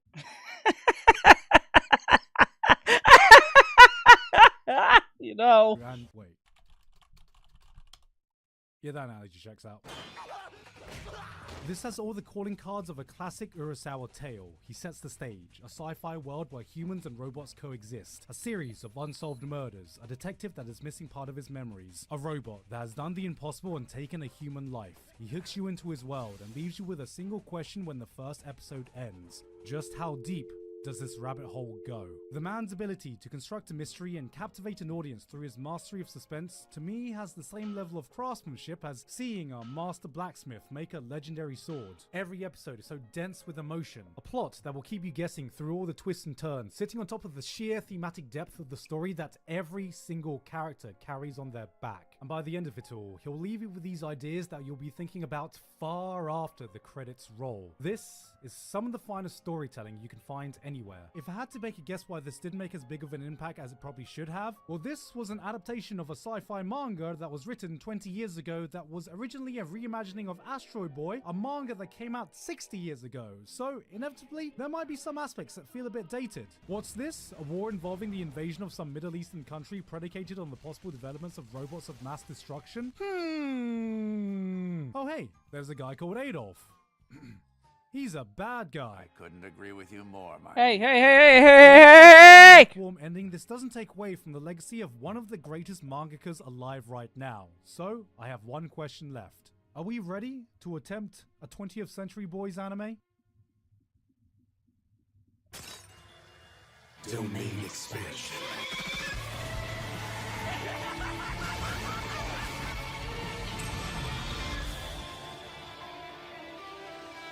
When you watch an action anime, you normally go through a season where you might see a ton of great action, but you know it all builds up to this one, or at most 2 episodes where the production values skyrocket and you're treated to this insanely animated fight that will drop your jaw to the floor. These are the scenes that everyone remembers and defines the top fights of the year. Jujutsu Kaisen went, how about we do that? For every single episode. I don't think I've ever quite experienced the collective adrenaline-filled ride Jujutsu Kaisen Season 2 has given me. You put on an episode and be watching some of the sickest shit that's ever been put on screen, and you think to yourself, there's no way they could ever top this. And it's at that moment the show will look you dead in the eye and go, I'll fucking do it again. And then it does. Again and again and again and again and again and again. So many amazing moments, so many sick-ass scenes. Midway through the season, the hype got to me, and I excitedly tweeted out, it should be goddamn illegal for an anime to go this hard. That was the same day all this came out. One of the biggest talking points has been Mappa's treatment of their animators during the season, and I think it's a testament to the blood, sweat, and tears poured into this that we got a product this fantastic despite the hellish working conditions they were going through. Demon Slayer, Mob Psycho, this may not have gotten the opportunity to be as polished as shows like that, but it is unmatched when it comes to its raw stylistic flair. Every single fight has a unique identity not constrained to one genre of action. We got gritty hand-to-hand combat, citywide disaster-level brawls, insanely unique powers, idle dance beatdowns, there was a mecha fight, a fucking mecha fight in a shonen anime. Not gonna lie, that blew my mind too. When I saw the mecha fight, I'm like, where is this going? Like, what has this show become? Like, it was a giant mecha fight for like no reason. It was kind of funny. Like, I was like, whoa, they got mechs in this? I was like, you know what? What can this show not do? The amount of hype, the amount of fucking sheer disrespect. We got fucking rabbits throwing hands. This was one of the greatest showcases I've ever seen of, for lack of a better term, fucking cool shit. Dude, can we calm it down with the swears, please? As much as I don't mind the cursing, TikTok does. Can we just clean that down a little bit? You know what? I'm gonna say this. My Chinese TikTok overlords, you guys are amazing. I love every last one of you. I love Chinese food, and I love everything about TikTok. TikTok is amazing. Love everything about TikTok. I love him. I love TikTok. TikTok is amazing. It has gave me birth to my entire life. Like, the TikTok has been nothing but just a godsend to me. I just love TikTok. TikTok is amazing. Chinese. Felt like the purest celebration of fight scenes and choreography. We were in the audience. They got to marvel at a symphony of some of the coolest sets. That should be good enough to, like, counterbalance the problem. Pieces you can find in the medium. The Shibuya arc may not have been peak storytelling, or the... And for those of you who are going to rewatch this, I'm only saying this nonsense is because I'm streaming to all platforms at once. And yes, all platforms, Trovo, YouTube, Twitch, Kick, Twitter, and also TikTok itself, and any other, and YouTube. So, you know, I'm just trying to keep all my bases open, you know.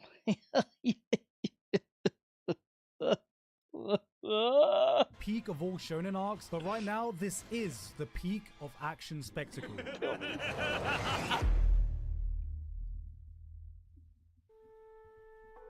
The way elves see this world is a mystery. I thank you, Freyren. It's solely because of you that this retired hero could have one final adventure.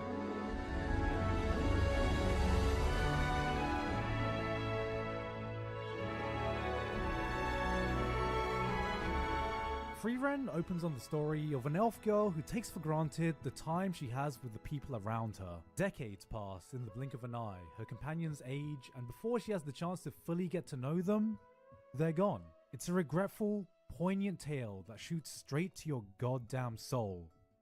And then the opening's like... The show took a different approach to fantasy adventure while encapsulating everything that the genre is about. There might not be any demon lord to defeat or world to save, but instead we have a journey about appreciating the smaller things in your life. The beautiful things you might have missed if you forgot to look for them. I showed this to a mate and he was like, "Freyren? You mean Side Quest, the anime?" And I bloody ate it. Because of how Freyren, SideQuest, the anime. fucking accurate that is. Yet it's through those detours you take along the road to your destination that Freyren absolutely shines. It's the type of show that grips you without ever needing to hit you with any flashy, high-intensity action scenes to keep your attention, and then hits you with these flashy, high-intensity action scenes. This series didn't need to go hard in its animation in any way, shape, or form, but chooses to do so anyway. This is what it's like to watch a fully polished product. But like Freyren's own journey, these are not the moments that stick with you. For the world-saving adventure she went on, the slice of memories we get are those small moments that really defined the time she spent with her party. And as she forms new bonds, you start to see those small pieces she begins to pick up from the people around her that slowly become a part of her. This is what every fantasy tale aspires to be. It's shows like these that somehow make you nostalgic for an experience you've never had, friends you've never made, but at its heart, it's a gentle reminder to cherish the things in your life that really matter, to make the most of the time with the people you truly value.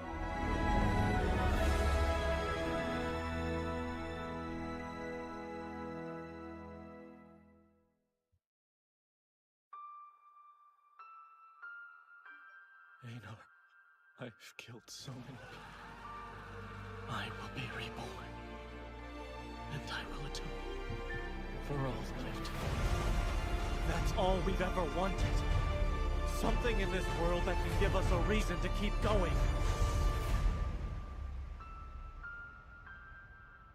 When I was a kid, my father would read me bedtime stories that my childish mind would always be absolutely immersed in. Accounts of hungry caterpillars, rainbow fishes, ugly ducklings. These were the greatest stories I'd ever heard, because they were. But it would always end off with a message, a seed that got planted in my head that would hopefully sprout into a lesson that would stick with me. And as you grow older, start learning new lessons by experiencing real life, you forget the effect that stories can have on you. A good story can not only entertain you, it can move you, give you a new perspective, teach you something you never knew you could learn that you can take far beyond the confounds of watching some piece of entertainment. That is the power of a great tale, and that is everything that Vinland Saga Season 2 encapsulates. I cannot begin to describe the sheer effect this show had on me. Season 1 was a compelling adventure filled with tragedy, vengeance, and violence. So to anyone coming into this season blind, you probably would have been taken aback. The violence takes a backseat to a pure, methodical character drama. Vengeance has been replaced by a saga of redemption and acceptance. Honor,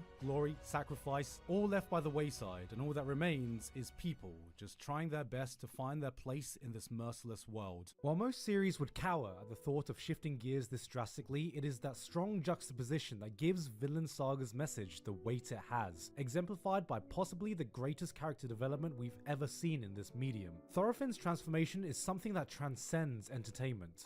Isn't it funny that the Japanese wrote a better European story than the Americans? You know how awkward that is? How awkward is that? You know how awkward that is? That the Japanese studio wrote a better story, European story, than people who wrote Game of Thrones? That is... A man who starts off as a shell of a human, broken, empty, unworthy of redemption. That's just but through sad. Every person he meets, every relationship he forms, he starts to learn to pick up the broken pieces of his former self that slowly but surely fill his soul up. I'm not gonna lie, when I first saw this show, I thought I was not gonna like it. I'm not gonna lie, I went with it because of hype. But when I watched it and I actually got into it, I was like, wow, this is different. This is grounded in reality, right? And it's Says his Game of Thrones good. it is, but like it kind of screws off after a certain season or something. It kind of just Americans have this knack to write something amazing and then totally just blow up right after. It's weird. As you see him encounter conflict, you'll secretly Kind of like when Squidward is like literally like riding a bike. Everything's hunky dory. And then one decision's made, he hit a rock, he flies off, he hits the dune, and then he hits the floor, and then everything just explodes. It's weird. That's American writing. I should have used that as a meme.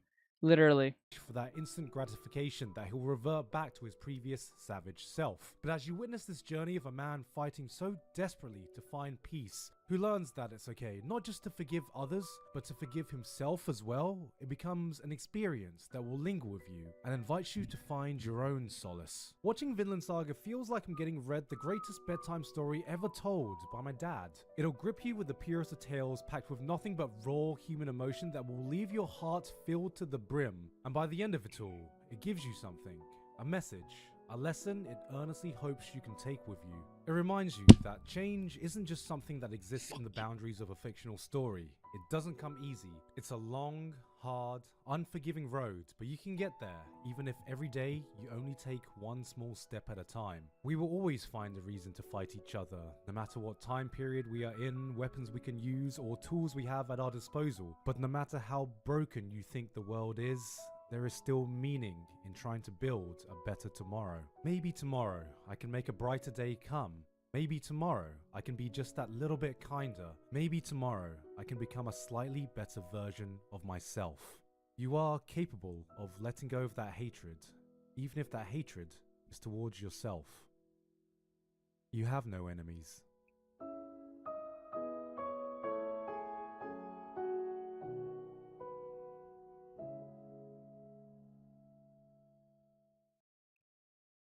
Cool.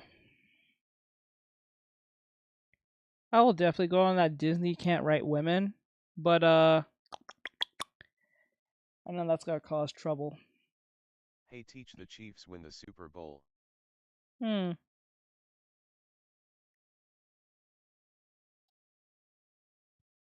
so let's go to the Deadpool trailer. Deadpool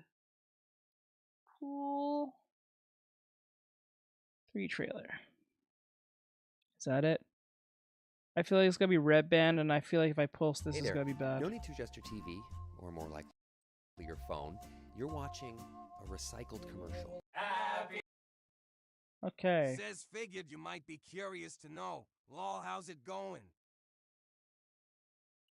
Doing well, just doing my thing. As usual. Okay, let's see. Happy birthday, Wade. Happy birthday to you. All right, okay. It's been a challenging few years, for sure. But I'm happy.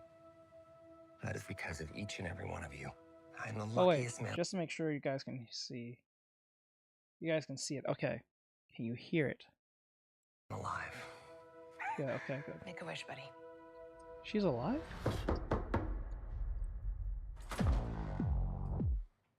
Wade Wilson? Who's asking? Whoa, whoa, whoa, whoa, whoa, whoa, whoa, whoa, whoa, whoa. What the hell? Is that supposed to be scary? Pegging isn't new for me, friendo, but it is for Disney.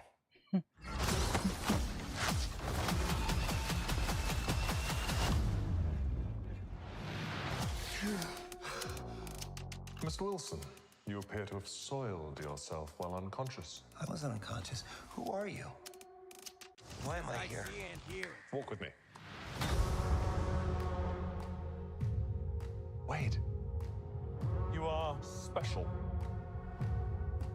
This is your chance to be a hero among heroes. Oh, the TVMA. I smell what you're stepping in, Sensei. Your little cinematic universe is about to change forever.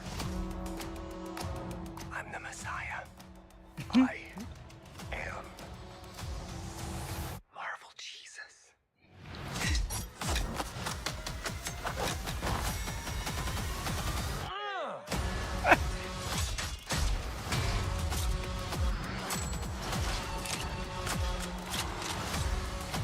God, please! Oh my fuck!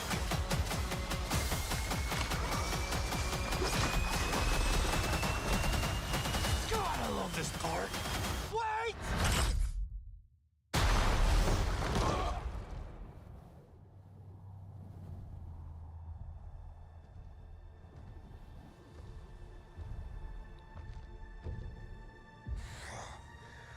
Don't just stand there, you ape. Give me a hand up. Nope, I'm actually okay. Thank you very much.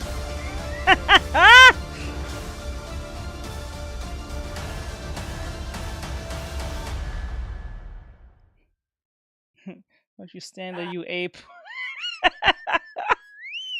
Let's go. Okay, it looks promising. It looks amazing.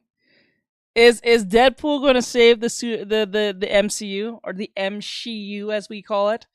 Is he going to save the day? Is he going to restart everything? Is this going to lead down to Secret Wars? Who knows? We'll see. But it looks amazing. It looks fun. It looks exciting nonetheless. But I'm hoping it doesn't I hope it doesn't go strangely woke. That's gonna suck because you already mentioned Disney, so we're wondering how that's gonna go because you know how Disney's track record is going. So let's see down the line if Deadpool will be the hype as it should be. So let's hope. Let's just hope. Protagonist.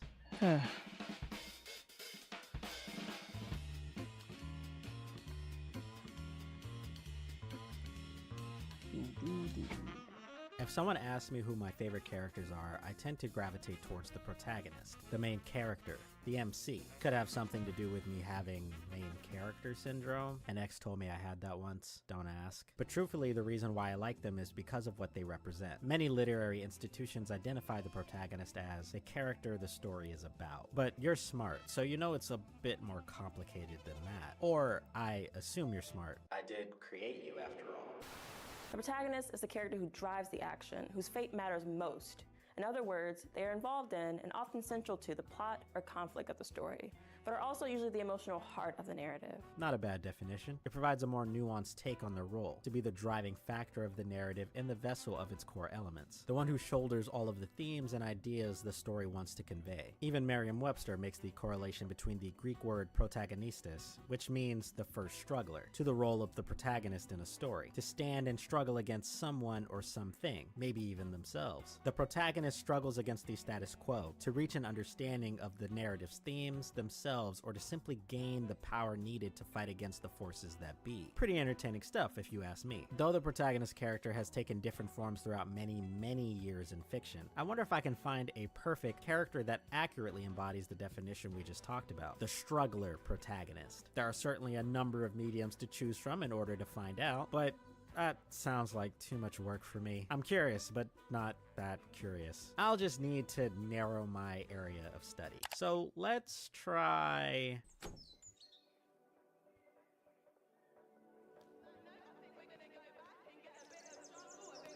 shonen protagonist.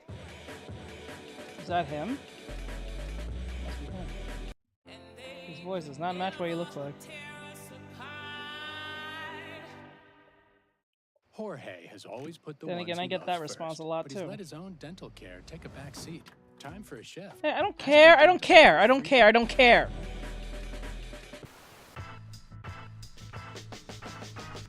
There is truly nothing like protagonist characters in shonen. They have an energy about them, an aura that pulls me in like no other medium. Luke Skywalker, Hamlet, Odysseus, cool I guess, but have you heard of Ichigo Kurosaki? Now that's a main character. But let's not get lost in the weeds here. The question is whether or not any of them fit my ideal struggler protagonist model. Who do you think it is? Ah, I got it.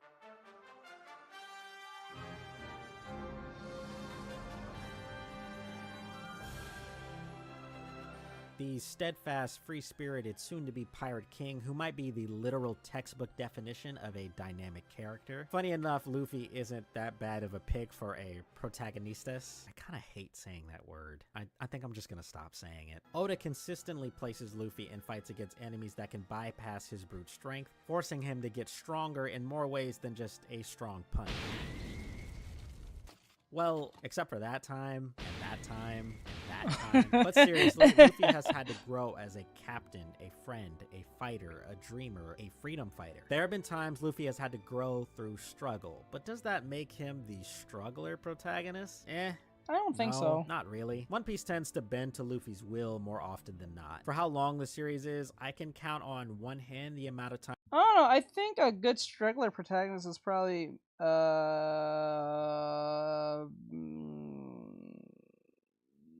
Midoriya.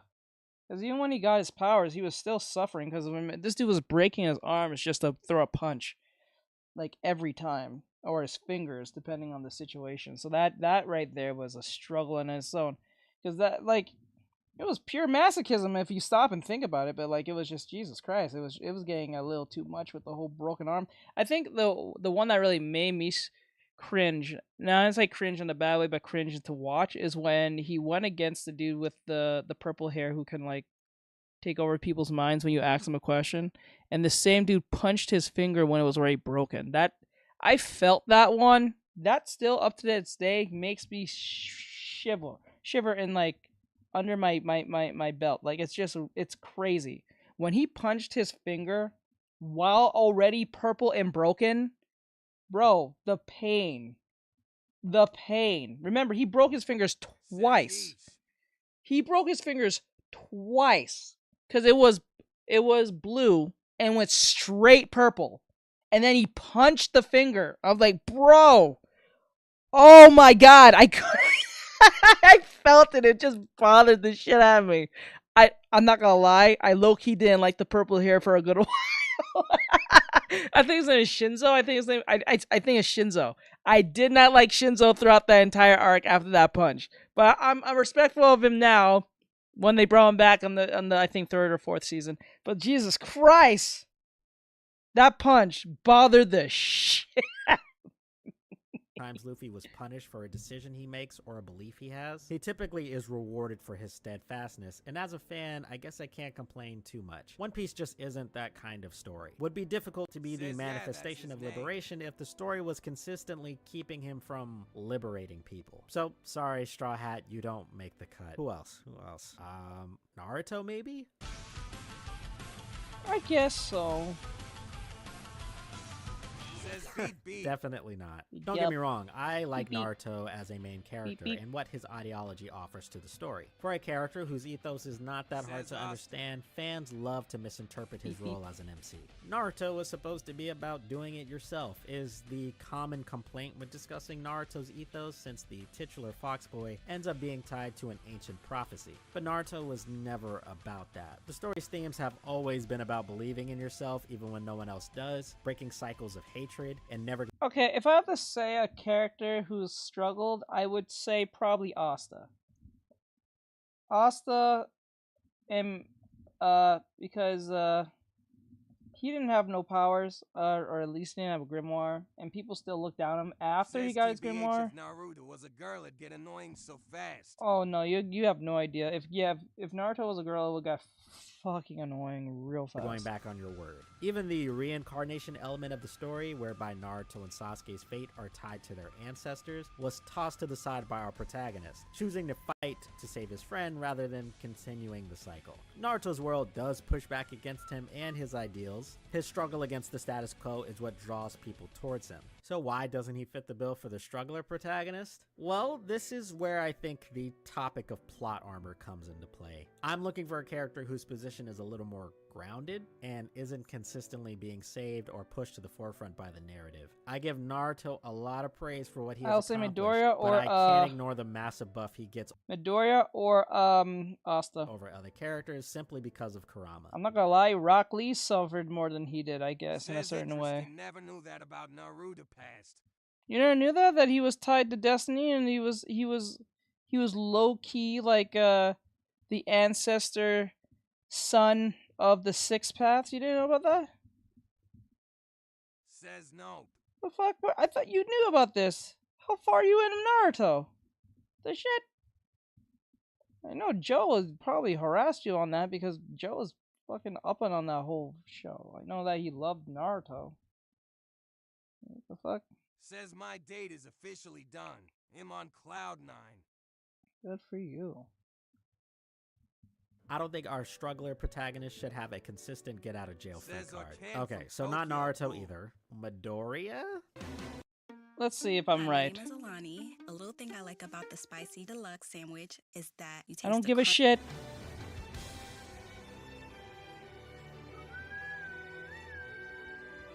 Much like Luffy, Midoriya is the embodiment of the themes, being a natural-born hero who helps people with a smile no matter what. It is the very reason he is chosen by All Might in the first place, although it's his outward appearance, confidence, and inexperience that holds him back for a large portion of the story. So fans had a hard time viewing him as a main character. Others, like Bakugo and Todoroki, were touted as being better candidates for the role of main character because they were more interesting. Deku being the most timid while also being the most courageous is what makes him perfect for the role of main character in My Hero. As the story continues, the lines between hero and villain become blurred. The failures of those who are supposed to be the protectors created the villains that are destroying the world. The hero system that everyone believed in was built on shaky ground, and villains like Shigaraki have come to topple it over. Someone like Midoriya, who embodies the themes of saving people who need it and trying his best no matter what, is the kind of person who can actually bring change to this world. He struggles against villains, his heroes, his friends, his powers, even himself, pushing further and further to save as many people as he can. No other character can fit this role. He is the perfect protagonist for My Hero. Super close, but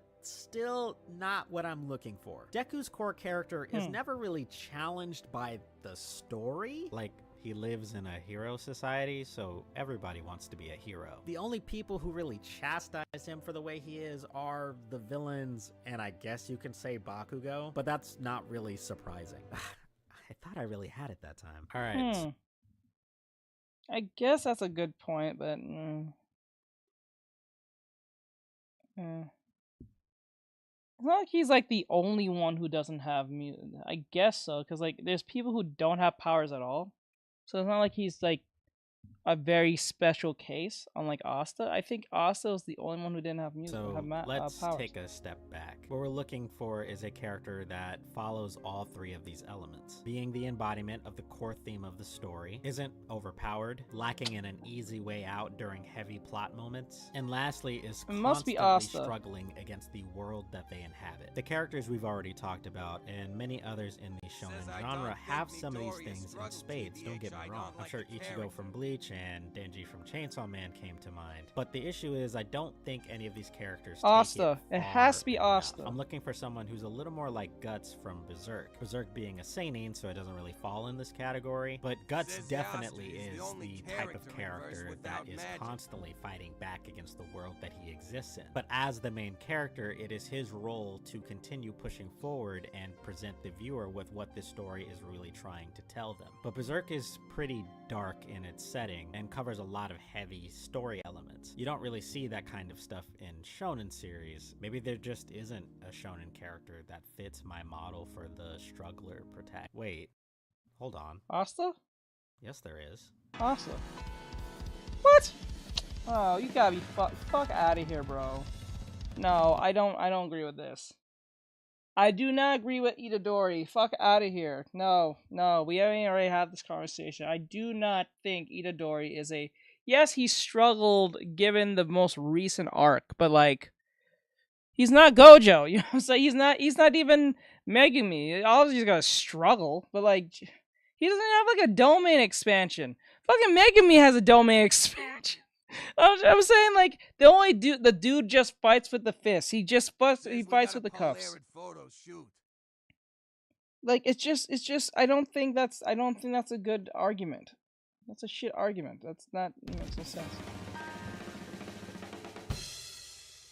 There is an ideology that hangs over every facet of Jujutsu Kaisen's world. A poison that seeps into the psyches of every character. The concept of power and what it means to be someone with it and to be someone without. Jujutsu Kaisen is plagued by a single philosophy. Those who choose to hold on to their... Yeah. Oh my god, that's the perfect example. He is the Sakura of the group. It's like if you combine Sakura and Naruto, because he has the blue, like, black flash thing. He's the useless one. Well, I want to say the girl with the hammer is not useless.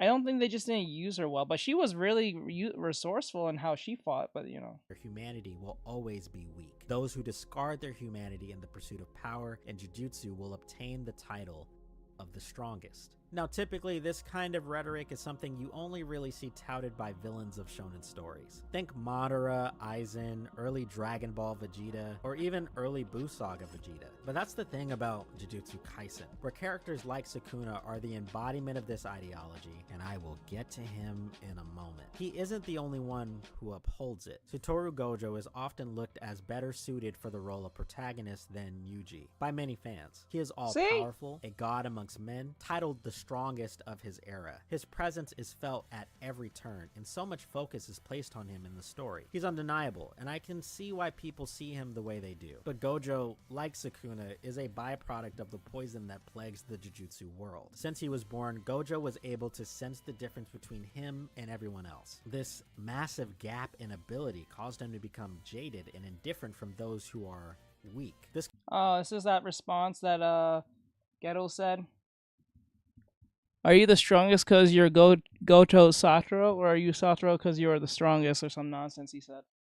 Continued all the way into his teenage years. Although his perspective did change a little due to his experience during the Star Plasma Vessel arc, coming to understand that maybe he wasn't capable of fixing everything with his power, looking towards the future generation for help, that poison could never truly be washed away. His rebirth in his battle with Toji brought Gojo to new heights. He towered over everyone even more than before. No matter how strong his allies were, that gap would never close, and the loneliness that comes with it never left him, especially after losing the only person he believed understood him. The death of Gojo, and soon after Kashimo at the hands of Sukuna, brought light to the downfall of those who achieve the peaks of power. For there can only be one at the top, and chasing it only leads to feeling profound loneliness and eventual defeat by someone above you. But you don't even need to look at one character to see how this obsession with power is illustrated. The very hierarchy of Jujutsu sorcery is drenched in this poison. Prioritizing powerful curse techniques, strong fighters, and cursed tools has created generations of prejudice, discrimination, and abuse within the clans of Jujutsu sorcery. Those who do not show promise from birth are cast aside and considered burdens. It has fostered profound levels of hatred within one's own family. Look no further than the Zenin clan.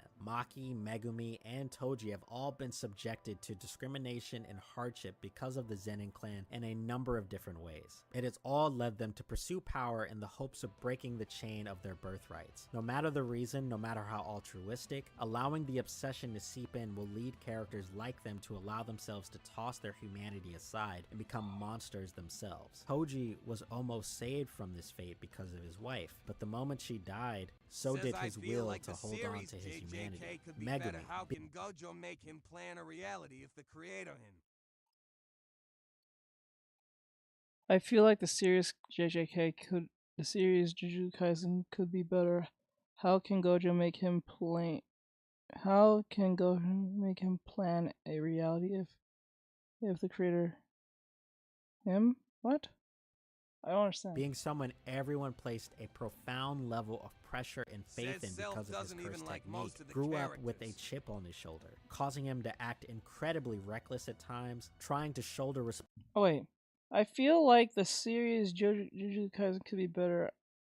How can Gojo make himself plan a reality if the creator himself doesn't even like most of the characters? Well, that depends. Has he outright said that? Responsibilities all on his own. His need to prove himself and survive has led him to make decisions that he knows his peers would never approve of. Even Maki, a character who was actually able to break free of the Zenin clan curse by destroying the clan itself thanks to her awakening, but it was her ruthlessness and beast-like demeanor that caused even some of her peers to call her a monster. Even when she speaks about Mai's death, she has stated saying she lost her heart. Losing her tie to humanity seems to be the only way for her to ascend, and there's no going back from there. Jujutsu Kaisen consistently pushes characters into a corner to where their worst selves emerge in order for them to succeed. So many characters in JJK have either fallen into He's talking about as he's talking about characters as individually. Says at EVX Core, welcome to the stream. I think we lost the site. We're supposed to be talking about the one character that. Oh, let's see. Into the trap of chasing strength or becoming a cog in the machine of Jujutsu sorcery. It's a never-ending pile of death and suffering, and the one who stands at the peak of it all is Ryomen Sukuna, the one who doesn't just propagate this concept of throwing away his humanity, he embodies it. Once a human who slowly morphed into something else. Not fully a curse, but definitely no longer human. His obsession with power and the freedom to do, take, kill, crush anything he wants has turned him into an unapathetic monster. He towers over others like Gojo, but on a larger scale. And because of the power he possesses, his way of life is pushed upon anyone weaker than him. Again, much like Gojo, he is undeniable, or at the very least it feels that way. It has even caused some fans to view Sukuna as the one who embodies the core elements of Jujutsu Kaisen's ethos. But it's not him. It's not Sukuna. It's not Gojo. It's not Megumi. It's not even Yuta. None of the major players in the Jujutsu world embody the narrative's ethos. Me all off. of them have fallen victim to the poison of seeking power and discarding their humanity for it. All except.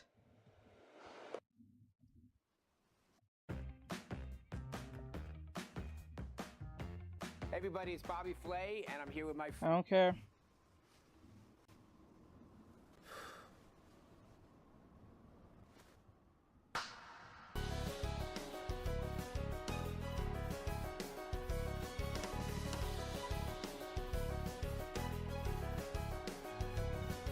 Since the first time I watched Jujutsu Kaisen, I fell in love with Itadori Yuji. He is a very unique character while appearing simple on the outer layer. He truly stands alone from his shonen contemporaries, and for a long time I never knew why. Again, he seemed rather simple in terms of what you would expect from a high school shonen protagonist, a strong sense of... I have this feeling too. I don't think he watched it, or if he did, he didn't watch it all the way.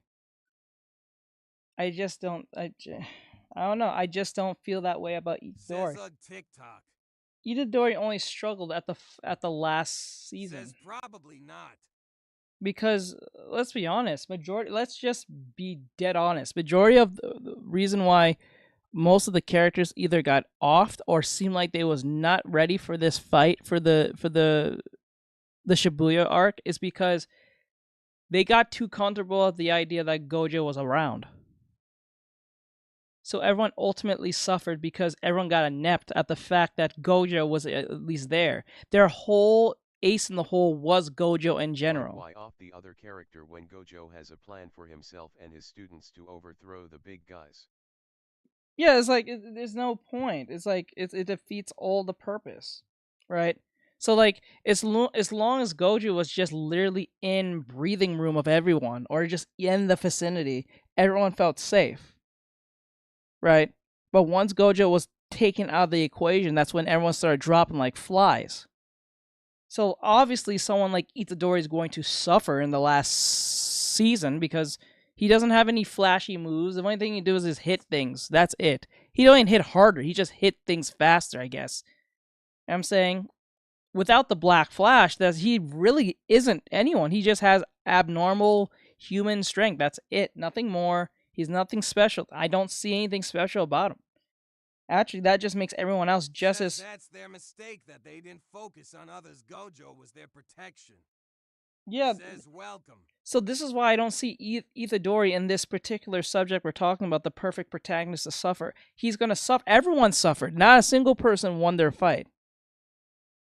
So, like, the fact that he's picking on this character seems like he didn't watch Black Clover, or you can find a different...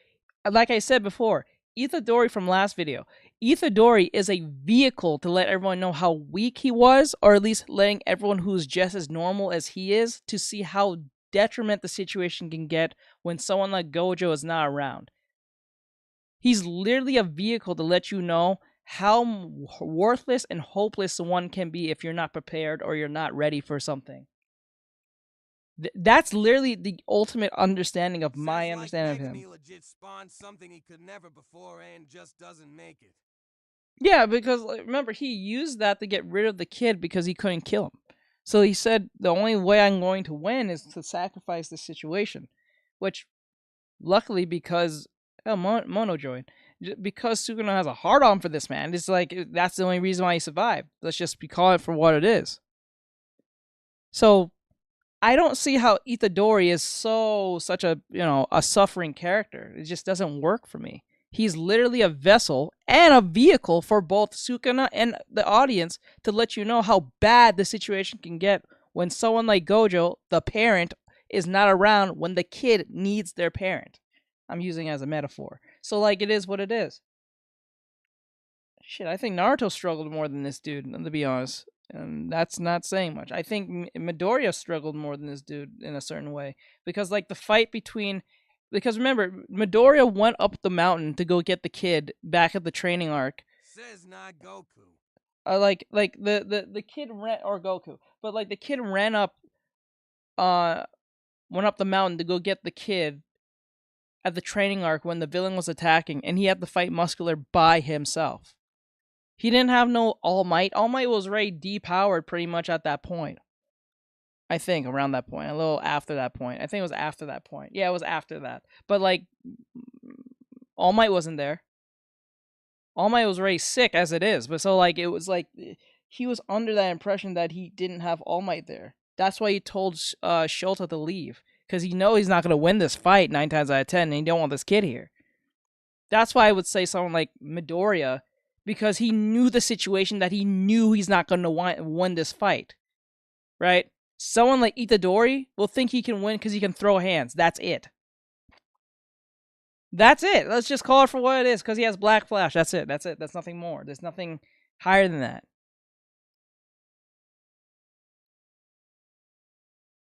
So. Says All Might didn't come with them. Yeah, he didn't come with them at all. They was on the field trip by themselves. Like, and All Might was already pretty depowered as it is. Not after the fight with him. He and suffered more because he lost everything at once without the thought of it. Cause I remember Gojo told him people are doing to Skull because you can't save everyone. It's up to him whether he can take it or not. I don't think he took it seriously. No, but the premise of this video is, has the protagonist suffered from beginning to end? Like, before they even got their so-called special powers or whatever, did the protagonist suffer from beginning to end? Not the end of the show, but like somewhere where their respective arcs are at the moment, or I don't see Itadori suffering. I just don't see it. He only suffered viciously because of the... I mean, he didn't suffer from beginning to end just in that moment. That doesn't count. I don't count that account. I have to... the suffering... Like, the way I look at the suffering protagonist, it has to be like a Timmy Turner situation, right? Timmy Turner was suffering before he had this... I'm using an example. Timmy Turner had his... He was suffering because he didn't have anybody. Once he got his fairies, he didn't suffer as much. he made stupid mistakes, but he didn't suffer as His much. grandfather and had a good school life growing up with no parents. Yeah, but that's not suffering. That's just life. Stuff like that. That's not technically suffering because he was already like grown enough to be on his own. Because I think majority of the time in Japan, you can actually live on your own at a certain age anyway. It doesn't have to be like, I think you have to be like 15, 16, 17, 18, I think, to live on your own. So he was already at that age where he can take care of himself, right? So, and he's he's abnormally strong for like no reason. And then we kind of figure out why he is. But so I don't see him as a problem, like being suffering. Yeah, he lost his parents. Telling you that's why I wouldn't consider him being that character. No, I don't consider him being that character either. I think this was a poor choice. I think Asta was probably a better good choice at this. Or what's another suffering character? In the beginning, he just kept Sukuna under control. I think either Eren Yeager, Kaneki, Eren Yeager, or Asta. These are three suffering individuals in their own right. Itadori is just a coincidental problem to me. I don't think he's that. I don't think it's no. I just don't think. Of responsibility, incredible physical ability, but there was also an almost unwavering connection to his humanity. His very first introduction to the show is him helping others. His love for people and the need to do what he believes is the right thing is what defines his character. Who doesn't fit? What anime protagonists don't have those traits? Tell me one who doesn't. Says would Denji fit? Goku did more work. I would say no. When you're saying Goku did no. When they're saying suffering, they're not talking about working out. Support hero today. They're not even talking about power. What this dude is fucking robot. What this dude is talking about is suffering as a human being, or like just suffering as a person. And after they get their abilities, so like someone like Goku will not be a suffering individual. Goku's strong and just happy-go-lucky. Nothing really bothers him. To hold on to Sukuna, but they never showed him cracking under Sukuna. Or something. But only for a little bit. I wouldn't count Goku as a suffering individual. The only time Goku suffers is when he literally loses someone, and then what's even funnier, they just have the back pocket of the Dragon Balls. Right. Well, there are rules using the Dragon Balls. I won't throw those out the window, but it usually benefits them in the story wise in the long run anyway. So it is what it is. So yeah, I don't think Goku would count. I think someone like Itadori, Asta, Itadori, Midoriya, Asta, and Guts. I don't know, Kaneki. I hate the Dragon Ball so much.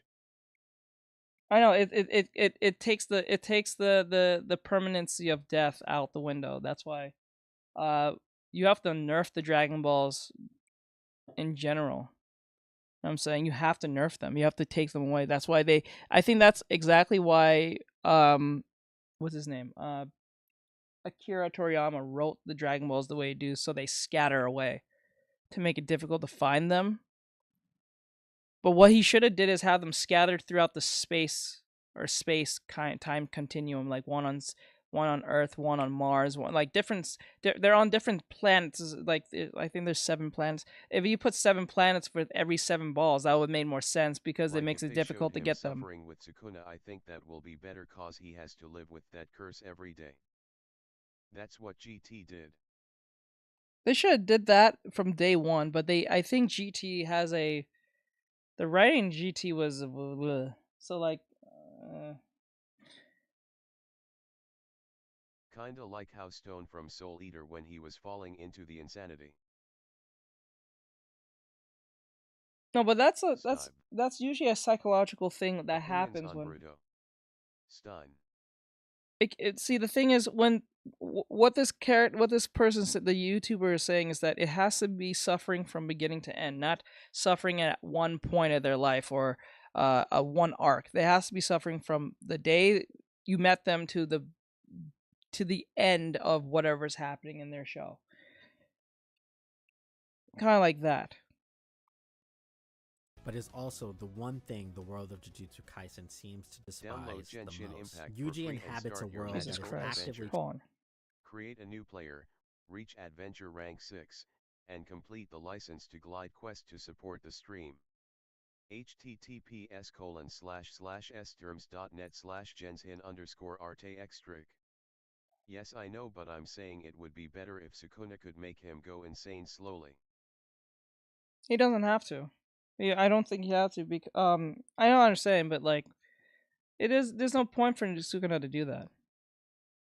Because he already made like a deal with him that he doesn't remember, so it doesn't really matter. Trying to either use him, dispose of him, or strip him of his humanity. There's even been times where it appeared that Yuji would fold under pressure, give in to that darkness. He has once considered himself a cog in the machine like everyone else. He does not possess a cursed technique, he doesn't have a unique ability, and he burdens himself with the problems of others. He is, in the eyes of the godlike monsters around him, incredibly and remarkably human. Yuji is yes, that's what I'm saying. That's exactly what I'm saying.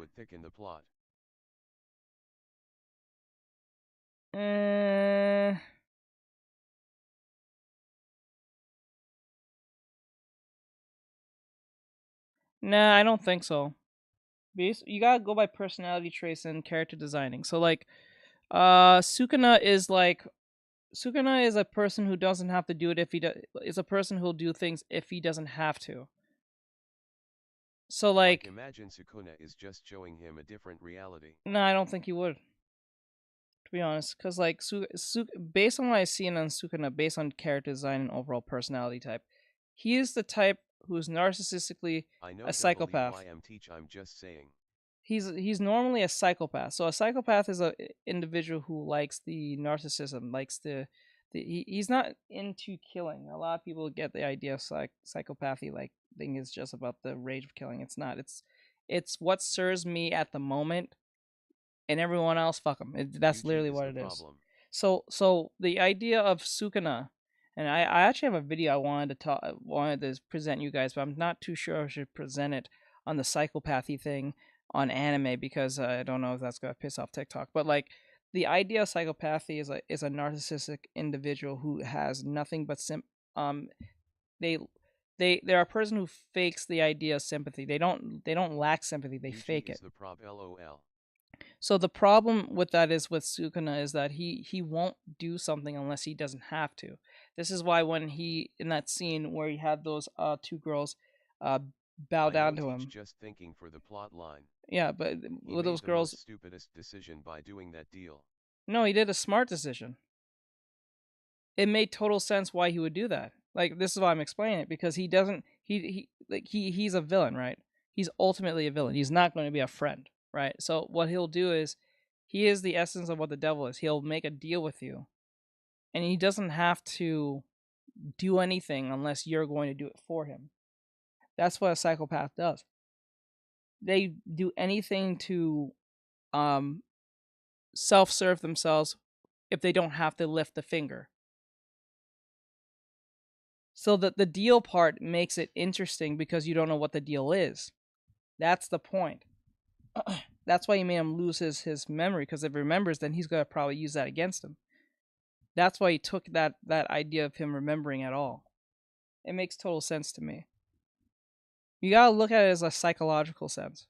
Monsters around him, incredibly and remarkably human. Yuji is consistently and relentlessly punished for trying to play hero, for trying to save people, for trying not to kill, for trying to hold on to his humanity. He struggles and fights against those who believe him weak. He had to watch so many people die. He's had to make difficult decisions and grow up from being a simple high school kid to a full-fledged Jujutsu sorcerer. But we as viewers are given reassurance that no matter how much this world pushes back against Yuji, he will keep moving forward as a human. He won't allow himself to be taken by that poison, even if his peers will. Through all the destruction, death, and chaos that ensues during Jujutsu Kaisen's runtime, the moment I cherish the most are the ones with Yuji simply talking to someone about how he feels. Each time, we as the viewer are able to see that ever-present humanity along with the person he is speaking with. Nanami, Nobara, Higuruma, Todo, all these characters have played major roles in Yuji's development, imparting important lessons and perspectives Yuji needed as a way to either express his struggle to someone he trusts or to remind him of what's important to keep moving forward. The conversations I think back on the most are the ones Yuji shares with Nobara and Higuruma. With Nobara, after the battle against the two Death Painting brothers, her and Yuji realized they didn't just simply exercise curses, but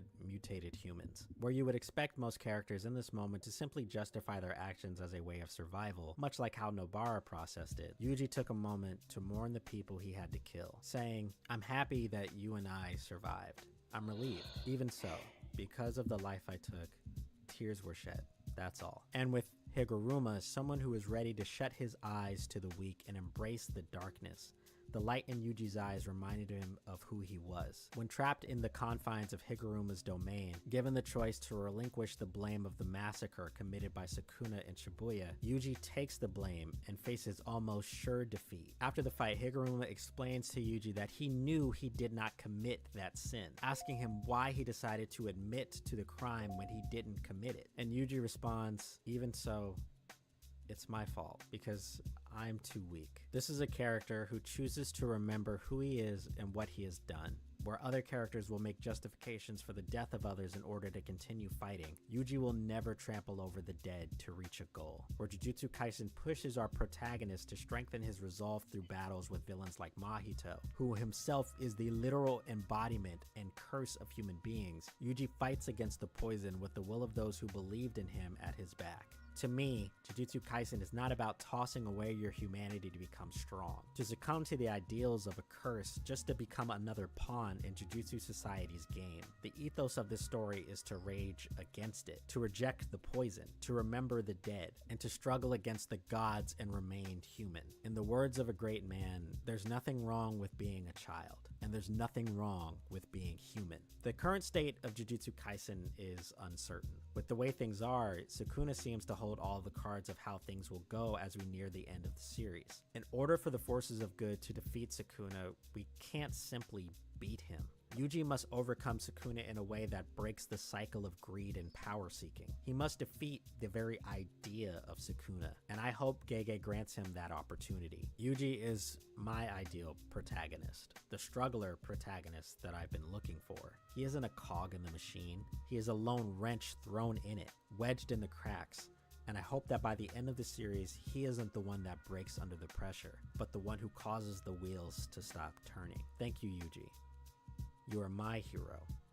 So so you're telling me you take the only actual human person amongst gods and just call him the sufferer? That's like taking a baby and making the baby play basketball against grown men and calling him the sufferer.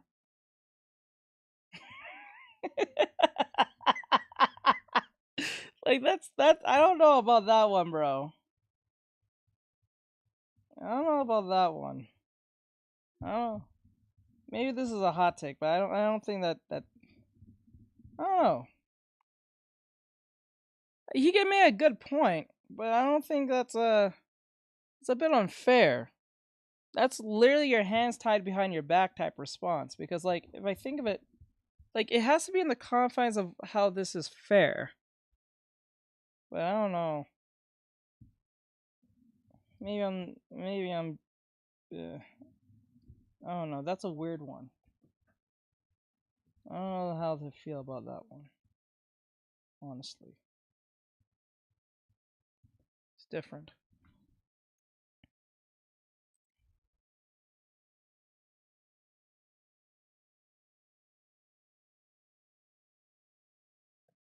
Okay, what we're looking for, ranking every jump.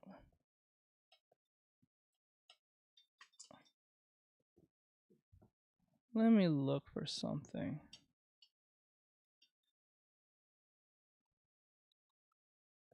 Kabachi, huh? Sorry, party's canceled. Waiting on the cable internet guy. Kagurabachi. Let me see what's I have not read this or even saw. I think there's an anime coming for this, or it's already out. But I don't know how I feel about this one, honestly.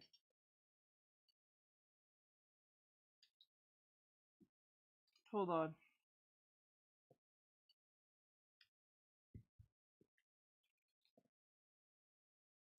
Okay, so let's see about Kagurabachi. While I work. Kagurabachi fans, Bachi bros, rejoice. The only video you ever need is right here. Oh, Yippee. To be entirely honest with all of you, Yep, was not the biggest fan of this manga when it released. Didn't really see the appeal, thought it was pretty average. But it is the beginning. I gave it a bit of time, and I recently caught up with it, and my opinion has changed. Whether or not it's for the better or worse, only time will tell.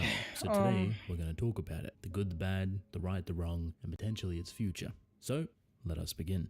Sorry about that. If you know nothing about Kagurabachi, you never heard about it, you don't know a singular thing, I will give you the quickest, crystal clear rundown, and that is all you need. Magical swords, sorcery, edginess. That is it. However, you have probably heard about this story, or at least passed by it, because before... Oh, yeah. Any spoilers in this, I'm giving you guys a warning now. There might be spoilers. So if you care about this, you can jump out here. That goes for mods, viewers, potential viewers who go rewatch this on YouTube when I cut this out. I'm just letting you know. Before it even released, it was gaining traction like crazy. You have been forewarned. A singular picture, this one specifically, had a lot of people excited. Not because of what the story was about, but it looked kind of gritty and edgy and people were interested. So shockingly, of course, on release, it blew up. This doesn't equal to sales, this doesn't equal to success, but it had a very large reception. A lot of eyes were on it. So much so that it started to rank higher than stuff that's really popular. One Piece, Kaizen, Chainsaw Man, etc. This is really good. However, it's also really bad because it kind of provided this false expectation for people that were just passing by. Everyone's talking about Kagurabachi, everyone's making memes on it, everyone's making fun of it in a very playful way, calling it the next big thing and comparing it to a lot of other stories. And while it's all in playful taste, a lot of people won't see the playfulness of it. So they'll go and they'll read it and try and gauge the excitement for themselves, and they'll be thoroughly disappointed with what they are hit with. A very basic story, at least at the beginning. Kagurabachi does not do anything different, it does not do anything new. If anything, it has a pretty rough start. The only thing it actually has going for it, in my opinion, is its artistry. It's cute, it's quirky, doesn't look all too different, but when it gets to its action, its iconic moments, its double spreads, the author goes all out. It must suck to be a professional and someone says your art style looks cute. When you know you draw things that is very violent and they said your art style looks cute. God, that must be a attack. They have a vision, they have a direction, they have a style that is very identifiable to them. A good way I could describe it is a lot of atmospheric or shrouding-like moments. Basically, not just crystal clean, beautiful representation. Oh, I forgot. Soul, if you're still here, I will look at your drawing. I didn't get to yet. Like two characters standing side by side ready to fight, but the ability's dimension captures the entire scene. And it's something that the author does very often and very well. At the beginning, this is what's going to hook you. But then on the other half of that artistry is simplicity, which every weekly author has. Basically, it's another version of that art that's a lot more dumbed down and very much easier to handle on a week-to-week schedule. Character designs looking very simple, backgrounds being barely drawn, you name it. The more detail, the more time, the less time you have to work on other things. The weekly manga experience, in a nutshell. When it comes to the story, however, there is a lot to be desired. So while you're sitting here and thinking it looks pretty, it's a little bit entertaining, can the story actually provide something? Can it be enjoyable? Can it hit those marks? Yes and no. So let's talk about the meat and the potatoes. Kagurabachi's story is one of revenge. Very straightforward, very simple. It's kind of the best thing that it does right at the beginnings, so it doesn't get your hype or expectation out of order. You know what you're getting into, you know what you're expecting. If you don't like revenge tales, you're probably not going to like this straight off the jump. However, for me, there was a big problem instantly. It's kind of just a little bit boring. Revenge manga is very predictable in a lot of ways. It's very straightforward. It's very linear. You're going from one direction to another direction to another direction. You know, and you kind of hop, skip, and jump to certain checkpoints until you get where you need to be going. Standard, right? Just like a lot of other stories. The problem with Revenge is that it already gives you where that checkpoint kind of is. You know exactly why they're going to that checkpoint, and shrouding it in any sort of mystery or uniqueness is a little bit more difficult to do because you have so much clarity or direction for the story already. That's okay, we can kind of move things around. We add more things, add more characters, and we can fill it out in a more fruitful way. It doesn't always have to be a Revenge, it can evolve into a lot of other things, which it does kind of do.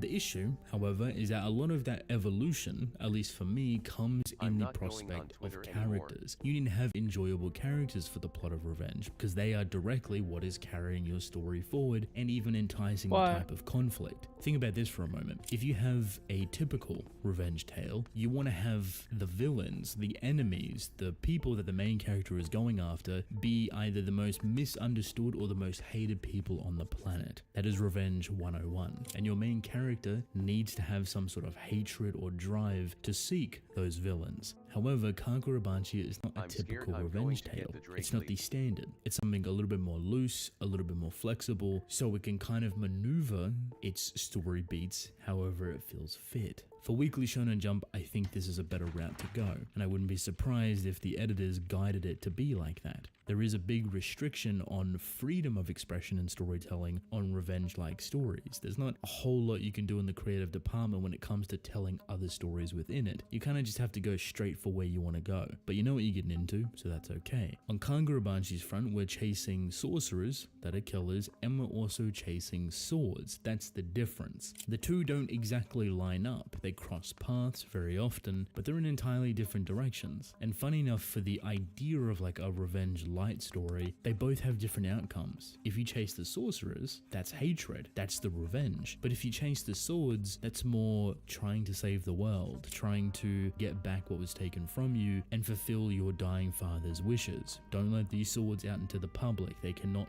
be used by people. They will destroy everything.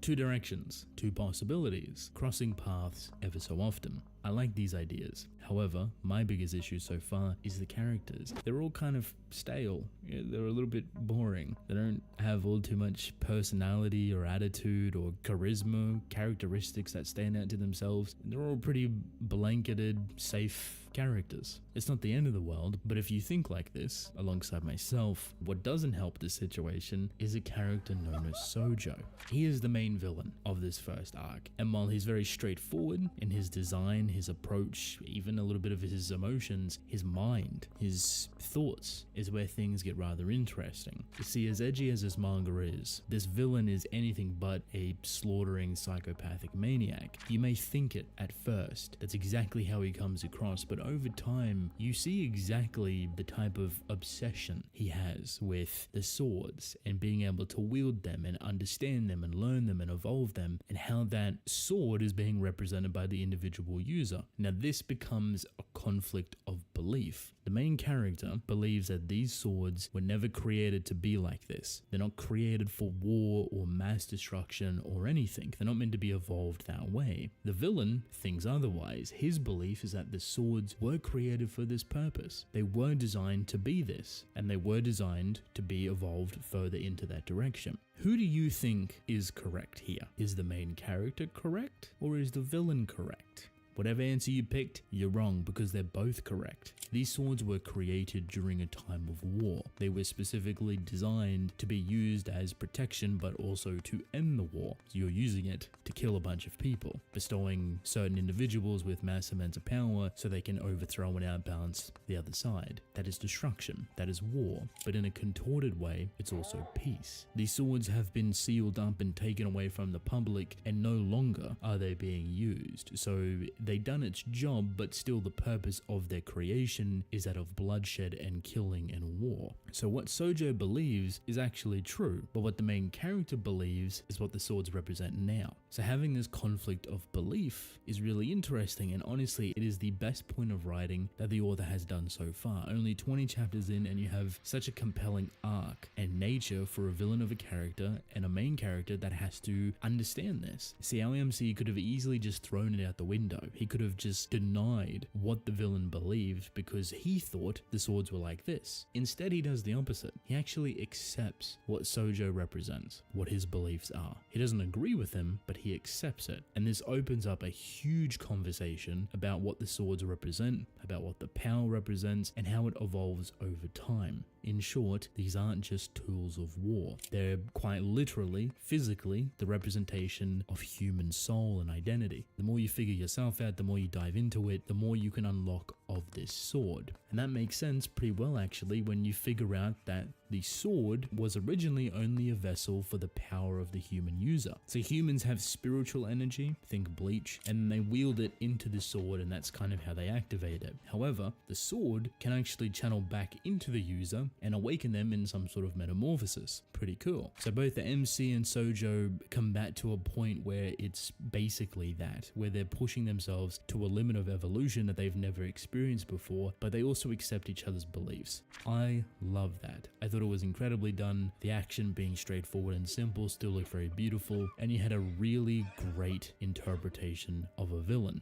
But what is the issue? What is the big problem? That villain is kind of gone. In saying that, it does give me faith for the future. Bigger, badder, more interesting villains than Sojo. I think the author can handle that. But leaving such a massive impression so early on for a villain makes you feel like you've been with them for 100+ chapters. Realistically, it's only been about 16. I think that's a pretty recognizable accomplishment, and where the author seems like they feel comfortable, where they thrive, is not the downtime. It's not the small moments in between, but it's in the heart of the action. It's in the evolution of the characters and putting them against each other. So, Kagurabachi, that's it, we're caught up. From here, I expect great villains, I expect great combat. Even though Sojo died, there is still a belief in me that he will return. The last thing he tried to do was touch this rock of immortality, basically. It's a little bit more complex than that, we're not going to get into it. I'm rubbing my hands together, scheming, plotting, hoping that maybe you could bring him back. Normally I wouldn't want that for villains, but Sojo left such a massive impression on the story and what it kind of means for Kagurabachi that I feel like if you did bring him back, it would be very interesting. I'm sold. I think Kagurabachi has... What is with characters now who has the name Go or Joe as their names, and they're considered either extremely interesting or extremely overpowered? It's like that dude who has the name Man in their in their name. When their name's Man, they'll beat your ass. An interesting journey ahead of it. However, I'm not going to be too comfortable with it until it gets short and to the past, point. Like 50 odd chapters. To me, that's when it feels safe of not being cancelled. I guess all we can do now is wait and see. Hello, welcome to the end of the video. If you made it this far, thank you. I appreciate you. Leave a like and subscribe, that'd be nice. Also, check out one of these videos here. If you're watching back to back, helps YouTube recommend my videos more. YouTube loves that. I love that. And you might enjoy it too. Anyway, I'd love to hear your thoughts on Kagurabachi. We'll see you tomorrow. Alright, have a good night. Chainsaw character. Ooh, top forgotten Adult Swim anime.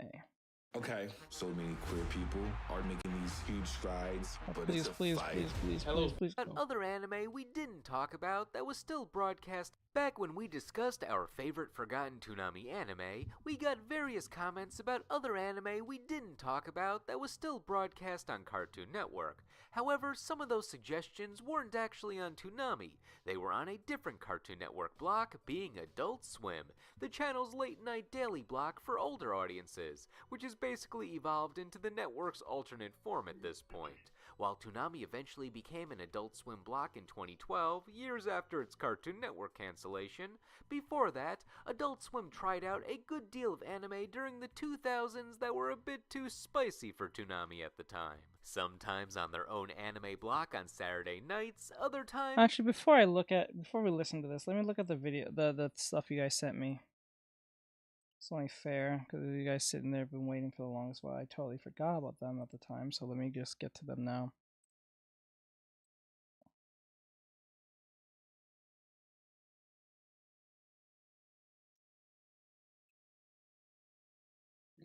What the plant do to you? Okay, so based on what I'm seeing here, souls. Ooh, okay.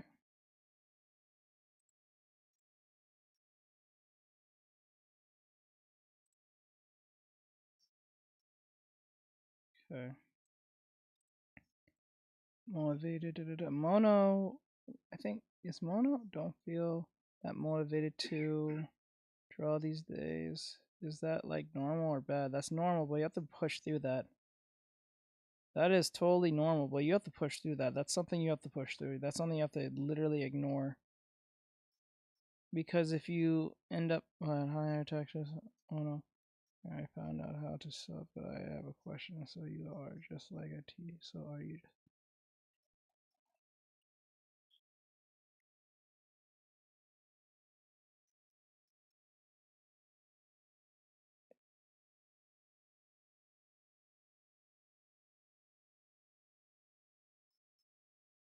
It is really trying to tiptoe around this, huh? I'll explain that later. I can't answer that right now on stream. I'll answer that when I get the chance.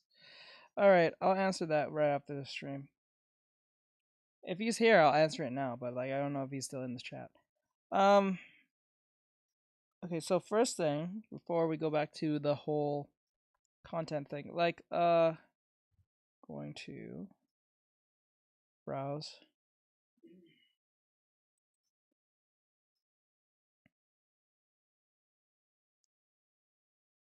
So this is what Souls drew, everyone. Those of you on TikTok, Twitch, YouTube, and thing. I'm gonna show you guys this too. I think he went a little hard in the coloring, a lot of saturation. A little more mono colors, I can see. Nonetheless. But good job though. I think we need to focus on those colors though. You did a good job with the overall drawing though. We'll have to focus more on the color theory on that one. Because I think the colors are a little bit too overly saturated, and the problem is that they're fighting for attention. I know you put contrast be the purple and the yellow, so you at least look at the eyes, but everything's so bright in color, so therefore it's gonna be all fighting for dominance of it's like your eyes can't have any rest. So we're gonna talk about that next time when I'm on stream. So yeah. Let's see. I don't know if Mono's still here. I would answer your question right now if I can. Alright, so let's do this. Just whenever they felt like it on weeknights. Shoutouts to Inuyasha at 5 a.m.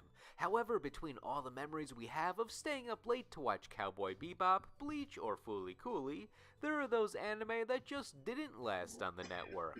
They tried out something obscure, and it either didn't take off, or it ran its course and was never spoken about again. So for this video, we want to look at the lesser discussed anime Adult Swim tried out before they obtained Toonami. So basically, any anime they showed during the 2000s is eligible. The term forgotten is in the eye of the beholder, so we're just basing it off of what we felt had a short run, or just doesn't seem to be notable in Adult Swim's history, though may have been popular outside the network. And joining me again is my co-host from the Toonami videos, Judgment Meter. Because I used to stay up till 4 a.m. before I became an old lady. Now my bedtime's 10, and wind down time starts at 8. And for another co-host, we also have AT from Software Agents HQ.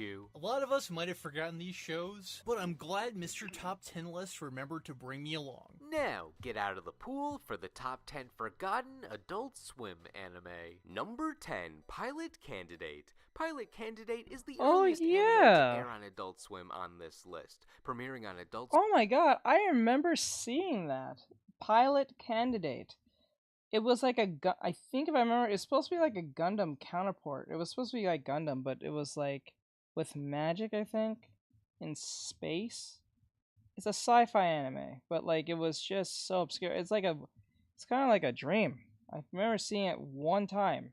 Never saw it ever again. Never saw again. Swim in late February. I think the main character has some type of connection to the angel robot thing, and his hair turned like kind of whitish or something. 2002. It was among the first anime on the Adult Swim action block. Back when Adult Swim started in 2001, it was just a Sunday and Thursday night block with some Cartoon Network originals aimed at older audiences, like Space Ghost or Aqua Teen. But there was one outlier. Cowboy Bebop was testing the waters of more mature anime airing outside Toonami's brand at the time.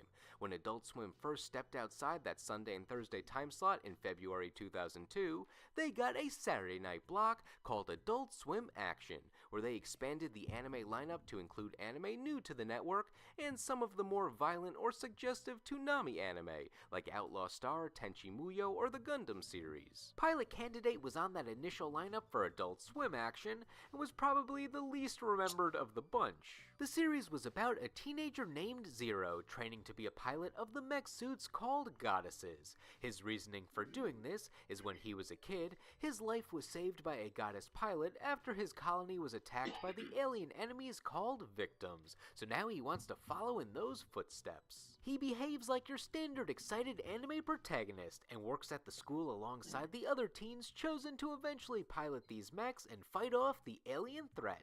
If this sounds like a generic anime plot, it kinda is.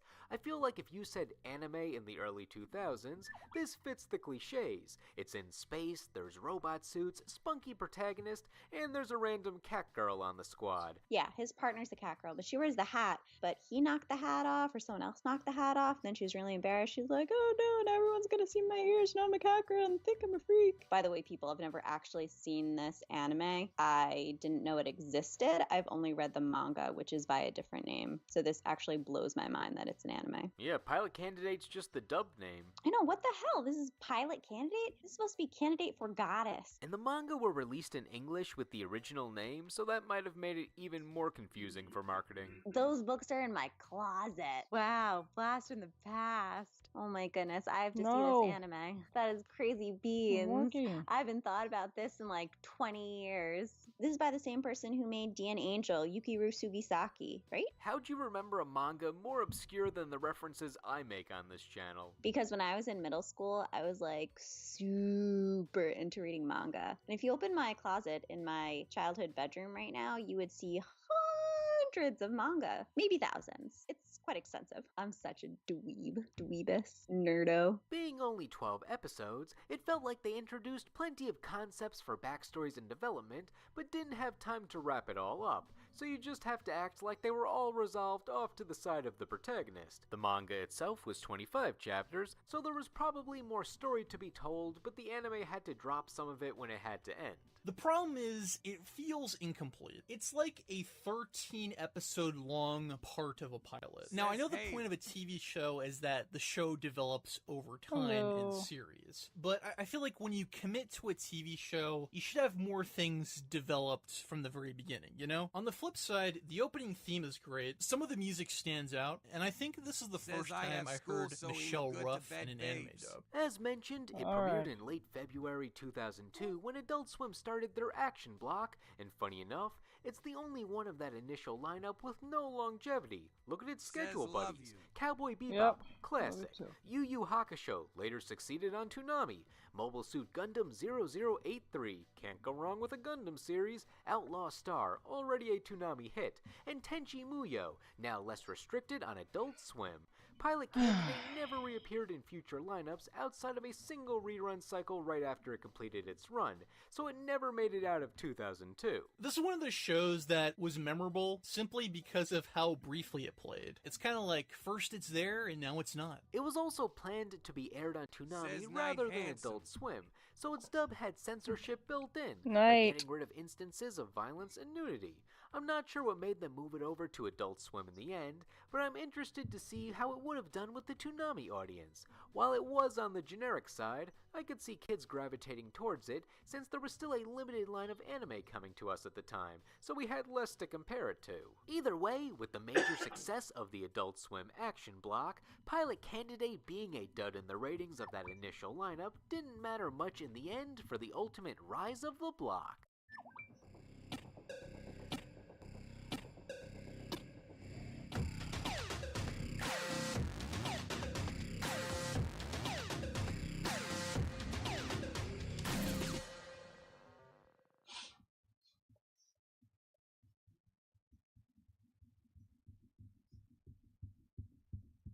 Number 9, Moribito, Guardian of the Spirit. So when it comes to Forgotten, this might be the most forgotten series on the list based on when it was broadcast. You ever just look at a series' history and think it was set up for failure? Moribito was sent out to die in the ratings by Adult Swim.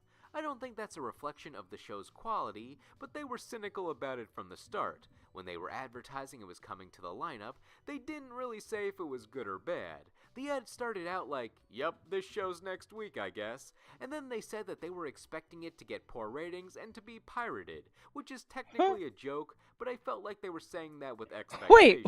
Acting as What? I don't think that's a reflection of the show's quality, but they were cynical about it from the start. When they were advertising it was coming to the lineup, they didn't really say if it was good or bad. The ad started out like, "Yep, this show's next week, I guess," and then they said that they were expecting it to get poor ratings and to be pirated, which is technically a joke, but I felt like they were saying that with expectations, acting as if they were airing it out of obligation. Interestingly, in the promo, they called it by its Japanese name, Seirei no Moribito, but the series went by the English name Moribito, Guardian of the Spirit when it aired.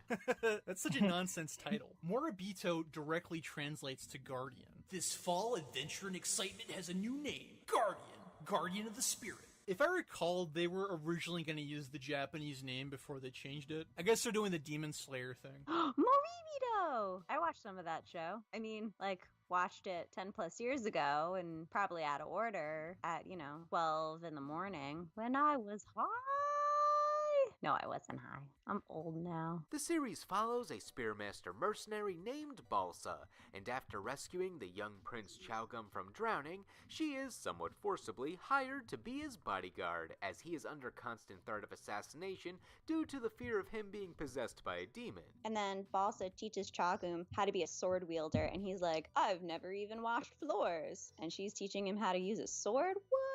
But yeah, then she teaches him how to be self-sufficient. And he teaches her how to be a good, caring person. Not that he knows how to be a good, caring person, but he teaches her how to care for another person because all she knows how to do is kill people for money. This enables the series to show us some great fight scenes and set pieces, along with the emotional strain it has on the prince to be separated from his family.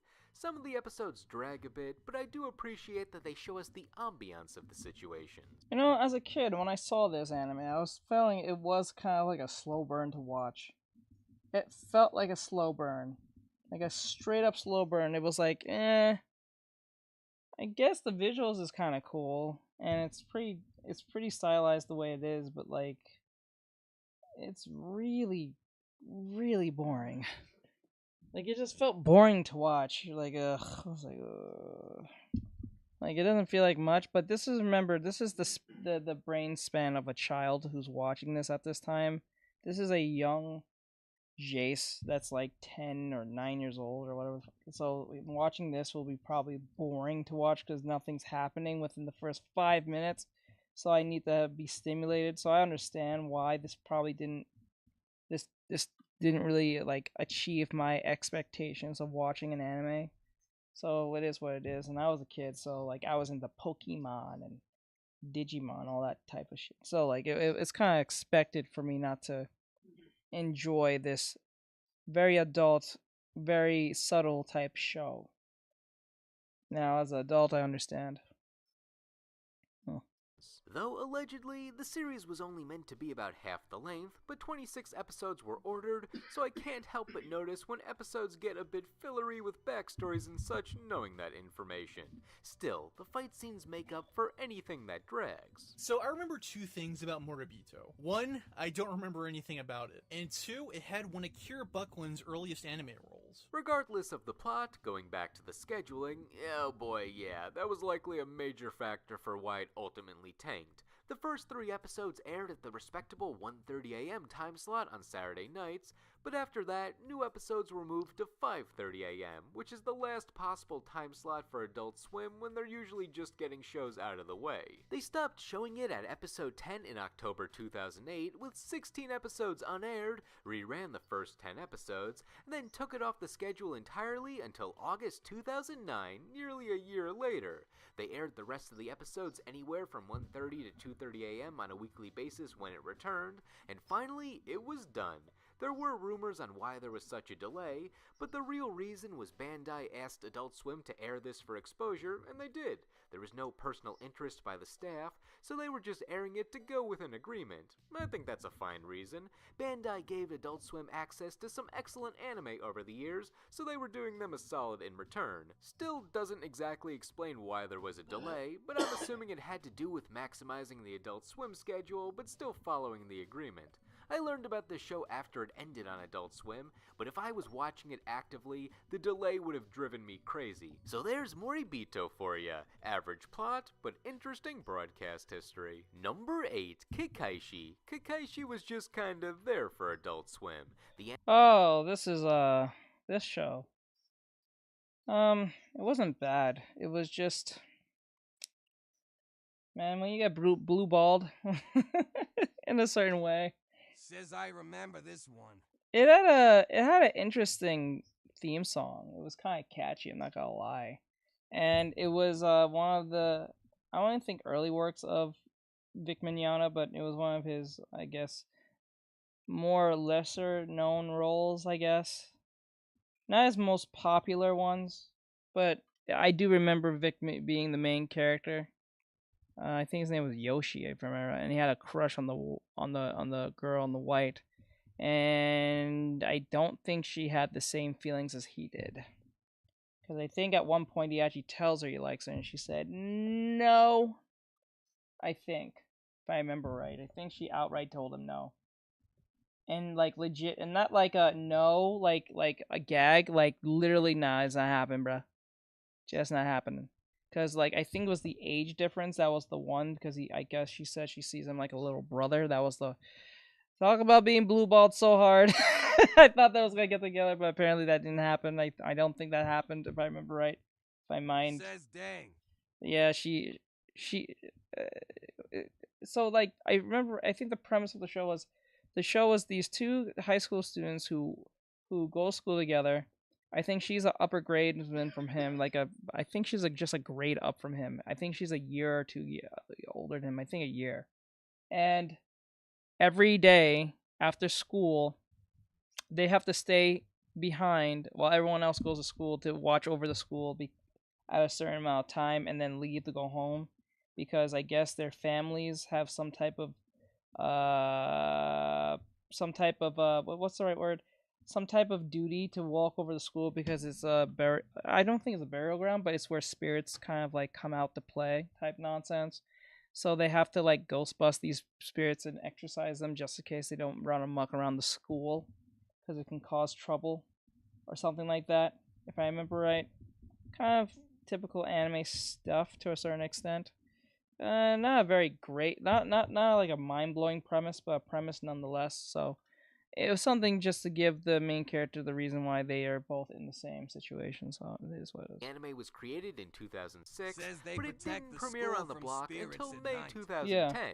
Between the new episodes of Full Metal Alchemist Brotherhood and reruns of Bleach, Kakaishi stuck, airing weekly for a year until the end of its run, but it didn't quite have that shonen popularity power that other shows on the schedule had. The series was about the Kakaishi, the job title of the main characters who are demon hunters in the modern day, and the protagonist, Yoshimori, gets into trouble capturing those demons in weekly adventures. He's the chosen one of his lineage, but doesn't want to have this serious job, so he's a goof and a rebel who's looked down upon by his family. He also enjoys baking, because his friend who was injured always wanted a cake tower, which is a neat quirk to him, but otherwise it felt like standard shonen stuff.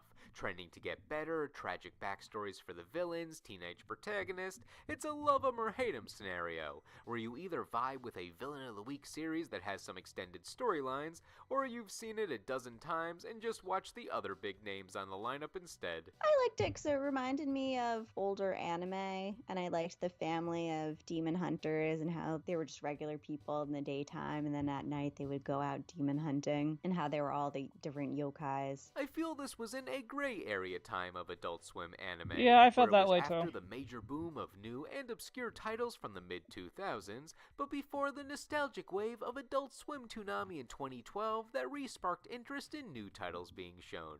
Kakaishi just kind of existed. Still, Adult Swim treated it with the same care as other new series in its advertising, at least when it was premiering.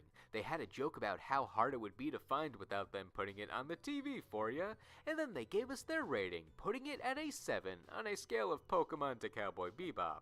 And I know that's just a joke that enabled them to talk about standards and practices, and then do some generation gap jokes about Pokemon, and then an uncalled for Digimon diss, like come on, it was 2010, that rivalry was done. But was the 7 rating a joke about how it's a few notches down from Cowboy Bebop in terms of quality, or was it meant to be commentary about the series' tone, where it's semi-mature, but not at the level of storytelling as Bebop? I don't know. As mentioned, I may be looking too much into a random joke from an Adult Swim bumper, but Kakaishi was a victim of coming too late to the party. Maybe if it was around during that sweet spot of 2004 to 2007, it would have been at home. But as it goes now, it was just another shonen that ran Yeah, its it just kind of felt off. Not off like a bad show. It just didn't really fit that mold. It was kind of like a filler anime. Like not a filler anime, but like something to watch because or a show to get past or to get you ready to watch the other better shows. That's what it felt like. Like, you know, how Toonami will put their best shows at the very beginning and then they'll put their most weakest shows at the back. They'll put this show at the beginning because no one was watching it.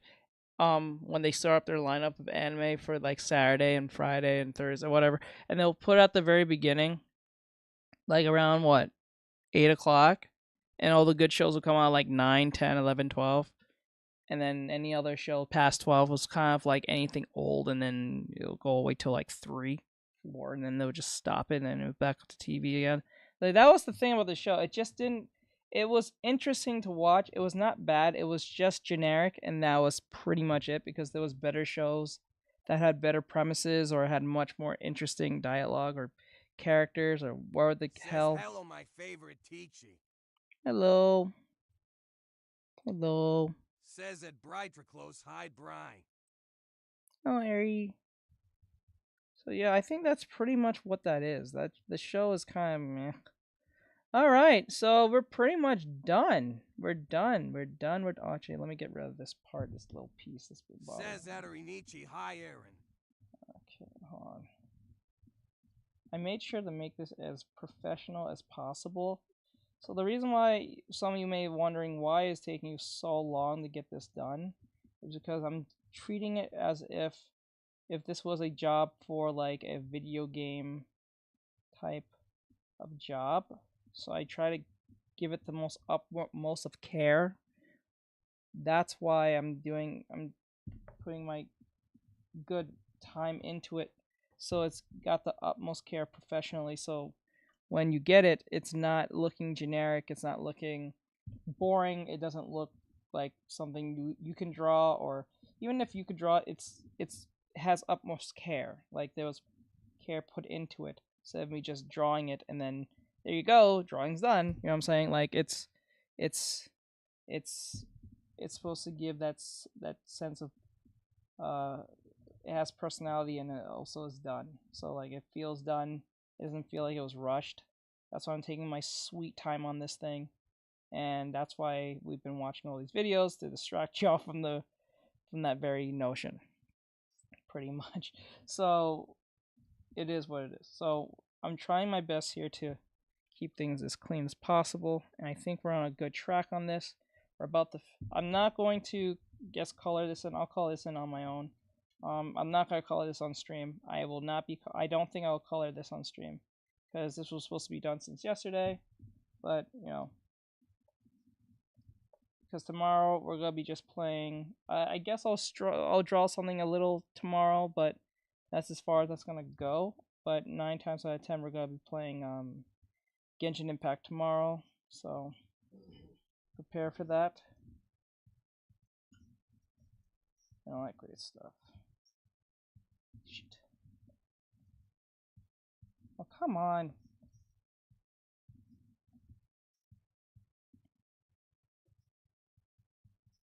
Because then we need to get that sponsorship out of the way for Genshin Impact. Okay, we're almost there.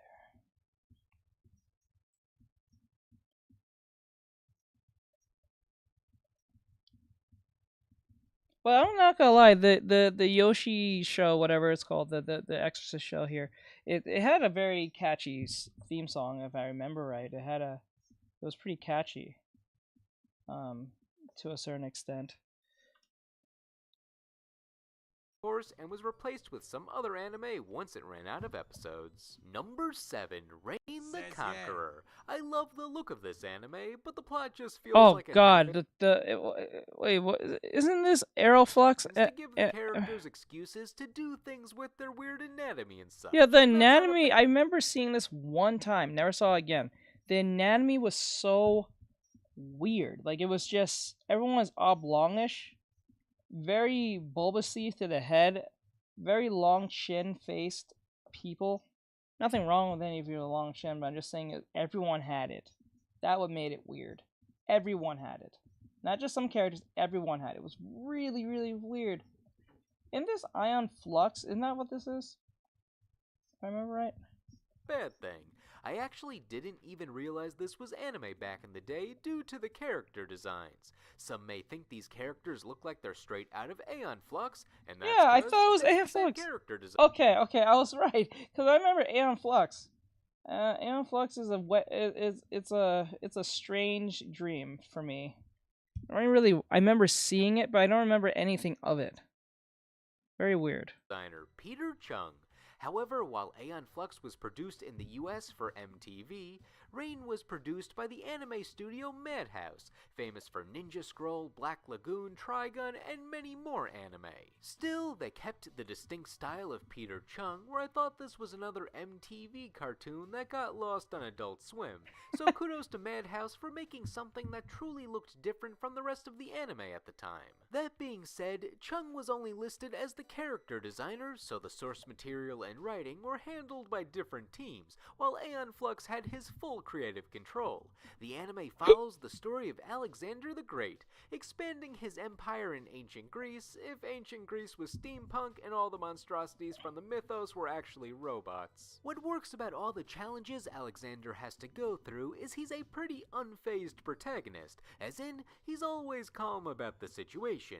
He stares in the face of any scary demon guys or generals with hundreds of troops and is like, I know how to win this. He is the most boring, but it's okay because he has really, really nice hair and a great butt and a hot boyfriend who serenades him in the bath. It's cool to see how he speaks with actions rather than words, and oh boy do actions go far in this show. Fitting the Aeon Flux style, characters have absurd body proportions where they're almost liquid, and the outfits make no sense. There are straps, there are cod pieces, and the rest of the clothing is optional. This armor was designed to expose any area of the body that's supposed to be protected from an attack. Some of the plot lines of this show seem like they're trying to be serious, but I also feel high levels of camp. Since look at these designs, there has to be some self-awareness. Aristotle is creating a cyborg. The series initially aired on Adult Swim Monday through Thursdays at midnight starting in February 2003, and once the series finished its run, it got reruns on and off for the rest of the year, but never appeared past 2003, so either they lost the broadcasting rights or it just wasn't popular, maybe both. I'm pretty sure both. It was a weird series to run in the first place, since it contained a lot of artistic nudity and visceral violence, so censorship had to be in place for standards and practices. No, it's censored artistic naked. You can show you just can't show Can I say I'm not sure. Maybe do an alternate take. It would have to censor a lot. There's nips out the wazoo here. I don't recall how they cut parts of it back in the day, but you can only find it uncensored now, so I can only assume. There are some scenes you get to and you're like, oh, that probably wasn't allowed. The dub was also strange, since it was originally dubbed by Jack Fletcher Studio, known for various Miyazaki movie dubs and many anime OVA dubs like Tenchi Muyo. However, another dub was created by the time it was ready to air on Adult Swim, but the Fletcher dub still had the rights to the first 4 episodes, so once you get to episode 5, nearly all the voices changed to the second dub, meaning besides an art style that people might have found jarring, they also had to deal with the cast changing 5 episodes into this 13-episode series. On one hand, I think the series is worth a shot due to its unique art style, but in the end, it really just makes me want to rewatch Aeon Flux instead. Yeah. Number 6, Android Kikaider the Animation. This one is unique since part of it was an OVA in Japan, which is a series that goes directly to video or DVD and is not initially broadcast on TV. It was actually 2 series. First was Android Kikaider the Animation, which ran for 13 episodes in Japan, and then it had its OVA called Kikaider 01, which followed up the events of the series and was released in Japan about a year after the series ended. There was also a second OVA, but that never got brought over to Adult Swim. Android Kikaider was a manga from the 70s by Shotaro Ishinomori, a legendary manga writer who created various other major series in the tokusatsu realm, i.e. Kamen Rider and Super Sentai, and notable for this animation, Cyborg 009, since I immediately recognized the character designs of the Kikaider anime being similar to 009 when I first saw it in the mid-2000s. With Kikaider's live-action series from the 70s being a pioneer for the tokusatsu genre, the anime had big shoes to fill. Overall, it's okay. I enjoyed the visuals of it, but the plot dragged during some of the more dramatic parts. However, I appreciate what it was trying to do. Okay, first thing, I am done. I don't need to keep on going. The only thing left is the shoe and the hand. That's it. Everything else is fixed. The only thing is this one foot. This shoe is perfectly fine. That's fixed. The shoe here, and then the hand, the other hand. I was gonna put the hand somewhere around, I guess here. I guess about there, somewhere around there, or something like that. I think like somewhere where the other hand is kind of not being seen, but not that much of a presence. It gives the whole piece of final done situation. But we're pretty much done. Do you guys want me to continue this tomorrow? No. I'm gonna finish this tonight, color it up, everything, and then tomorrow, I guess I'll just draw for like 1 hour. And then after that, we'll just play Genshin in there for the rest of the day.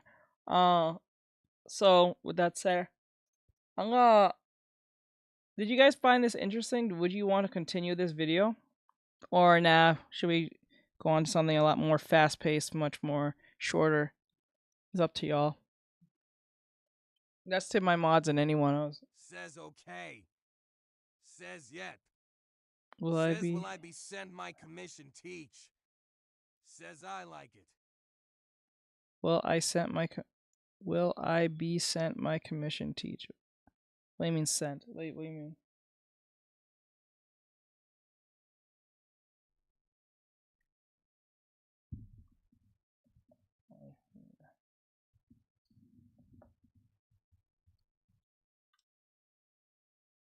Oh, my wolf. Wait, my wolfy one? Oh, I didn't send that to you?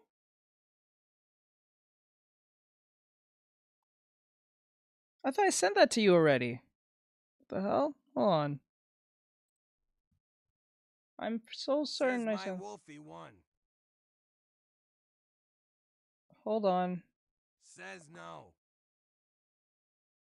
What the hell? I never sent. What the F? Hold on. What the F? That is so weird. I thought I did that already. Hold on. Go back. Oh, 1 second. The hell?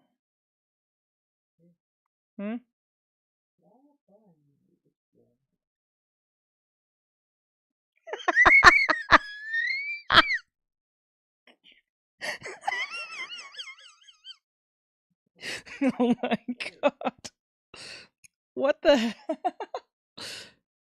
That is weird. He's wearing a watch.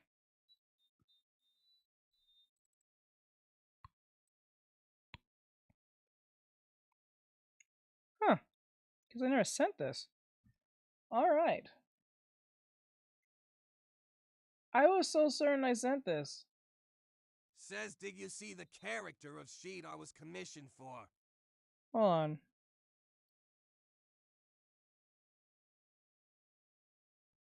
I was so certain I sent this.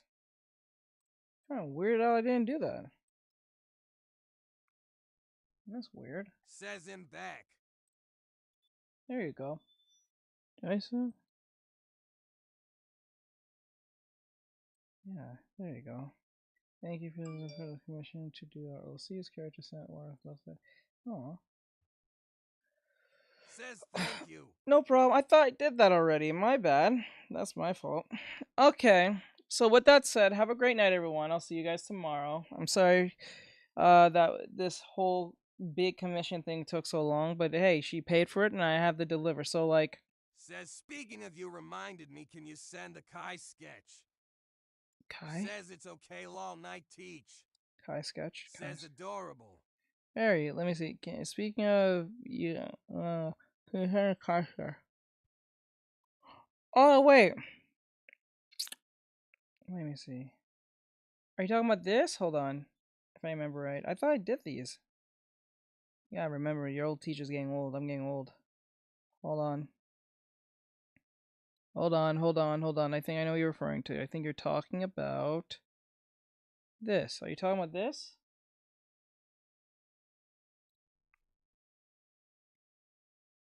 I gotta sign this.